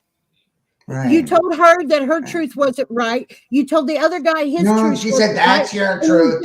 She was chiming in being rude, like you are right now, like he was over there. And you guys all actually believe the same thing. Go figure, right? It's not about believing. I believe my truth. And I respect. Can you let me speak mine, or is yours that weak in its foundation that you have to interrupt mine to make sure that I don't clarify? That way, people know the truth. No, that it isn't the point, honey. The point was you. All right. Saying, the point is to interrupt me over and over and over. Please, can I finish? Can I just finish? You said I don't care about your opinion, lady. Can I just finish? The truth. Then yes, I will interrupt that. Just trying to. Interrupt. I know it's been happening for like 10 minutes now. I've asked her politely a bunch of times. All right, I'm trying to tell you. I don't get it. I just want John to finish without interruption. Okay. Right. It's just rude. It's rude, and that's what I mean. It's like people get locked into these belief systems, and then they demonize it with words like Illuminati. That means illuminated. So yeah, I'm Illuminati. I'm illuminated. Sorry, or I'm a Jew or whatever. This is to discredit what the real truth is. This is to demonize what the real truth is. This is what the Christian church has also done, by the way. Don't do this and don't do that, or else. Why? Because you might discover that you are God. You might discover that everything is connected and is one. You might discover that you don't have to be on your knees praying to a deity in the sky. You might discover that you're not a prisoner here, you're not a slave, and you're not here to serve nobody. You might discover that we have been here from the beginning and that we descended from the stars and nobody's coming to save us. We have to save ourselves. You might discover that there's no new world order, that the hidden hand is you if you have the ability to be able to move the mechanisms of things around you. You might discover these things, right? You might discover that you're powerful, that you're the creator, that you're divine, that there's nothing outside of you, that it's all you, right? You might discover you don't have to live in fear anymore. You might discover that, right? Like, and because we want to be slaves, because we have Stockholm syndrome, we love our captors, right? We'll defend them to the death, right? This is what they did with Jesus. They crucified him because he said, your father is the father of lies, right? He was saying, your father is the father of lies. The same father, people that think they're worshiping Gadriel, God, right? Yahweh, hands nailed, feet nailed, right? Nobody ever knows what any of these things mean. They just go with it, right? And then they try to chop it up as like they're giving some divine truth to everybody. Like, you know, this is how we evolve. No, this is regression. We're believing the same thing that the church has been pushing down our fucking necks for the last 2,000 years, right? The real secret is what I'm trying to tell you. You can say it's my truth, fine. It's my truth. I'm not going to argue with you about it, but it's also all of the ancients in every culture across the goddamn world's truth if you have the eyes to see. And it's confirmed time and time and time and time and time again. And the true understanding is the reason that it's in the stars and the stories in the stars, the reason that it's all across the earth, the reason that it's in every society, because it is a reflection of us, because we are in charge. Nobody else. We are God. Take created in God's image so lightly. and I'm not trying to be rude, but I just want to be able to finish a thought. I love these open panels. I love having debate, but I believe in respectful debate, right? And I sat here quietly while everybody else talked, you know? And then when you guys want to try to talk over top of me, call me names, like, you know, if you wouldn't do that in my face, don't do that online. That's fuckboy shit. You know what I mean? Like, you wouldn't do that if we were sitting at a table eating lunch. So why are you going to do that on a computer? That's crazy. It's really hard because, like, we grow up in a world where right from the beginning we're seeing it, we're hearing it from people, we're hearing it on television and movies and churches and speakers, and we're getting this stuff put in our head right from the very beginning. And then when we have an experience, like of energy or whatever, we interpret it as this thing. We immediately, because energy is just energy, and then we put the interpretation to it. So as soon as we experience something, we go to whatever we have in our brain to interpret it with. So if we heard about demons somewhere or saw something in a movie or whatever, and we have an experience, and then we remember and we're like, that's what that experience is. You know how many people had a spiritual experience they couldn't explain? And then when they're telling people about it, they're like, I didn't know then, but now I know it was because somebody told them, right? Like, I had this experience and I didn't know then, but now I know it was Jesus, or now I know it was bad, or it was demonic, or now it be. Well, and I'm not saying these people don't encounter deities or anything. Like, they have probably seen entities and things like that. You specters. see it, you everything. Yeah. Totally. Right. Totally. You can talk to it. You could, there's all kinds of things that can happen. But the thing is because it's connected to an emotion and such a strong belief that creates this experience, they believe that experience to be true. You can't take that from them no matter what. So to try and like expand from that is really hard for some people, right? To go beyond that, because it makes you have to question everything you've ever believed, especially the power within yourself. And it can also be scary because if we don't have faith in ourselves and we feel like everything's so horrible and I need something bigger than me, I need someone to like know that someone's coming, that someone out there cares, that somebody's what I can't be, and all this kind of stuff. It like just moving out of that belief when you think you found finally this savior thing or belief, like, oh, now I know how to control the demons because I know about them and I figured them out and I just have to have authority over them. I went through that stage too, where I went from like being scared to being like the commanding Christian in Jesus' name, and you just don't fear them, you kick them out, blah, blah, blah, and you're in charge. And then you just don't fear them and they can't affect you. And you go through all these stages until you realize like it's just our beliefs, right? And we are powerful. Like this is like why I don't condemn. Like if somebody says this is my experience, this is what I saw, this is what I know, this is da da da, I don't say you're wrong. I'm like, yeah, that was your experience. I believe you. It just doesn't mean that there's not more than you know behind it that created that experience, and there's still more to know. If you go throughout history, even the Bible itself is not the evolution of God. God always, God, source, whatever, life-giving energy, it just is. Energy just is. All the stories are stories of our evolution, of our understanding of God. Right from the beginning of the Bible, where they're like, oh, it's multiple gods. And then they're like, no, I'm one God. And they're like, oh, we need child sacrifice. And like, no, we don't want child sacrifice. Oh, we need animal sacrifice. I never wanted your animal sacrifice. It's like, it's this evolution.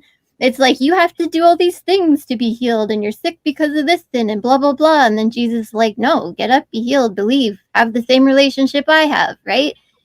All these stories are our evolution, our understanding, unfolding of God, us becoming more and more understanding of the goodness of this.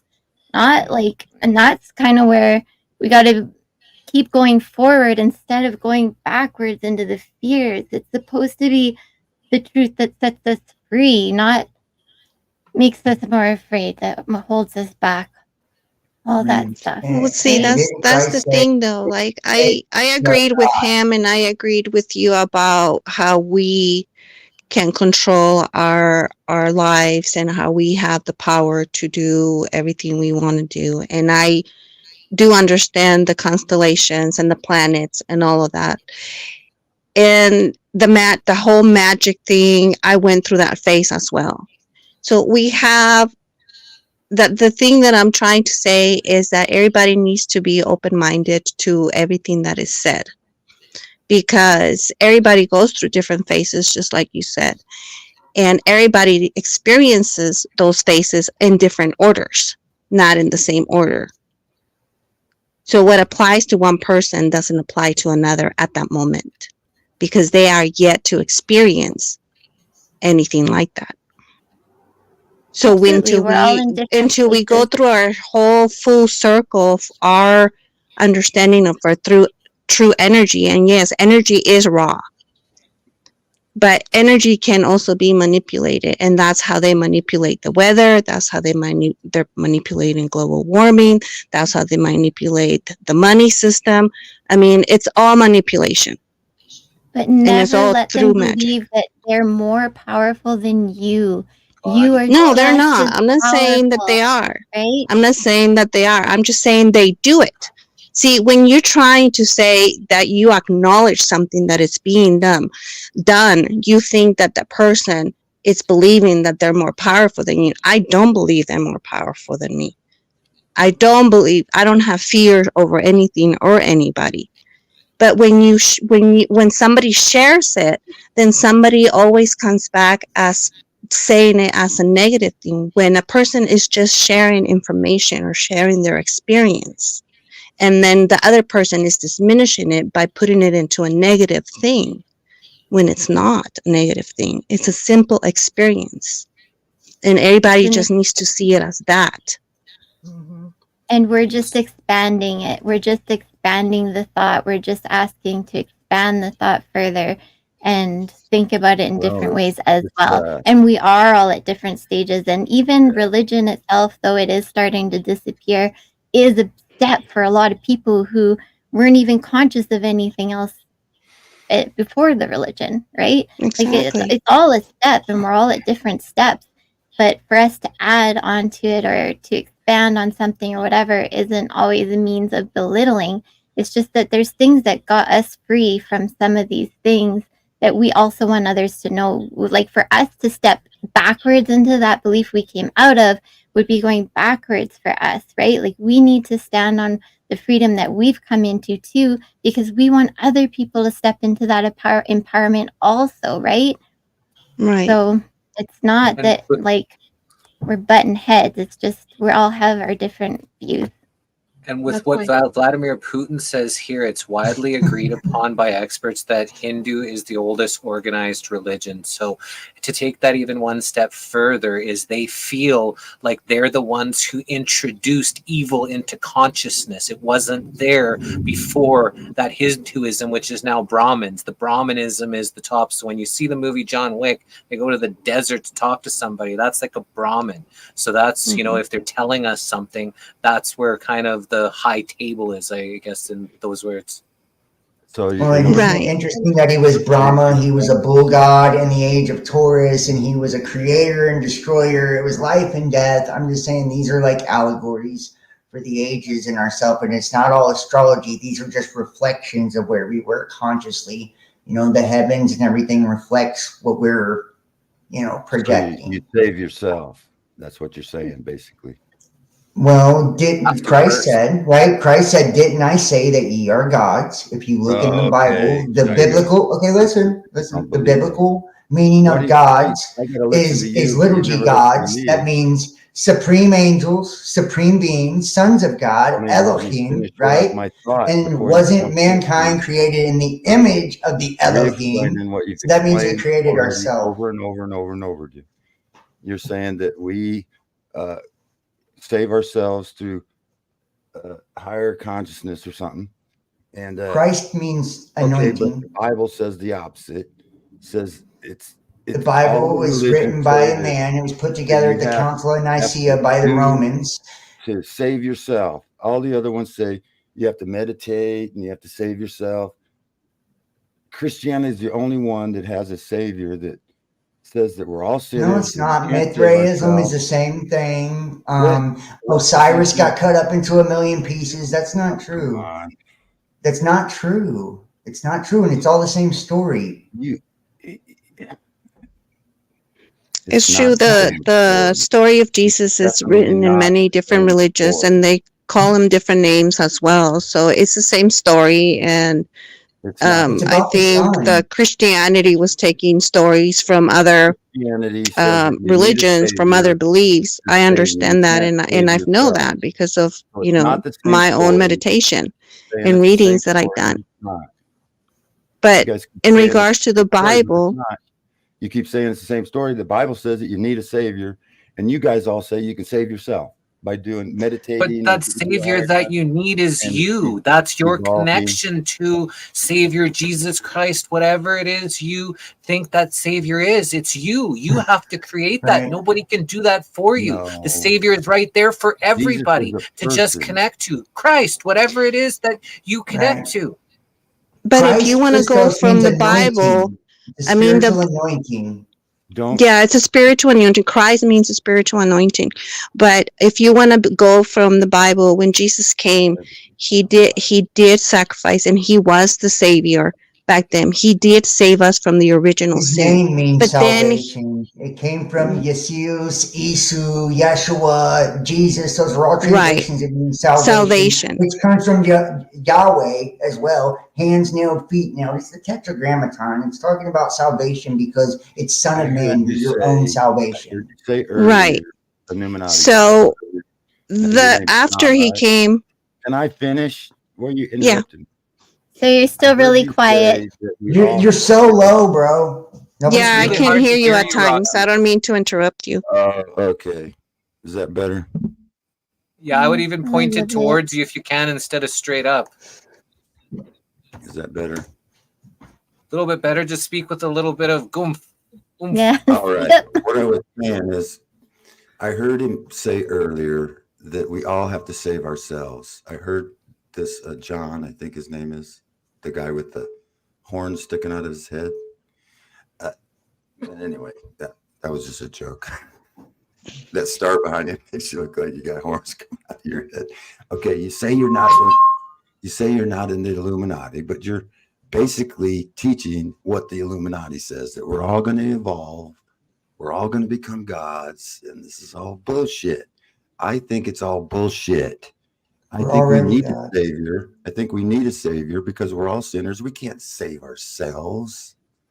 So, you guys are into this mysticism, and you think everything, you do some drugs, do some DMT, and connect with these, and channel and do all this meditating, and then somehow you're going to save yourself. See, the thing is, Christianity says you don't have to be smart, you don't have to be nothing, just have faith in what God says. And we know the Bible has been misinterpreted and been used as a weapon against people, but it wasn't originally in English. It was written in Hebrew and Greek. And so, you guys are all like, you're all like thinking you can save yourself by meditating and somehow you're going to save yourself. Like you're going to evolve. Like, who believes in evolution anymore? Like now that now they're pushing this humanist, they're talking about we're all going to evolve into gods. Now that's what you're thinking. We're all going to evolve into gods. We're all gods. I heard you say that. You were created in God's image. What does that mean to you? Why do you think God is so lowly that he created you and you're a nothing? That is so hard for God to feel that in your heart, that you feel you're nothing. You are part of God. He wouldn't have created you. You have a spark in your heart that is God, and you just have to connect back to it and not think that other people are not connected to it because you're not. Christians, what we believe, and you don't even know what we believe half the time. You sit there and talk shit like you know what we believe. You don't even believe the Bible, but yet you tell us what we believe. What do you mean I don't believe the Bible? It's the most produced book in the entire history. Only someone that was the ignorant of ignorant would not believe that the Bible is a real book. To control people, that's what you think. Okay. No, there's people that are sheep that just think that God came here to have sacrifice and we're supposed to be sacrificed again to be saved. That's ignorant and that's hurting God. Christians don't believe that. They don't believe that. You don't believe that the prophecy is that everybody's got to have the mark and there's going to be martyrs and there's going to be death and that, Jesus has got to come back and fix all that shit? That's predictive programming. That's the sheep that want it and make it to happen by believing that's supposed to happen because some book that was written by Freemasons told them that. So I know you were saying like the Illuminati, they were teaching what they teach, but what if they're using what they know and to like run stuff while keeping us small by making us believe things like that we are small and we can't do it and we're not enough. They run the world, right? Right? But they know who they are. Like, if you want to created in his image, we're not small. Yeah. If we want to go off the Bible, okay, we're supposed to look like Jesus. If you want to go off Christian teachings and beliefs, we're supposed to look like Jesus.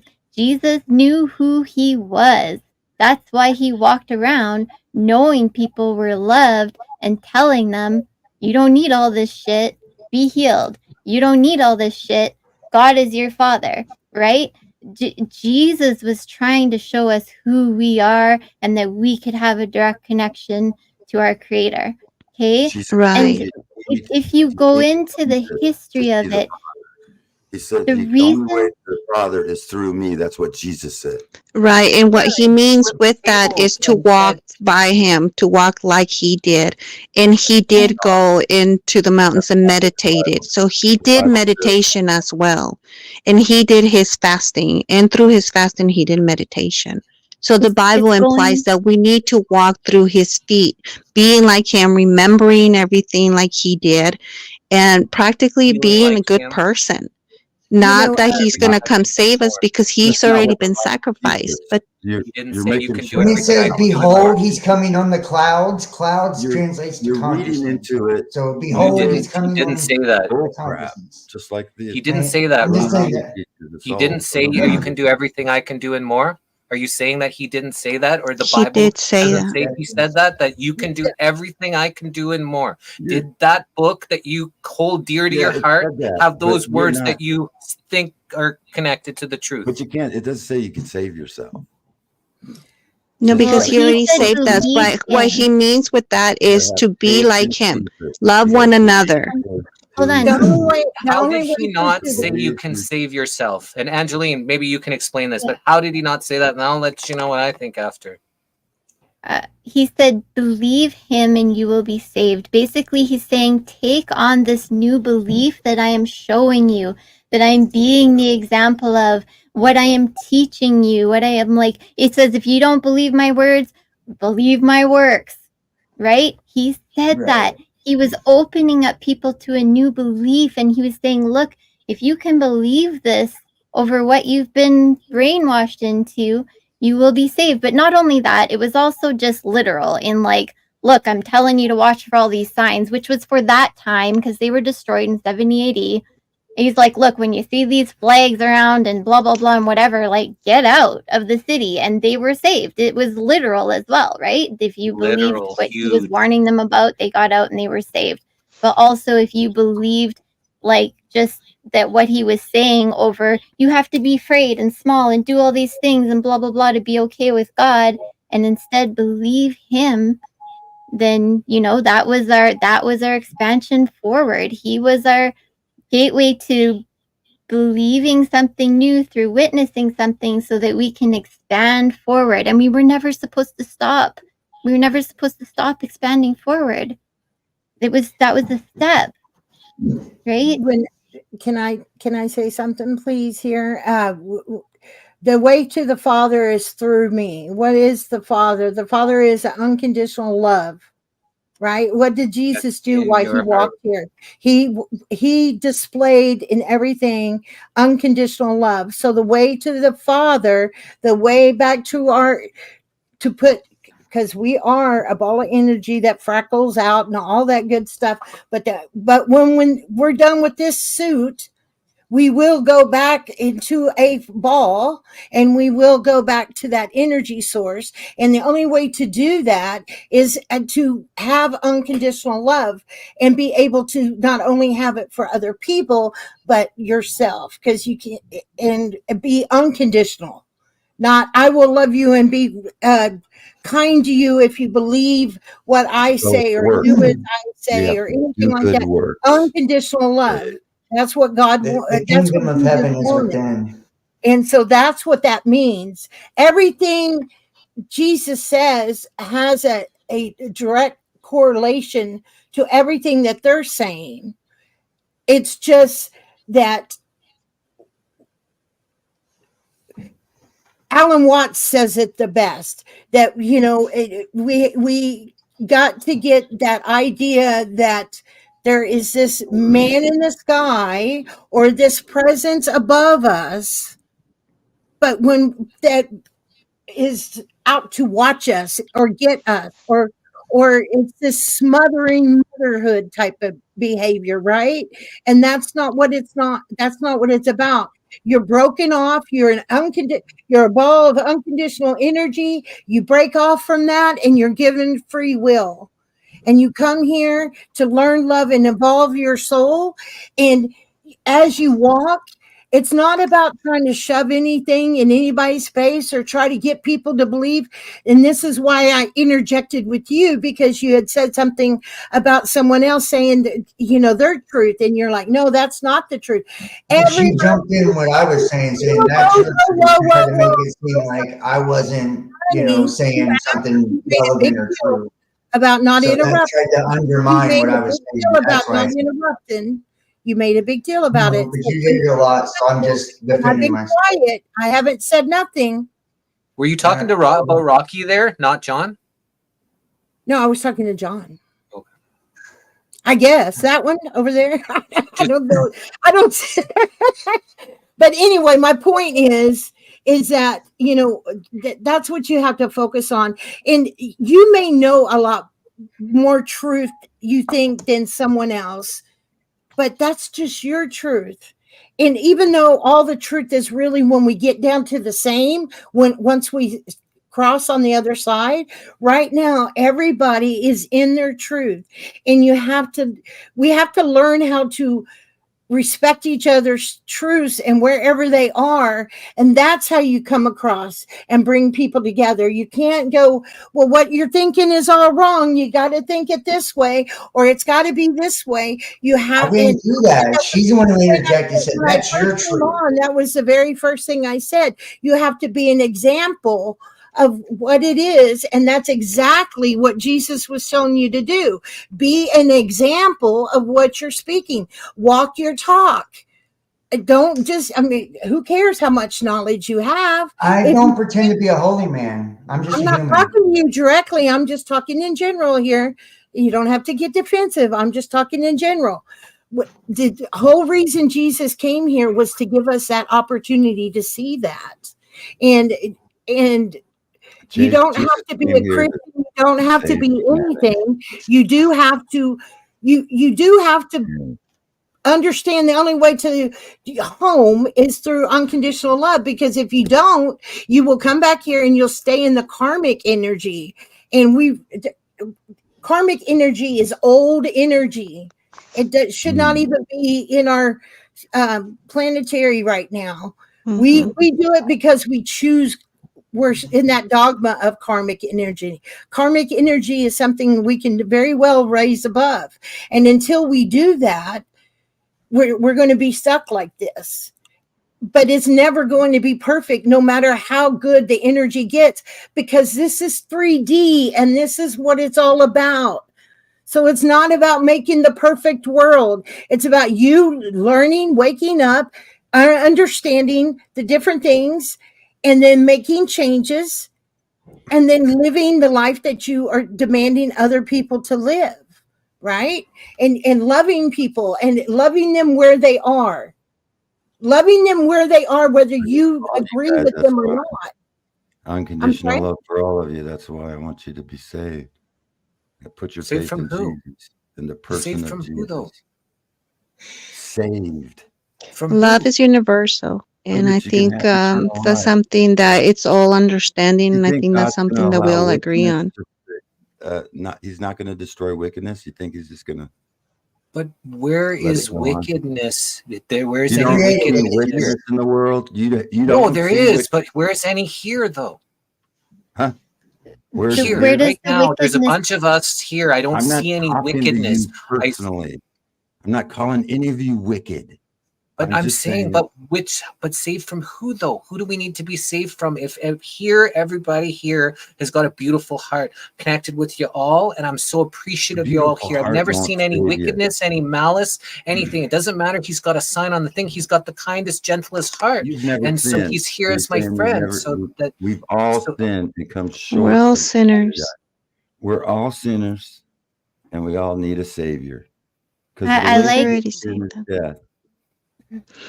I gotta go, but I wanna leave this because I keep hearing it, and people won't accept my narrative, but they want me to accept their narrative that we can all just meditate and get a higher frequency, and we'll all be saved. Like, and no, I think words in our mouth. Yeah, just remember that, because not one person said it, but you keep saying that we keep saying that we're just going to meditate and be saved, and nobody said that either. So just like you feel like we're doing that to you, you're also doing it to us. Frequency. We need to get a higher frequency. If we just get our frequency right, then we'll be okay. It's like you got to meditate or whatever, however you receive your frequency. And we're all guilty here because we put our assumptions about what Christians believe onto you, and you're putting your assumptions of what New Agers or whatever you think they believe onto us, because we didn't actually say that. So just so you know, you're projecting just as much as anyone here is. Frequency. Everything is frequency. Because everything is frequency. Everything is frequency. If you Everything don't know is that frequency, you're out of touch, brother. I know about frequencies, okay, but that doesn't save me. That doesn't. Nobody said the frequency saves you. So what in saves your you? world, Rocky, for just think share that your you're message all how we can be automatically saved gonna go to by heaven or having something the because you're Savior. good people. Yeah, what Look, saves you from eternity? I mean, are you going to all go to a better place? We're all going to go to a better place eventually. We're going to let me just put it like this. Emotions, each emotion has a frequency. Each emotion has a frequency. And love is one of the highest frequencies there is. So if we are going to raise our frequency, that means be, love for one another, be love, express love, walk in love, hear love, so that your frequency is the love, the love for one another. So that's practically what we say when we say frequency. And the most powerful is authenticity. Yeah. If I love you, So that's the most powerful frequency there is out there. Be your truest self. Yes. Well, we love you too, Rocky. So, John, thoughts? And then I want to hear Nachikita. You've been really patient, and I'd really love to hear from you. I just wanted to add the highest vibration is authenticity. So, I know like a lot of people in the spiritual community want to feel like they're on a mission to save others and all this, and that's their prerogative to do. But I feel like it's disingenuous to act like we're not human beings and to act like we don't have desires and wants and needs. And I'm not ashamed of myself. I'm not ashamed of the body I'm in. I'm not ashamed of nothing, and I don't think any of you guys should be too, and if we look at, all of it, and I mean all of it, not just one book, but all the books, because Bible, that's two gods right there. Just saying, if we look at all of the books, and everything as a whole, we get a lot bigger picture, and the picture is that it's all about us at the end of the day, and I'll just leave it with that. So, and I agree with you. I agree with you, and that's what I was going to try to say before I left too. If we take a piece of everything and we put it all together, then we can all agree that we're like a puzzle, and we just have to put it all together. Right. And we cannot just always say, this is the truth, like what we speak, because we are all just a little piece of the bigger picture. Exactly. And that's why I said to you, that's your truth, because that's what you understand. That's where you're studying. That's your knowledge. But you are a smaller piece to the bigger picture. I wasn't trying to be rude to you. So, I mean, there are, there's more to the picture. And I just, when you say it's your truth, I feel like that's being like, that's some covert manipulation right there. You're trying to like make it seem like that's just what I believe.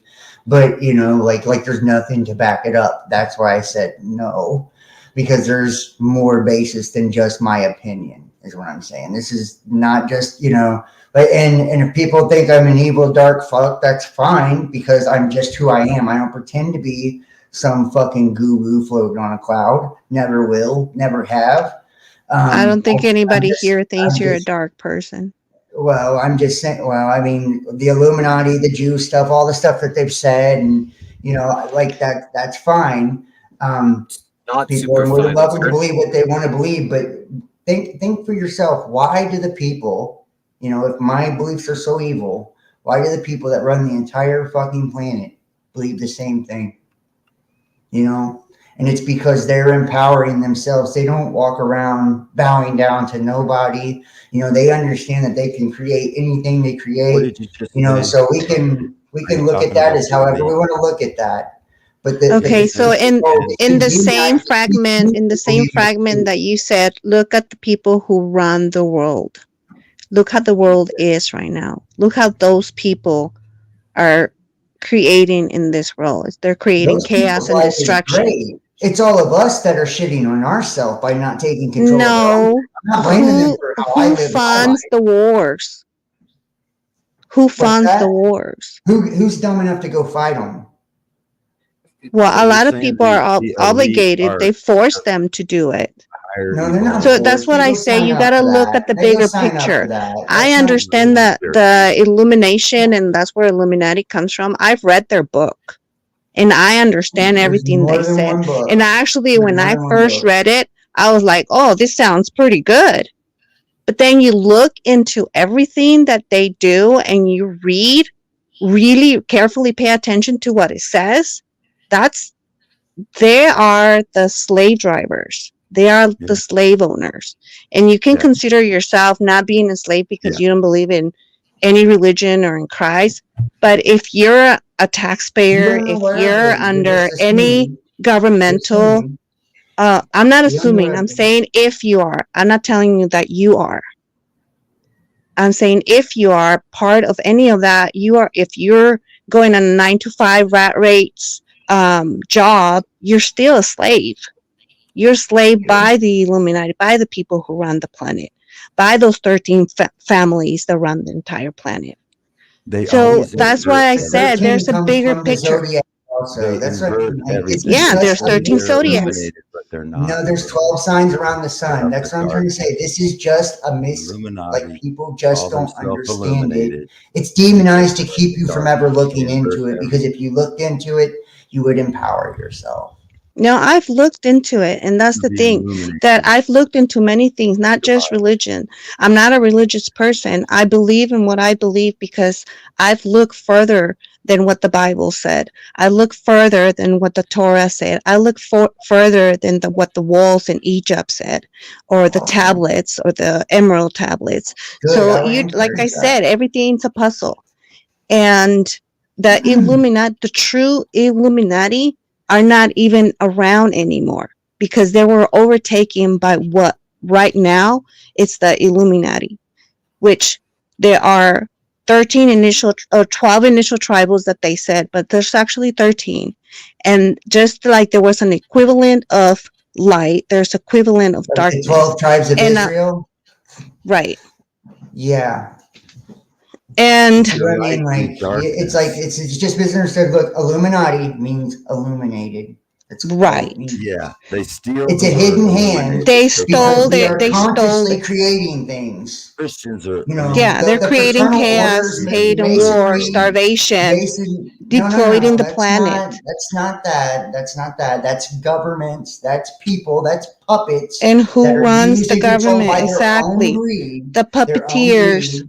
That belong to fraternal orders. They don't belong to the Illuminati. They belong to fucking fraternal orders. They go to Bohemian Grove. They're Freemasons. It's like you're believing in something you don't really truly grasp here. That's what I mean. There's no boogeyman. There's no boogeyman. It's just there's just evil boogie people. There's like just something popping in my head is like, can there not be like people who are illuminated who then take the knowledge of their power but not connect with their higher self and just use it for the fleshly selfishness? Well, they wouldn't be illuminated, then would they? But they can be illuminated. They can be illuminated. They can be, because darkness illuminates people just exactly for that. And I know you don't believe, you think everything is part of you, which we are connected to everything, but we choose what belongs to us and what is part of us. Yep, exactly. Sure. You have the illusion of choice, but you're a part of everything. You're connected to it all, whether you want to be or not. You didn't hear what I said. We are connected to it all, but we choose. Because I choose to be kind instead of, mean to someone. That's a choice. Right, even though I can do either one or the other, I still have a choice. Right. That's right. Okay. But anyways, I just wanted to say that in regards, I don't disagree with a lot of the stuff that you're saying, because I have studied a lot of the things that you've studied, and you need to go further than that, not just be stuck on that, because it's a lot more than that. Everything is connected, but they don't give us everything. So if you're just studying what's out there, you're just going to be limited to what you can have in front of you to read. You got to go within and look even further. Man, with all due respect, I don't believe in like the little boogeyman New World Order stuff like you. So I think I have one a little further. So I'm just saying. Like, don't assume like you know what I know. Like, because I'm not assuming I know what you know or what you've studied. That's arrogance. So okay. Well, I gotta get going. You guys have a good night, and I hope that you guys continue having these discussions. This was pretty fun. So thank you very much, Jesse, for putting it together. And it was nice to talk to all of you guys. It was nice Love to to meet you all. Bye. Hey, brother, I'm gonna wrap it up too. I want to thank you for inviting me on. As always, I always love the debate, the discussion. People will come around. I swear to God, they will. This is the hardest part, the hardest fucking part. I swear to God, like for all of us, we know religion's the last one to fall off. You know what I mean? I felt so guilty and so like full of shame, like when I was turning my back on Christianity and the world beliefs in the programming goes so deep. It's like, you know, like nobody knows everything and nobody is where they're going to be, you know, like when they leave this earth, like at this point. But I mean, trust me, like we will grow out of this. This is like growing pains, and it's like you know how you know it's true and you know how you know it's got a real effect is when it triggers everybody around you.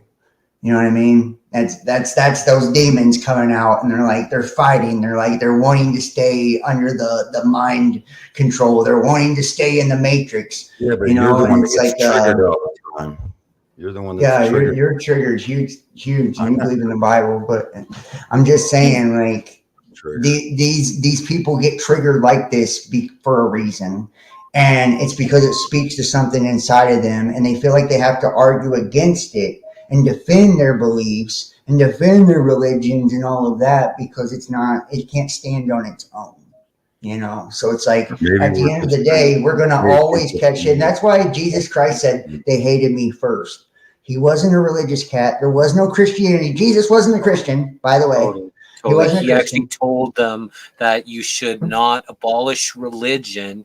He flipped the money changers. Like, I love that the Bible says that. That's badass shit that I aspire to flip those tables. It doesn't mean just allow evil to flourish here. There are people that want to control others. And of course, that has to stop. We have to protect the children. We have to protect the women. There's things we have to do here. But that's out of honor in our heart. And that's finding us, again, finding our balls and saying, not blaming it on anything else, but us being able to save us from whatever the fuck they told us that is prophesized to happen.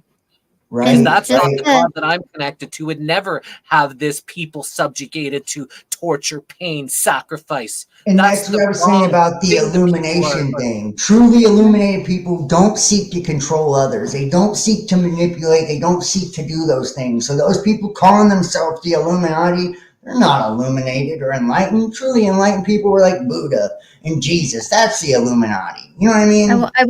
I wanna add to your thing, Jesse, because another thing that happened in the Bible was people became complacent because the religions made them believe that, oh, this person is sick or having something bad happen to them because God is mad at them, or they must have done something wrong, or blah, blah, blah. And I'm not saying this to you, but just in general, the New Age community is moving towards that now too. Oh, it's karma. Oh, that child had something happen to them because something in their past life. Oh, they're doing the exact same thing. They're like, oh, somehow they deserve that from God, so we just have to let it happen. More fear. Fear is religion. Well, and they hate Jesse with your divine masculine, where you're wanting to protect and take charge. There's a war on that too, where they over polarize and say, and I believe we do have to tap into the feminine and masculine equally balanced, you know, and both are necessary. But where they're like, you know, this whole war against the patriarchy and it's all divine masculine, and it's undermining the fact that we need that masculine is designed to protect us so we can be intuitive and creative and have the ability, like, so there's a healthy masculine too. So I hate the New Age community, just to be honest, because they all act like they're fucking, you know, so, you know, like spiritually above, and it's like they've lost their humanity. They're becoming the robots that the system, the governments, that's your new world order, the governments want them to be, where they believe the ego is wrong when the ego protects you, where, you know, and not a toxic ego, but, you know, healthy ego, where they believe, you know, your human desires are wrong. Now, I'm not talking about desires that are distorted and nasty, like bad things to children. I'm talking about if you have a wife, you're not wrong for wanting to have sex with your wife. That's a natural human desire. You're not wrong for wanting a good-looking cheeseburger to eat. That's a natural human desire. You know, there's nothing evil about that. You know, and, you know, where they say, oh, we need to do our shadow work, but anybody that's suffering in the world, anything that has darkness, they say that'll lower my vibration if I look at it. So it's like this spiritual narcissism that they're trying to paint up as fucking enlightenment, and it just makes me want to puke in my mouth. So y'all know where that I'm sorry, I ran out of water. Do y'all know where the term new age comes from? Do you really understand what you're saying when you say new age? I'm just curious. We're talking about an ideology. We're talking like about a general understanding. Yeah. Right. Do you understand that that's not even what it really means? That actually new age, and you can do your research, new age, you remember the hippie era? Okay. Mm-hmm. After the hippie era, when in the 60s, some people became very enlightened and they broke away from religion and introduced a lot of things that we do, the meditation, all this other stuff. They introduced it into the community, and that is new age. Yeah, So it actually comes even farther than that. Aleister Crowley and the Theosophical Societies talked about the New Age before the 60s, and it is like talking about the New Age of Aquarius, but we're talking about a ideological thing that's been turned into a trend online to where everybody's like now a fucking spiritual guru that's spent, 30 days in a book, and they say, my intuition tells me. Well, it's like, you know, like we can make up whatever we want to say our intuitions tell us. What you're seeing in the community is just fake stuff. It's not new age. New age are the pioneers. See, that's the part I was trying to say before you rudely interrupted me, is that these people had the strength to step out, because you got to think of the mind frame back then and how religion was so dominant at that time, right? Everything was done in the shadows. Anything that you believed in, like that wasn't with the church, was done in the shadows, and they stepped forward and they brought it to consciousness. So when we are putting down the new age and we're using it, this is how you can get a phrase that really should mean something good and twist it and flip it and now make it mean something bad. Because all those people that did that work, now all their hard work is being reflected of the people of this time, and they're nothing alike. What you're seeing now is fake. What you're seeing now is people trying to build a church within the spiritual community. You see a church being built. You see so-called spiritual leaders or talkers on these platforms, and everybody has to hear what they have to say to make decisions. They basically started adding fear to it. So, you know, it went from being freedom-minded to now we're going to add all these fears and rules into the new age. They brought fear into it so they could make money. Well, and created then another religion. Out of it. Yeah, so exactly. some people created another religion out of it. Right, but that makes money. That makes money. Anything that has religion a is one of the most identity, it's a box. There.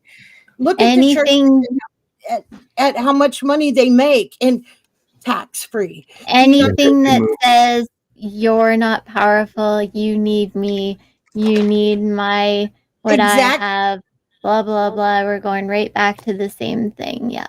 Exactly. And that's what they're doing. And so when you bring in the new age, then you're really when you use that phrase like that, you're actually tearing down the very foundation that started it, was my point. but You people have don't sweet know. dreams, Here's John. the I know thing. you're trying to get out Can I of get out of here. here now? Yeah, Hey, we love you. I want to tell you guys, thank you so much for allowing me on, and I appreciate you as always. Thank you everybody that was on the panel, and I hope you guys have an awesome day. And thank you, Angeline and Jesse. You guys are the greatest, man. And you guys are just the most adorable couple too, for real. I love you guys. Thank you for inviting me on, Please bro. come back. Thank you. All right, guys. Y'all have a good one. Have a good evening, guys, or night, morning, whatever it is. All right. Bye-bye. Bye-bye. Nice to meet Bye, you. John. But I just, I just think that we should kind of look at, that's something we were talking about, and we should really look at the power of what we're saying. You know what I mean? Somebody somewhere used that word to, and it was, I don't know who used that word, but somewhere somebody started using that word to describe the scammers, the charlatans, because back in the day, you said charlotte. You called them charlats. Okay, during this time frame. So you had New Age that was breaking away from religion. They were saying, you know what, we don't need this. We can learn from Jesus, and we don't have to be in this dogma. And then you have the charlats. And now it's okay, but if I start describing something and I say, oh, Christians and the charlats in general, my general audience does not know what I'm referring to. Unfortunately, I understand what you're saying. New Age wasn't what it's made out to be now, but just to make the point so that everybody understands in general what I'm referring to, we all know what I'm saying when I say the New Age, both the good and the distorted part of it, because they both exist now. Right. No, I was just sharing that because a lot of people don't understand that that's what they're actually doing when they speak on it. It's a good thing to be aware of as well, for sure. Yeah. Well, the hippie movement was psyop, got us turn away from moral values and sex, drugs, and rock and roll, meditate and find yourself a Hindu guru and just meditate and take drugs and sex, rock and roll. And so, yeah, new age for sure, but not necessarily better age. Worse. There's always going to have to be a balance between the flesh and the spirit, and we can take it both too far on either side. Like, yes, our bodies do have natural desires, but they're not always good or healthy. I mean, sugar isn't good for us, and we can desire it like to the point where it's more addictive than cocaine, they've shown in studies, and it's not going to be good for us, right? Yeah. So it is a balance of the spirit leading us, not so that we exit the body, but so that we manage the body to be its best, so that we can be our best here. There's a balance in it all, right? Yeah. Yeah, just because it's a new age or whatever doesn't mean it's a better age. I think this country's gone into degeneracy because of in some ways. And in a way, I still hope that we're all expanding, that even the parts that feel rough right now is part of that expansion. They took the 10 Commandments falling out off of and schools. all that. The old don't age allow was prayer in much worse. schools. Yeah. They Well, just when you know better, you do better. on Christian That's- I values. mean- You have to learn from the past. That's why the Bible is a beautiful book. It's sad that they corrupted it so much and put so much harsh evil and sacrifice that was never what God wanted or wanted to introduce into consciousness. That was the corruption.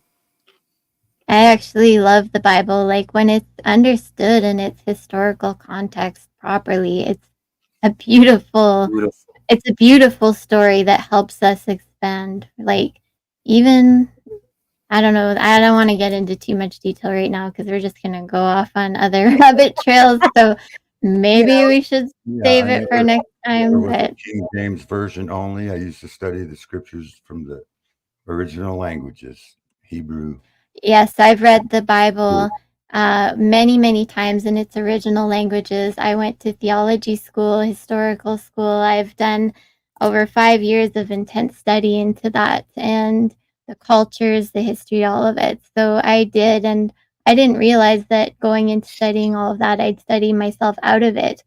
with not abandoning it, but a much better belief around it that set me free over what the West has been teaching everyone and how it's been twisted so bad. So I actually really like the story of the Bible. I just don't believe it in the typical way, and I don't like to call myself what West has made up as Christianity, and that wasn't what Jesus was. That wasn't what a lot of them were. In fact, it was a derogatory name that was given to them by the Romans to make fun of them. And it was made into some weird religion, which Jesus came to actually obliterate to set us free into a better belief. So I just They did the exact opposite. They made a religion out of what Yeshua, Jesus, came here to teach, was you don't need a religion. You have a direct connection to Father, to Creator. Walk as I walk. Do everything I can do and more. And then they created a religion out of it, that if you don't believe that that's to be truth, then you're out of the club. And so is it just another cult club that took you away from everybody has that God spark in them? Just maybe you don't agree with what kind of movies they watch or what kind of books they read. They still have that God spark like you do. You're no more greater than them than they are than you. We're all equally as important. Yes. Yeah, well, I don't consider myself religious. I believe in the Bible, the Jesus, but I'm not religious. Jesus came and overturned the religious people that made up their own laws, that didn't even go by what they said, the Torah. They were judgmental, and they were the money changers, and Jesus called them the synagogue of Satan. So they were religious. Christianity is not a religion; it's a relationship with the Creator, Jesus, the Father. God is within you. It's in your heart. The church is in your heart. You either live it, breathe it, or you don't. And if you live it and breathe it, you're not trying to save anybody. You're just walking as that example and loving people. Everybody's okay where they're at. You take them where they're at. You be a great example. And as the world is a great example for each other, then the love comes back in the world. Exactly. Yeah, but I still believe the part of the scriptures that in Greek it says that the only way to the Father is through the Son, Jesus. Right. That's beautiful. That's beautiful. And you're allowed to, and that's your connection, and that's wonderful. I love it. That's the most amazing thing. Thank you for sharing that with us, because that's very spiritually touching to share that. Okay. I would like to share something. You know, I used to think I'm a little bit older than Jesse and your girl there. Angeline, I'm just turned 50, so I'm not sure if you're older than me. I would a little bit, baby. But I used to think that I was missing out on something. I come from a really screwed up background, so bad that I left home at 10 years old and lived on the streets, and raised myself for a few years, went into shelters, foster homes, and by the time I was 13, I had my own house, car, and 2 jobs. And I used to think that I was missing out on something because of the church thing. Because when I was real little, there was so much abuse and hospitalization and just, not me personally, but watching other human trafficking, drugs, killing, a lot of crazy stuff. So church was not an option. I didn't even know who God was until one of my neighbors had told me a little bit. And my great grandmother would always tell me on the side, don't forget, Jesus loves you.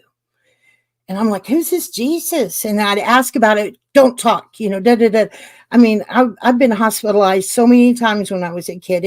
Back then, it wasn't against the law. See, I grew up in the time when it was okay to beat your kids. It was okay to break their bones. It was okay to break their ribs. There was no laws for that. The schools didn't call your, CPS. They didn't do any of that stuff. And so I snuck out. I was 8 years old. I snuck out and I went to church with the girl. She invited me to church. And even though I felt a lot of love there, it felt very weird, like odd weird. Now looking back, I could see that I felt like the cult thing going on. I can tell that I did. Yeah, I can tell that now that I'm looking back. And and I saw spirits as a child. And when I mentioned it, they put me in a place where they did all these kinds of crazy tests and did a lot of mean things. And because you don't talk about spirits, right? And anyway, get back to my story. But I had a good time. There were a lot of nice people, they were friendly, and I'd never been in that kind of environment. But when I got off the bus, my mother caught me right there, beat the shit out of me right in front of that church bus. I never went back to church.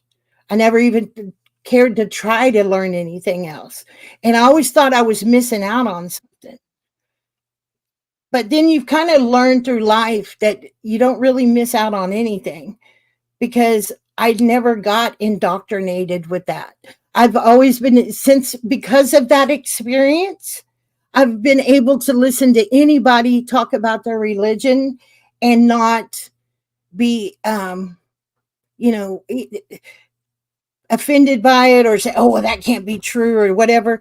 I could go into any church, and I used, as an adult, I would go to several different types of churches just to check out the vibe, not to become a member. I cook at a church. I, to this day, cook a weekly meal for the community every Wednesday. Been doing it for over 10 years. And they know that I'm not a member there. They know that I'm that weird, freaky, maybe she's a witch type of lady, right? But, I'm not there for the religion. I'm there to do a service, right? I'm there to cook a community meal and with some good people. And just because they're religious doesn't mean that I can't jive with them, and I'm spiritual, right? I respect, you believe this.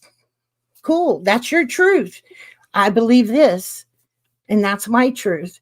And I think if we do a little bit more of that, instead of like, oh my God, we get so consumed of my reality is the real reality, and you just don't get it type of mentality, right? And even with him, he believes that, and at his core, he believes the only way to the Father is through the Son. And with those words, he's true, because that is through love, right? And, so I think each religion just has their own way of trying to reconnect, right, to source. They just can't let go of the control of the people, because that's the whole foundation of religion, was to control the people, right? So that's embedded in the bones. When you build a house, you can scrape that house, you can tear it down and build whatever house you want, but whatever foundation you laid, you will always be building back on top of, right? And the church was built on control of the people. So even though there's some really good people within the church, the foundation it's not supposed to be a controlling. It's a free will. You give them the gospel, and they have free will. You're not supposed to force anybody to believe what you believe. That's not scriptural. So if you think that the Bible teaches that you're supposed to be forceful, that's not true. The Bible never teaches you to force anybody to believe your beliefs. You give them the gospel. I don't doubt that. I mean, I'm not saying it is. I'm just saying there are churches that do that. Today, that doesn't mean that there's not a true way. It doesn't mean that Jesus isn't the way, the truth, and the life, just because people that supposedly say they're Christians are all screwed up in some kind of cult. Anybody can call No, I'm not saying that. I'm just saying there are. I mean, how many religions are there now? I mean, 4,500 different sects of Christianity, there's and most of them That are doesn't cult-like, mean because that if you don't believe in what they believe, cult-like, then you're ostracized. You must be the devil. You must Exactly. be influenced by darkness, That's and not that's what Christ-like. that's what a cult is. You know, God is connected to everyone. There are shitty people here doing shitty things, but that's them. You will know them by their fruits, not what they believe in, what they do. Yeah, exactly. And I think that it's kind of cool that that we're able to know about Jesus's walk. And you know, people can call me crazy. I don't really care, because I've really seen a lot of things. And for a long time, I had no idea who this dude was. But now as an adult, I know who this dude was, that always would kind of appear out of nowhere once in a while, telling me that, you know what, it's going to be okay, honey. It's all going to be okay. So spirit is real. Good and evil is real. But the interpretation of it is vast, and it's beautiful. And like I said, you have to see the heinousy of evil to appreciate the majesty of love, and you have to see that in people as well. And I think that it's good that you bring a bunch of people together to have a bunch of different, ideas and thoughts. It's nice. It's a change of pace. We need a little more of that in our community. But I think that we as a community should work better at not becoming a cult or becoming another church, right? Because the spiritual community, if you watch the behavior, it's turning into cult-like and church. You got your pastor, you got your Joel Osteen. He might pop up every couple months. You better listen. Or it's crazy.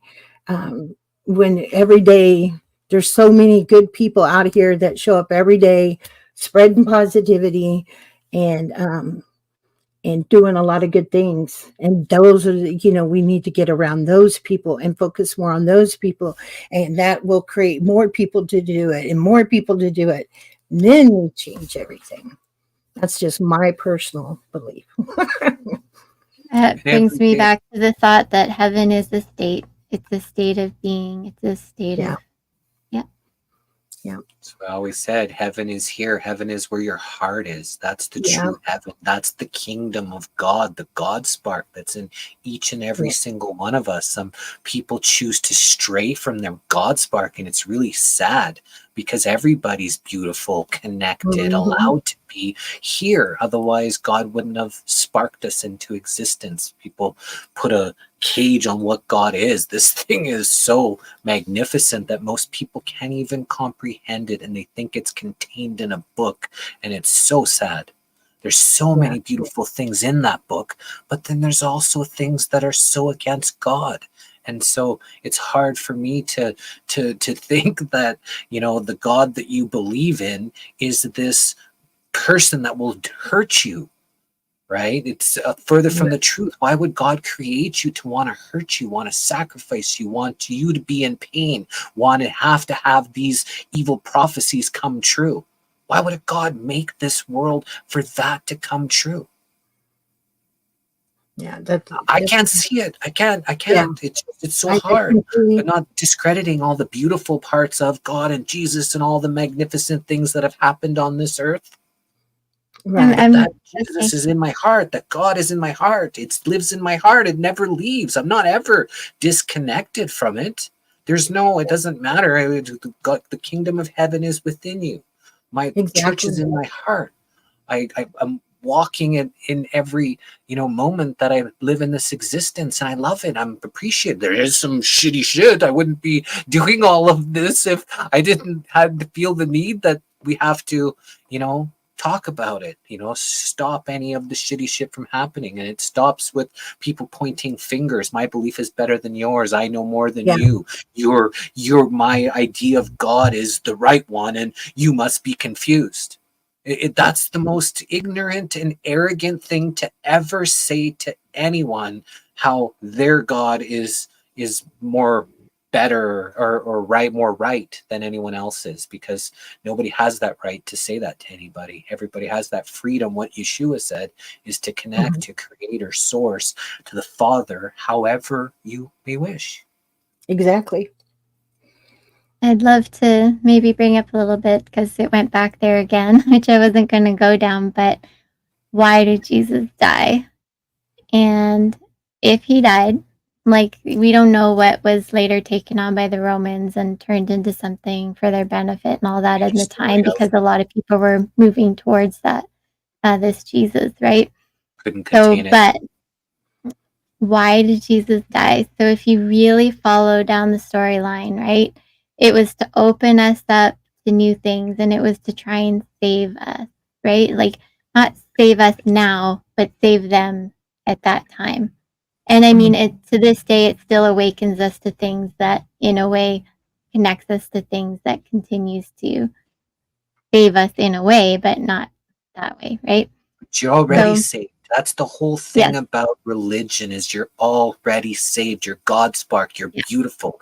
Only you can take you away from that by shitty decisions, by division, by using this matrix manipulation to cause you to cause all these shitty waves. That's Satan. That's the Satan energy that is programmed, the mind virus, to think that we should all be divided, that we should, that if there's a problem, they're all everywhere, and divide each other instead of living in harmony like God would want us to love each other. Love thy neighbor like thyself. Okay, so why did Jesus die back then? So there was all these beliefs that had to line up and be fulfilled for the Jews to believe that they were saved, okay?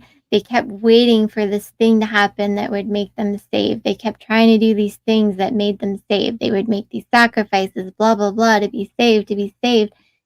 So Jesus came and fulfilled everything they believed they needed in order to be right with God.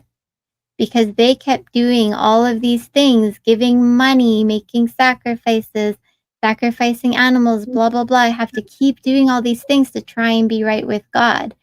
Now think about how amazing it is for Jesus to go into this knowing that they would probably want to kill him, because he's destroying their system that gave them all this control, but also that he would be willing to die in hopes that some of them would believe that they no longer had to make sacrifices anymore and could be right with God.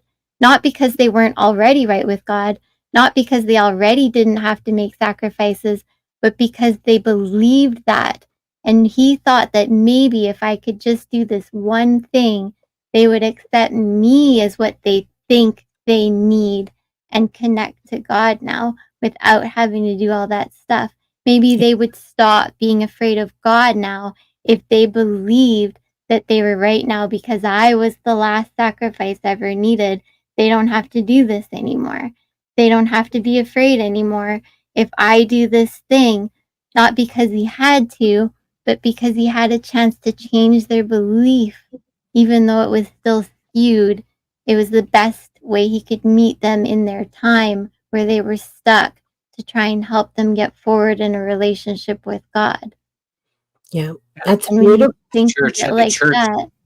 And the church created a bunch of books to separate people from themselves again, that they needed these books, opposed to you're already connected. Don't let them mind fuck you into thinking that you're not, that you're something worthless. God loves you.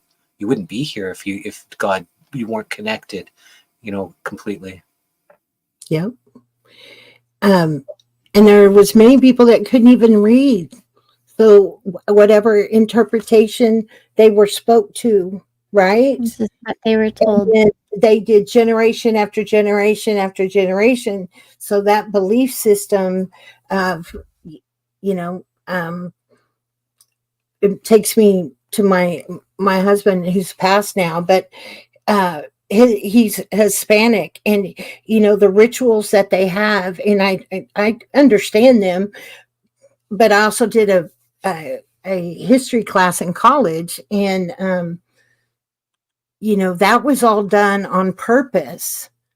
So all the statues and everything, they gave them the statues at first, so that and told them how they had to do all that, and then it's just gotten bigger and bigger and bigger over time, because they couldn't have a Bible, they didn't know how to read, they were just workers, so they had to rely on the relay, right, of whatever this said, and to do this, and do kind of the same thing, but not sacrifices, right? But you have to bring certain foods, and you had to do this, and you had to, all this kind of stuff. And it's like you see that embedded in cultures to this day. So, but the love there for Jesus is still there. So even though the behavior may not be quite what it should be sometimes, the love is still there. So even after all this time, Jesus' sacrifice is still very effective to a lot of people, even though they've done a lot of damage with it. Was my point. They did a lot of damage with that, twisting the narratives and stuff. But at the end of the day, Jesus's sacrifice still has touched a lot of lives. It's just unfortunate that they mixed it with fear.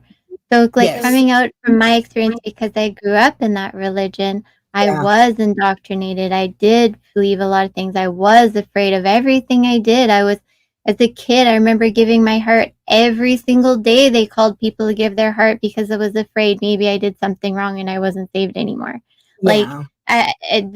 So I'm glad that you had an experience outside of it that made that, created that openness for you and whatnot. But when we're talking about passionately about getting out of it, it's because we were prisoners within it that got out, and our hearts are just to help others get better and better beliefs that can set them free as well. Because there are beautiful beliefs in it and a lot of really negative, scary things. And it's really hard to connect with a God that you have a confusing relationship with, because you're afraid of this God being mad at you as well as loving you, right? Because some of the things they're taught in stories and everything also make this a really kind of scary God, right? So, and even just reading the Bible properly and understanding it properly can allow us to still love Jesus and what he did, and love the story of the Bible and how it brought these new things and all of that, without being sucked into a religion with a lot of mixed fears and lies in it. Even a lot of it is Western stuff that was made up, right? And so it can be a stepping stone. It can be good for people who are just completely disconnected and just living recklessly out of the flesh only and thinking there's nothing else and whatever. It can be a step to them questioning their own discipline and connecting to something greater than them that they maybe never questioned before or never did before. And so that's okay. But then it's good to still keep moving forward as well, right? Keep understanding it better, and just realizing that in the end we need to master ourselves, and we need to connect to our highest selves, and just keep working on being our best selves, right? Exactly. And so I mean, we're all coming from different angles on why we're arguing things and why we're passionate about things and fighting things and whatever, and it's good that we can all get the backstories on all of it to understand. Thank you for sharing yours as well. Okay, I'm gonna take off. See you guys later. Yeah, me too. James, Rocky, you're awesome. Hope maybe work on the mic, or maybe you can maybe try out some headphones and stuff, and because it would be really awesome to be able to hear you better, because it's really, really hard to hear you. Yeah, you got a lot of great things to say, but there's a lot of times we can't hear you. Okay, bye. Okay. Have a great night, brother. I heard that one. Well, thank you very much for allowing me to join the conversation as well. Yeah, it was great to have you here. Yeah, it was amazing. Like to get to know you better. We've been friends on Facebook for a long time. Yeah, it's nice to connect with you guys, and if we all get like a little passionate, is probably the best word to say, right? It's learning to communicate. Use my passion. Sometimes it's a little over the top. We're learning to communicate again, right? They've really disconnected us from communication, and it's unfortunate. It's less in the real, but it's actually still in the real. This isn't a digital us, even though we're in digital. This is all still real of us that are talking and communicating. So I'm appreciating this because a lot of us are spread so far out throughout the world. This brings us all back together. So I don't see this as a negative, especially how disconnected we've all become from, source, God, each other, that this is a tool that's helping us get back together. Whatever reason it was created for, we are transcending it into something better. Exactly. Well, you're doing a great job at that. Keep it up. And, thank you for staying in this conversation, even when it was rocky and hard, because the only way we lose is when we just ditch out, right? And even then we don't lose. We're always going to be taking what we needed. Right. But to stay and to keep going, even through the hard things and whatever, is what builds understanding and builds the connection.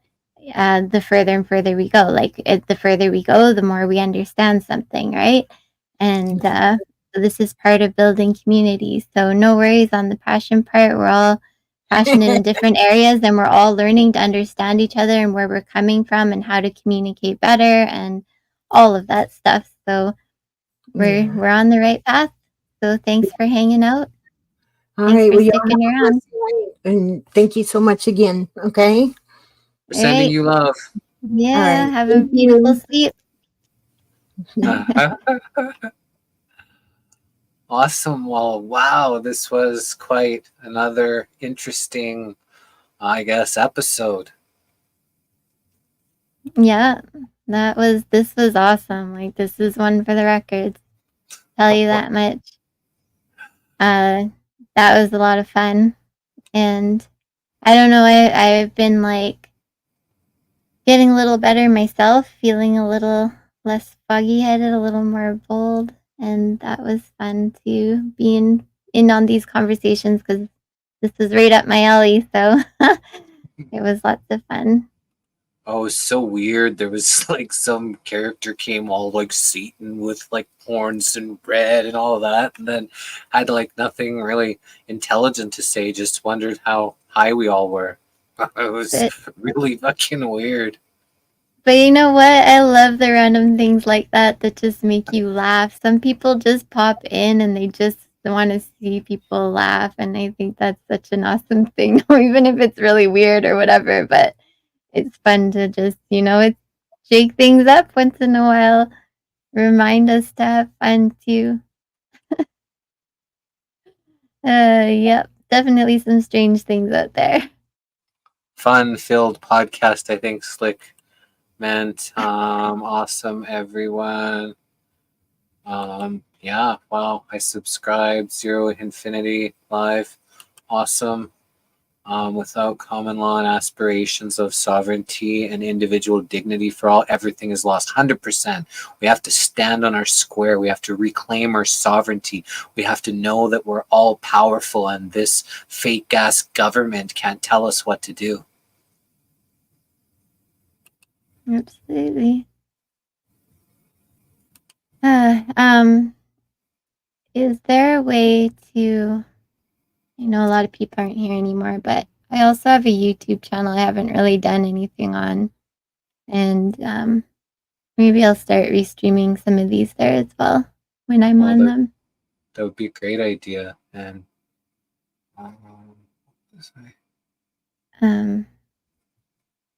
oh yeah, okay. We have still here. We've got 103 people here or something. So from all the different platforms and stuff. So a lot of still people hanging out and stuff. So Angeline's gonna post her link, or is that what you're gonna do? Maybe Yeah, subscribe. I only know how to get it off my phone, so I'll just go to the YouTube and post it first.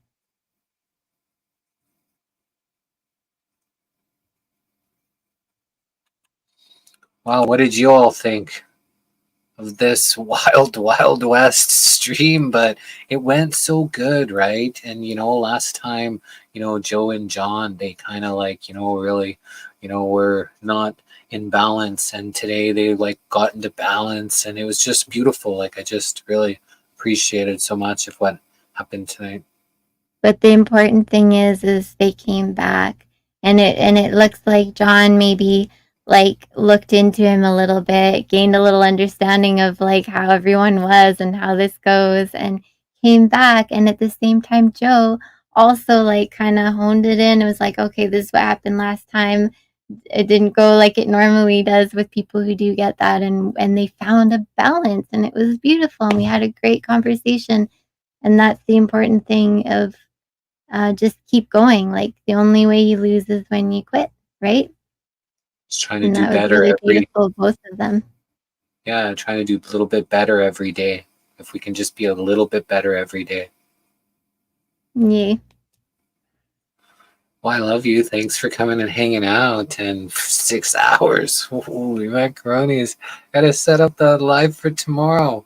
Tomorrow is Brian Stavely. He's going to be talking about what happened with the Twin Towers on 9/11 and all of the circumstances surrounding that. Awesome. If I add this to my channel right now, will it be there from the beginning if people replay it? I don't think so, but I'm not sure. You can try and test it out and just see what happens, and then we'll know, so we don't have to wonder. I don't think I'm on here. I might have to re-sign in.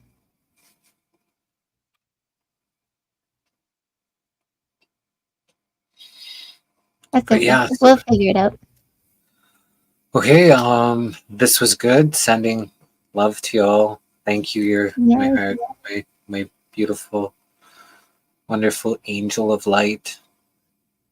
I love you too. And we love you all. And if all we did was expand your thoughts a little bit more, expand your heart a little more, open you up to better and better beliefs that help you to be a better and better person, then I'm happy. So Yay. happy. I'm excited. I've been waiting for a conversation like this to be more common instead of all the surface stuff getting down to us. And I'm really excited that there's a place where that's finally getting deeper and happening. So, yay. I don't know if it's helped that I take a little bit of oil before these things, but I seem to, if I have to do a paddle with no oil and see if it's flows the same. And I'm stepping out a little bit more, so maybe we're both finding our way in this. So, yay. Yeah, every day is a little bit better, and I love you all. We are the Missing Link High Vibe Love Tribe. We just love people, love to do better, be better, and connect. People have conversations, show people the true power is within them, and at least it's your purchasing power if you can't see that spiritually. Yay. All right, So, sweet dreams. Sweet dreams. So tomorrow, it's Brian Stavely at 8 p.m. Eastern. So we won't be streaming till 8 p.m. Eastern. And then on Thursday, we've got a friend that when while we were in Mexico, got to see and have some food with Puya. So he's going to be on Thursday. He's like a self-help guy. Likes to help people, better themselves. So he's really nice. Iranian guy. He's got interesting accent. And then on Friday we've got Beth Martins, and that's at 3 p.m.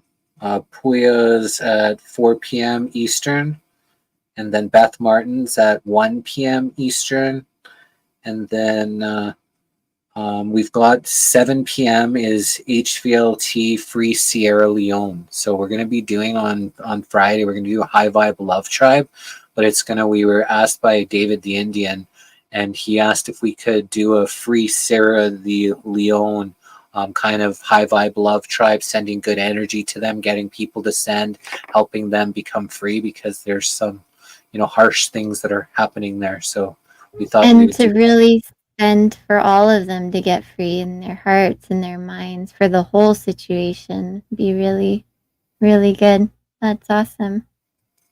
Yeah, so that'll be on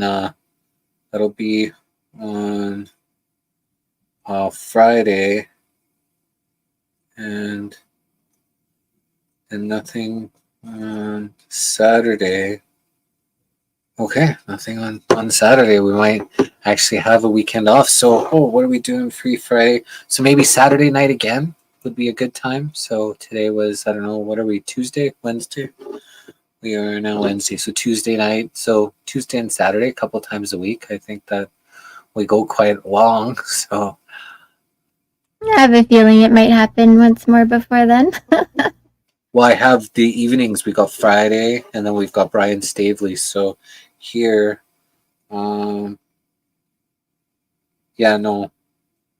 Saturday would be, unless you want to host a panel, you're always more than welcome to.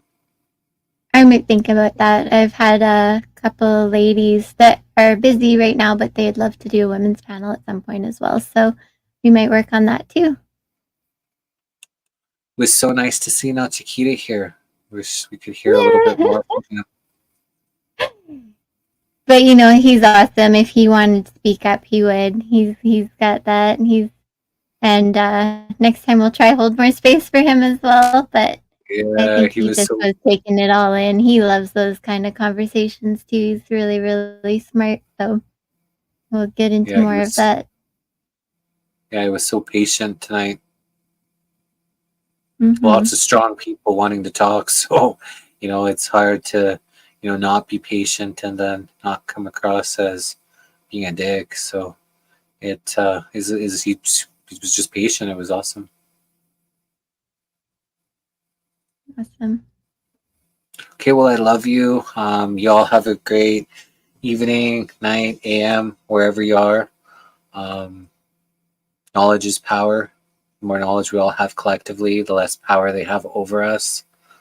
May the source be with you all. Thanks for all your likes, comments, hearts, shares, and stars. We appreciate all of your love and support, however that may be. Subscribe to Angeline's YouTube channel. It would be good to build up, even backups, make sure all the subscribers go there too, right? Because, our subject matter is. If you guys want to go subscribe there, then if anything shuts down, we'll find y'all again. Basically. Well, like I said, they'll be restreaming there. So if they need to find, they'll always know if there's there. If anything ever happens, we'll be streaming on this one. You know what I mean? So that way, that's great, because then, we don't have to not be around anybody that enjoys it through the YouTube. Awesome. Subscribe to Zero Infinity Live. Awesome. Okay, may the source be with y'all, and I'll talk to you in a little bit, Angeline. Love y'all. Sounds good. Night. Bye, everyone. Bye.